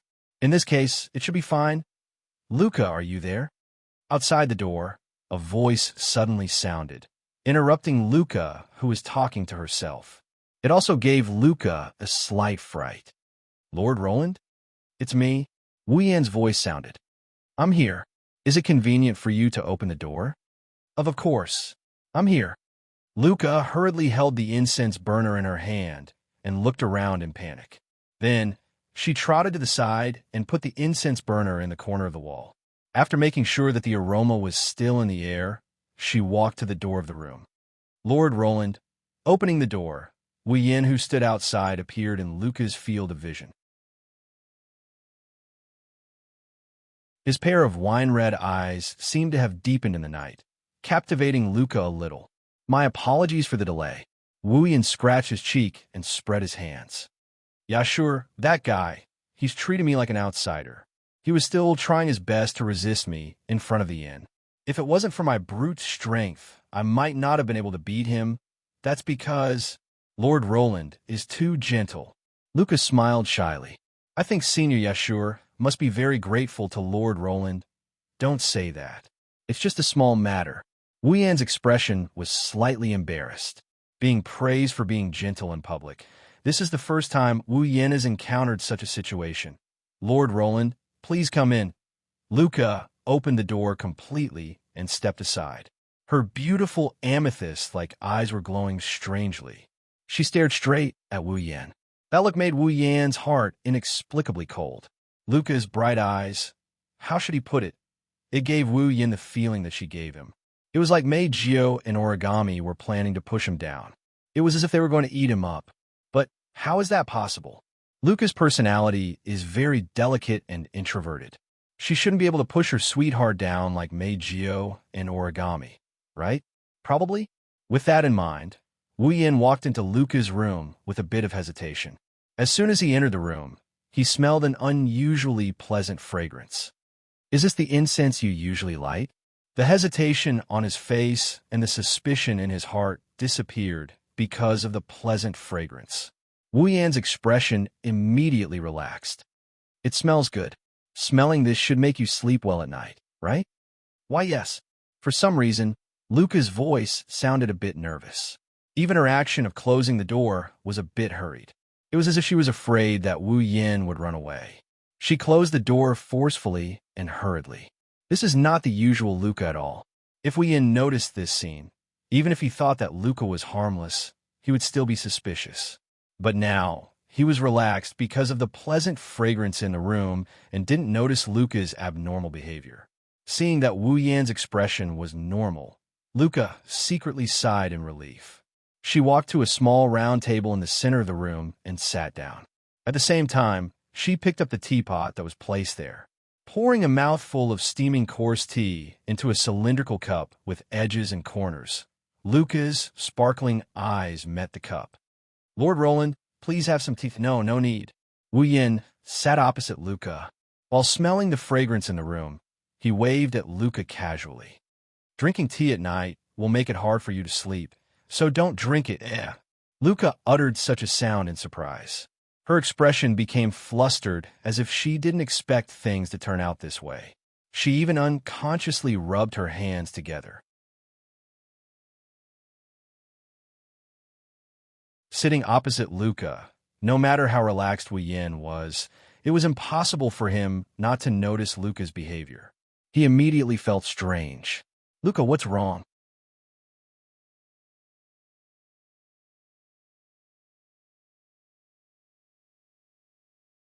Chapter 1385.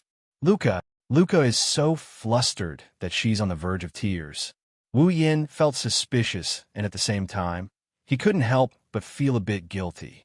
He has to admit, Luca's attitude is too much of a foul. Luca had a pitiful appearance to begin with, and her delicate temperament was even higher than Cannon's. Only Ikaros, who easily aroused the desire of others to protect her, could rival her. Not to mention, Luca had an introverted personality. When she pretended to be pitiful, it was more lethal than any weapon. No, there's no need for her to act pitiful. This girl's every move and action is so natural that it exudes a pitiful aura. Even though he knows he did nothing wrong, he still felt like he has committed a grave sin. His expression instantly turned awkward. All right. Stop acting like you're breaking the rules." Before long, Wu Yin surrendered. "I'll drink it." "Really? Like a sunny day after a storm?" Luca's expression turned for the better. Her watery eyes stared at Wu Yin with watery eyes. That look of hers, it's even more of a foul than before. "Oh, really?" Wu Yin was shocked. His heart couldn't help but waver. He forced himself not to look at Luca's expression. As if he was trying to escape, he quickly picked up the steaming teacup on the table and brought it to his mouth. A mouthful of hot tea slid into Wu Yan's mouth. It flowed down his throat and into his stomach. In the next second, it was as if a ball of carefully prepared honey had exploded in his body, and a wave of warmth spread in his stomach. For a moment, it filled Wu Yan's entire body. Yet, the taste was unusually cool. It was contradictory to the extreme. Yet it felt natural. It was incredible. This tea. Wu Yan looked at the tea in the cup in astonishment. He didn't even think about it before he blurted out his comment. "Incredible. As long as Lord Loon likes it." Lucas seemed happy to see Wu Yin drink the tea. His eyes curved slightly. "This is tea made from herbs. I have already mixed it. Although it is not a famous tea, it is my own invention. That's really amazing." Wu Yin took another sip of the hot tea. Even though it was hot tea, it tasted cool. To be able to fill his body with warmth after entering his stomach was definitely not an exaggeration to say that it was incredible. "What kind of tea is this?" "This is spirit herb tea." "Herbal tea?" Luca nodded and explained. "The Yekiblade people are good at herbalism, but the herbs are used according to different ways. Different compounding methods, different types. It is divided into many fields. Some teas made from herbs that have a good effect on the body are called spirit herb teas. So it's good for the body." Wu Yin had some admiration. "That must be very expensive, right?" "This is a tea that I mixed myself. I can't comment on the price." Luca used a calm expression to state a fact that no one could ignore. But if the herbs used to make the tea were to be sold in the market, a conservative estimate would be that it could be sold for 300,000 ecals. 300,000 ecals. Wu Yin was shocked. Even though it has only been 2 to 3 months since he came to this world, Wu Yin had a rough idea of the value of money in this world. 300,000 ecals, compared to the bag of gold that Wu Yin tossed to Yashur today, it was definitely not much less. 300,000 ecals was just the price of the herbs. If he were to buy the tea directly, the price would definitely be several times higher. It was only now that Wu Yin realized how expensive the tea in his hand was. "I really didn't expect this. But if it's good for the body, it's not that unacceptable." Wu Yin bitterly laughed as he slowly tasted the tea in his hand and casually asked, "Then, what's the effect of this tea?" This. For some reason, Lucas stuttered as if there was something that she couldn't say. This made Wu Yin feel a little depressed. Why is today's Luca so different from her usual self? Then, it's time to go to sleep, Luca, who was stuttering, suddenly said and stood up in a hurry. It's already very late, all right. Wu Yin gloomily swallowed the last mouthful of tea in the cup. He stood up and looked around. Luca, where's the bed? Luca pointed at the coffin in the middle of the room that was covered in white flowers. Wu Yan's heart skipped a beat. Could it be? Wu Yan's eyebrows twitched as he looked at the coffin. You want me to sleep in that coffin? That's not a coffin. Luca kindly reminded him. That's a bed in the style of Yekyblade. It's a convenient piece of furniture that can be buried directly during a funeral. All right, so you want me to sleep in this convenient piece of furniture? Luca nodded. Wu Yin was speechless. In my life, I've slept in good beds, bad beds, floors, sofas, but I've never slept in a coffin. Wu Yin was speechless.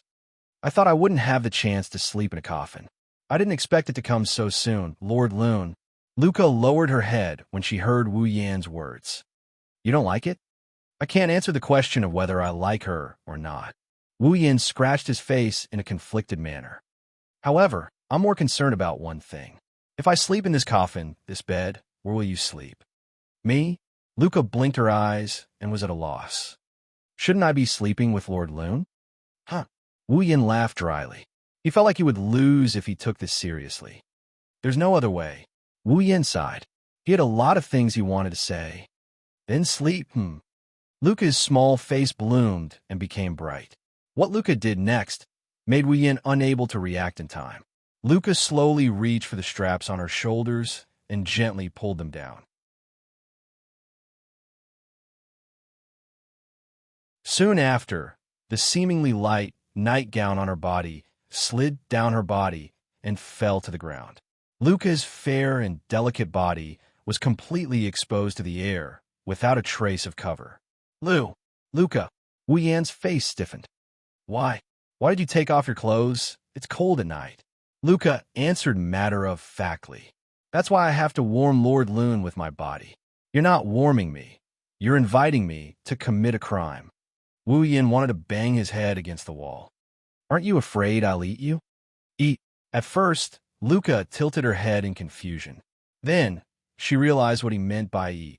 A blush appeared on her pretty face as she began to blush shyly. If Lord Long doesn't mind. But, Lord Long, after this, please come with me to the village of Yekyblade. I have to introduce Lord Long to my adoptive father. Meet your parents? Wu Yin couldn't stay calm anymore. Is she implying that I have to take responsibility if I can't control myself? Could this be the legendary forced marriage? Wu Yin felt his head start to hurt. It seems the month he's about to spend in Luca's room isn't as peaceful as he thought. Wu Yin felt something was wrong with his body. The blood in his body seemed to have started to flow faster, and a strange heat was surging through his body. His mouth felt dry, and at the same time, an unknown evil fire appeared in his heart. Wu Yin was stunned. He didn't know what to think, and he looked at Luca with his mouth agape. You drugged the tea. Of course not. Luca shook her head like a rattle drum, but this time, Wu Yin doesn't believe her. Then why do I feel hot all of a sudden? That's... Luca turned her head away awkwardly. That's the effect of the tea. Effect? Wu Yin had a bad feeling about this. What effect? That. Luca was like a child who had done something wrong and answered in a mosquito's voice. Strengthening energy. Looking at Luca's naked and alluring body, listening to her answer, he felt the lust rising in his heart and his vision turned black. He knew he was going to be sad tonight.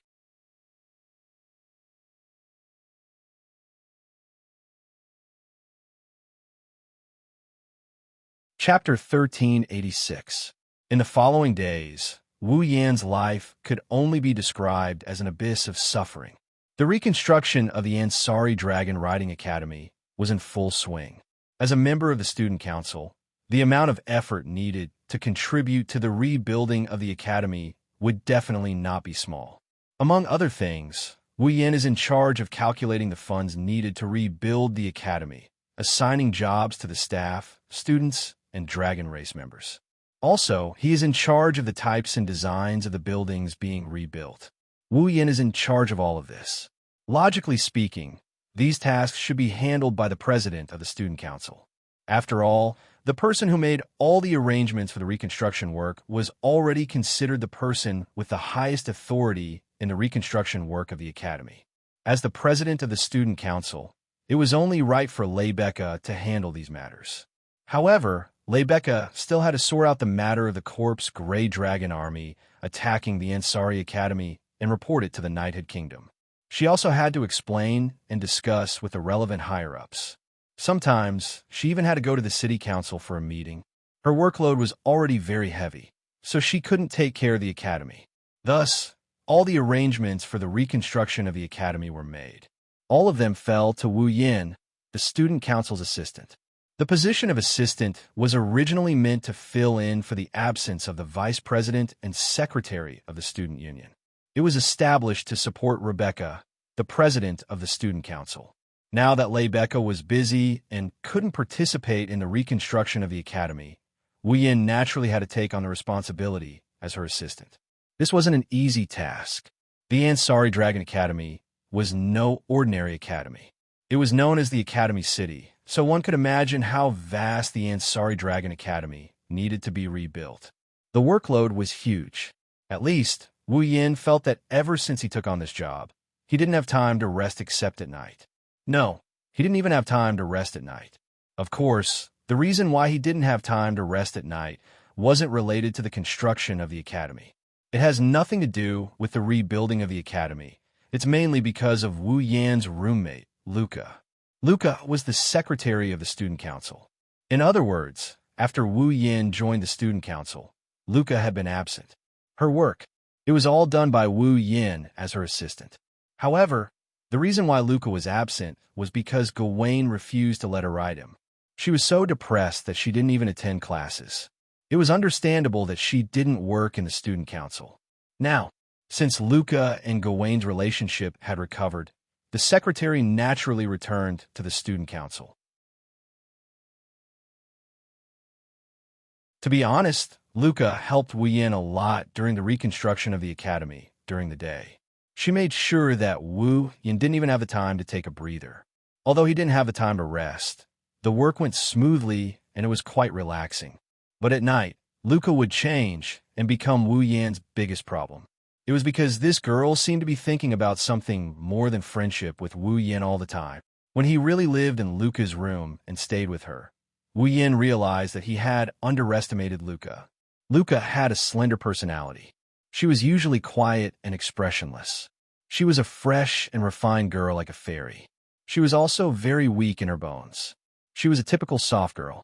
With Luca's personality, even if she really had an unusually good impression of someone, she might be hesitant and unable to make up her mind to confess.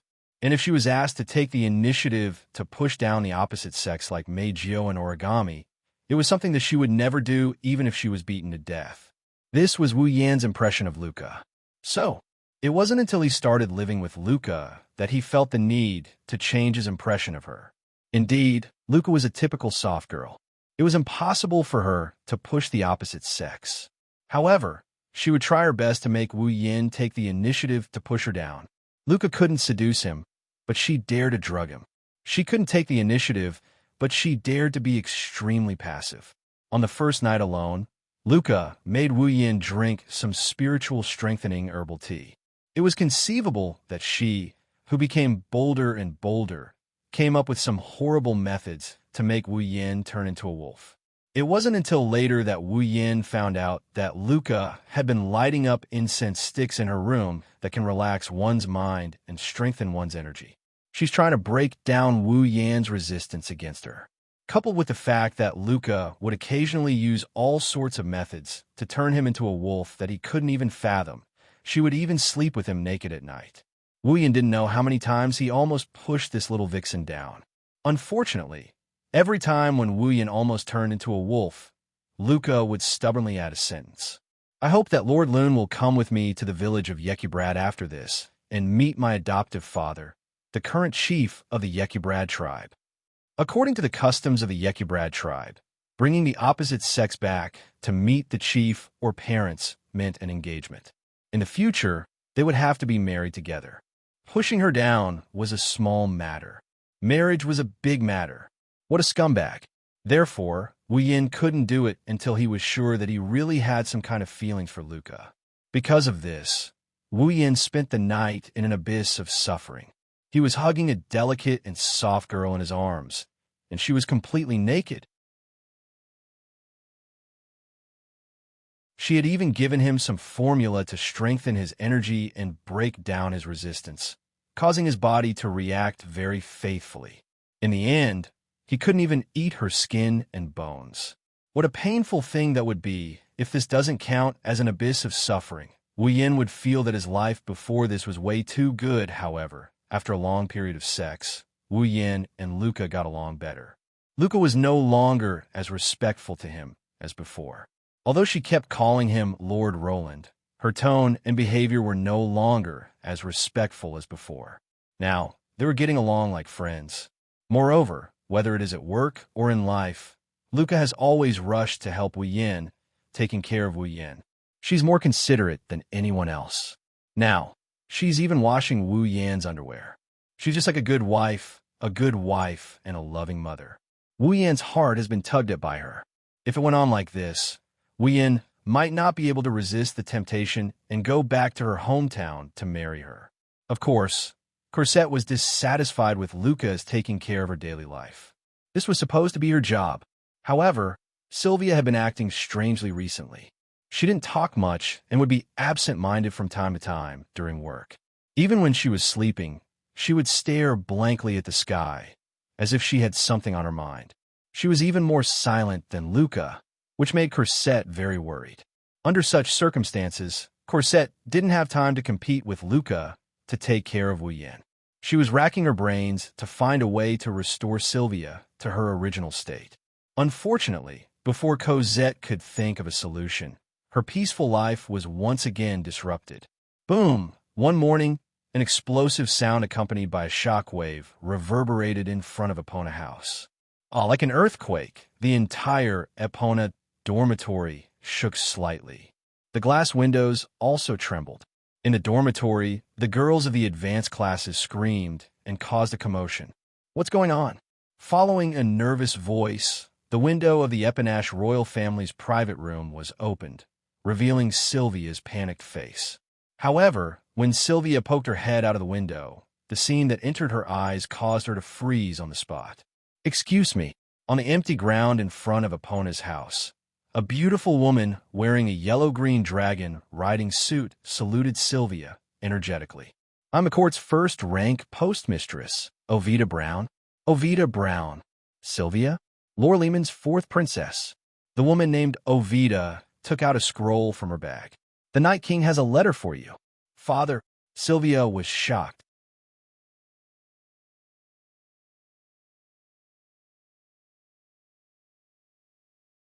Chapter 1387. Ansari Dragon Riding Academy. Epona, in the royal family's room, Sylvia sat in front of her desk. She took out the scroll she had just received from the postman and carefully tore it open. Night King, Ayward, Lormont.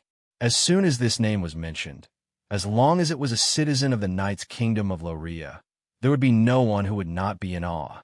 However, only those who were truly familiar with Orvard would know that this Night King in name was actually quite disappointing when they actually met him. It's not that Ayward is incompetent as the Night King. He's not an incapable ruler either.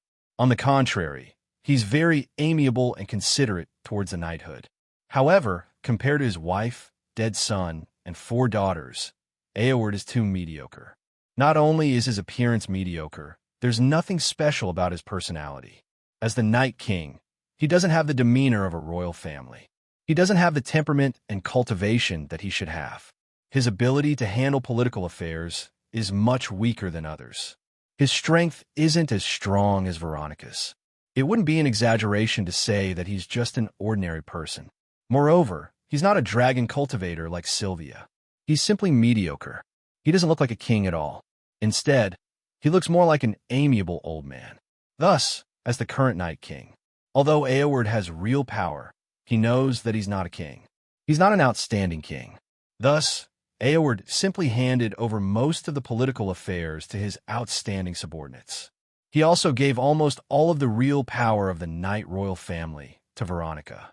He himself is living a leisurely life and can enjoy it very much. Because of this, Xianxia, who knows what kind of person her birth father is, treated Eoward's letter so seriously. With Eoward's lazy personality, he actually gave up on his enjoyment and spent so much effort to write a letter to Xianxia. Thinking about it, it must be something urgent or important that Xianxia has to be careful. After reading Alvard's letter in detail, Xianxia was even more certain of her suspicions. This was indeed a very important matter. Xianxia threw the letter on the table and leaned back in her chair as if she lost all her strength. Her icy blue eyes looked at the ceiling in a daze. She muttered to herself, "Participate in the Continental Conference." That's right. Night King Orwald's letter clearly told Xianxia that Xianxia was to participate in the Continental Conference. The Continental Conference is a conference held every 5 years. It gathers the leaders of all the top factions in Eluxtran. During the Continental Conference, Lormon Knighthood, Shepron Kingdom, Sepharo's Empire, Rovlock Merchant City, and Espadar Hall will unite. These 5 forces that each held a place in the Eruxtran continent would send their own representatives to gather together for an important summit that would determine the future of the Eruxtran continent. The Continental Congress was a tradition of the Eluxtran continent. Back then, of the Lormon Knighthood of Lormon Knighthood Empire. The conference Amon continent Amon of the conference. Amon Amon the of Amon Amon of knighthood of Amon the continent had. Was Amon Amon one could only imagine how important the continent's congress was to the various peak powers of Eluxtran. Now, the Continental Conference that is held every 5 years is finally going to be held again. Thus, Night King Eoward ordered Xianxia to return to the capital of Lormon Knighthood, Fantion City, and attend the Continental Conference. Of course, that wasn't the most important thing. The most important thing is that every Continental Conference is hosted by Rosa Maria Church. The core of the Church of Mary, the Espada Basilica, was in charge of hosting the event. Furthermore, the location of the event was decided by the current pope of the Espada Basilica through divination. The current pope of Espadar Hall has already divined a location of this year's Continental Conference and announced it to the entire Eluxtran continent. It is the capital of Lormon Knighthood, Fantion City. Fantion City, which is located in the center of Fantion City's capital, must be in a state of chaos. They must be preparing for the Continental Conference, right? In other words, it won't be long before the representatives of the top factions of Eluxtran arrive at the capital of Lormon Knighthood. They might even gather in the capital of Lormon Knighthood. This matter could not be said to be small. However, Xianxia was only annoyed. She wasn't in a hurry. Originally, Xianxia had been troubled by a certain matter during this period of time. Now, before the matter had been resolved, her home had become the venue for the Continental Conference, and even her student had to attend the conference. How could Xianxia not be annoyed? Moreover, Eoward didn't only ask her to go to Fantion City. There are others apart from her as well. Sigh. With a sigh, Xianxia walked to her bed in a mess and fell down. Her skirt flew up, and the lower half of her fat two-suit was completely exposed to the air. "Your Highness, you're being too rude."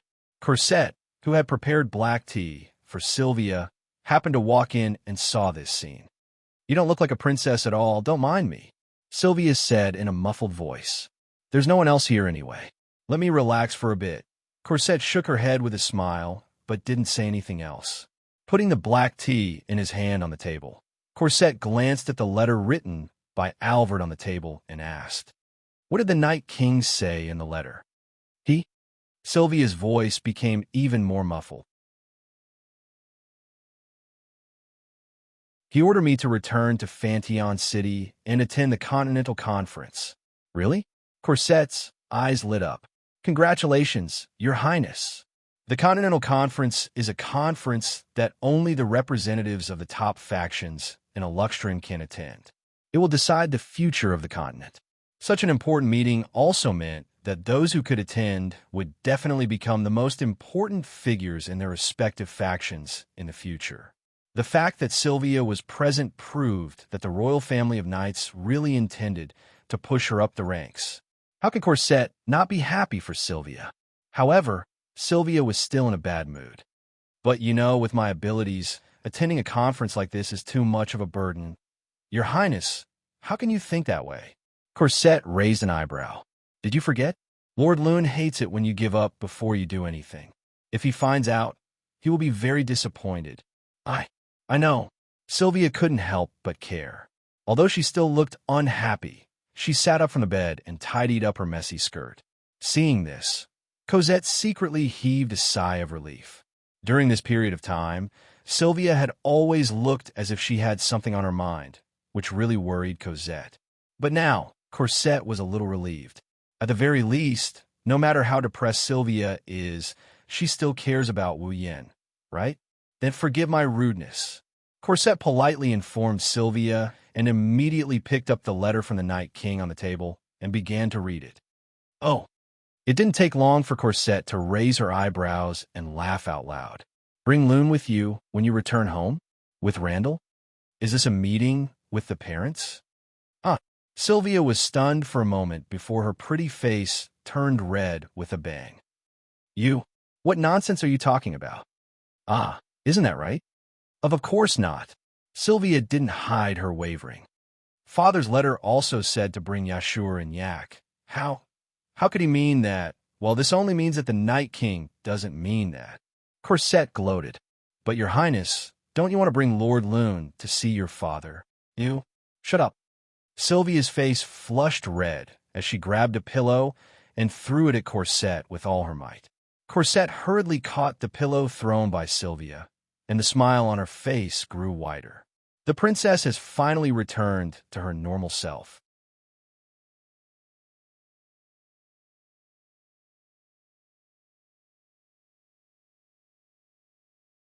Chapter 1388. Ansari Dragon Riding Academy, Student Council Office. That's it for the details. In a meeting with all the members of the Student Council, Wu Yin rubbed his eyebrows. He explained the report of the reconstruction of the academy, as well as its progress and arrangements before exhaling deeply. He sat down and gave his closing remarks. So if there are no accidents, the reconstruction work of the academy should be almost done in about 10 days. Although it can't be said to be completely restored to its previous functions, it shouldn't be a problem if it's just for classes.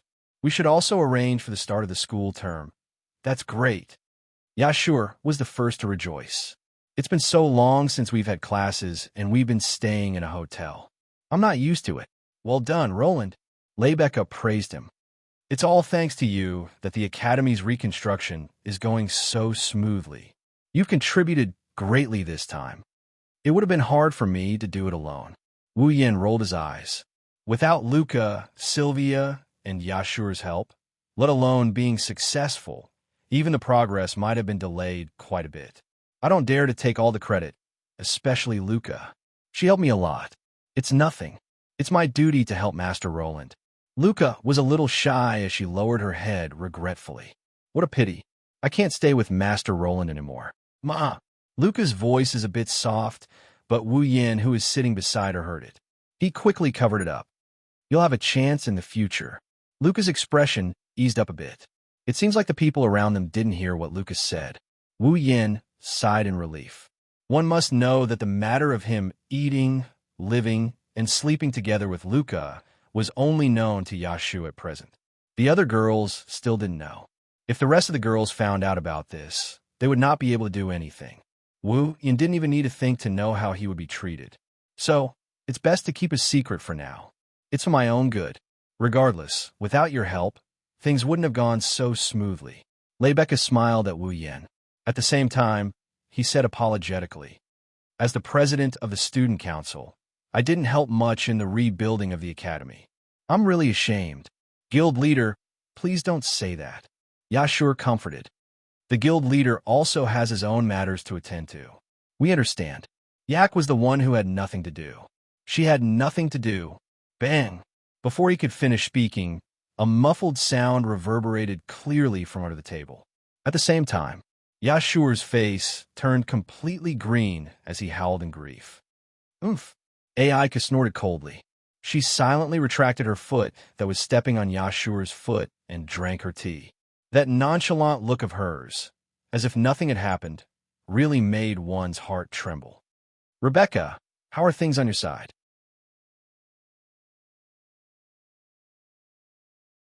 Wuyan shook his head and looked at Rebecca. When the corpse dragon army attacked the academy, did the royal family of knights not do anything? I'm also troubled by this. Rebecca frowned and rubbed her chin. I've sorted out the details many times and had a lot of discussions with the city council. The report should have been sent to Fantion City, but the royal family of knights' response left me scratching my head. Oh? Wuyan looked at Rebecca with everyone's gaze. How should I put this? They said. Rebecca met Wuyan's gaze. How about we wait for Roland? We can talk face to face after Randall arrives at Fantion City. Wait for me to arrive at Fantion City? Wuyan was stunned. Lord Roland, Luca, and the others were also confused. Are you going to Fantion City? How is that possible? Wuyan was confused. I've never thought about going to Fantion City. Then what's going on? Rebecca tilted her head in confusion. Why would they give such an answer? Everyone looked at each other in dismay. None of them could make sense of what was going on. It was also at this moment that Sylvia raised her hand submissively and spoke in a mosquito-like voice. Actually, I can explain, Everyone was stunned for a moment. They looked at Sylvia suspiciously, causing Sylvia's face to stiffen. You can explain? Wuyan asked in confusion. Sylvia, did you receive any news? That. Sylvia's ears turned red, and her gaze drifted around, causing everyone to be surprised. Though they didn't ask, they all saw Sylvia's recent state of mind. They knew Sylvia had something on her mind and wasn't in a good mood. It wasn't convenient for them to ask, and Sylvia didn't say anything even if they asked. They could only wait and see. Now that Sylvia was like this, could it be that her problem had been solved? Thinking of this, everyone also released a kind smile. Take your time. Wuyan handed Sylvia a cup of black tea. Have some tea first, thank you. Sylvia blushed and took the black tea. She took a sip and looked around at everyone. When she saw the kind smiles on everyone's faces, Sylvia mustered up her courage. Actually, my father sent a letter saying he wants to meet Rune. As soon as he finished speaking, the entire place fell silent. Then, loud gasps of surprise echoed throughout the student council office. Meet me? Wuyan flinched at her words. Is that what he means? Yashur asked hesitantly. Meet the parents? Meet the parents? Wuyan was even more shocked. Meet the parents? Luca gasped. She grabbed Wuyan's arm out of reflex. No, I can't. I can't. Sylvia's face was starting to redden, but when she heard Luca's words, her body tensed up. Why not? Because... Luca stuttered. After a while, she spoke with tears in her eyes. Even if you want to meet the parents, Lord Rune has to come with me to the village to meet my godfather first. What kind of twisted logic is this? Sylvia's aura was slowly becoming more and more imposing. You want to ignore the Night King's summons and go somewhere else? How unbelievable. In the face of Sylvia's imposing manner, Luca met her head on, out of the ordinary. Status doesn't mean everything when it comes to love. What did you say? Sylvia's face reddened. I don't want to use my status to date anyone. Then it's first come, first served. Luca tightened her grip on Wuyan's arm. Lord Rune, you have to come with me to Yekablad to meet my godfather. You? Sylvia's fingers trembled in anger. Well, what's going on? Wuyan couldn't bear to watch and turned to Rebecca. President, are you going to leave them in the lurch? Well, personally speaking, I can understand their actions. Rebecca's words caused the entire place to fall into silence once more. After all, the people from my family also said that they wanted to see you and asked me to bring you back. Even Lebecca. Luca looked at Lebecca in disbelief. No way. Sylvia was also confused. What's going on? Wu Yin couldn't help but ask. I've never heard of it. That's because I don't think there's a need. Lebecca glanced at Wu Yin with a half-smile. The people of the Randall family want to see you because you, who is my guard, and given the surname Randall by me, have defeated the strongest Captain Ursula. This made the people of the family ecstatic. Each of them expressed that they want to see you, an outsider who has the surname of the family. I think they want to try their best to rope you in, so I didn't think about bringing you back. I see. Wu Yin was relieved. Sylvia and Luca also let out a sigh of relief.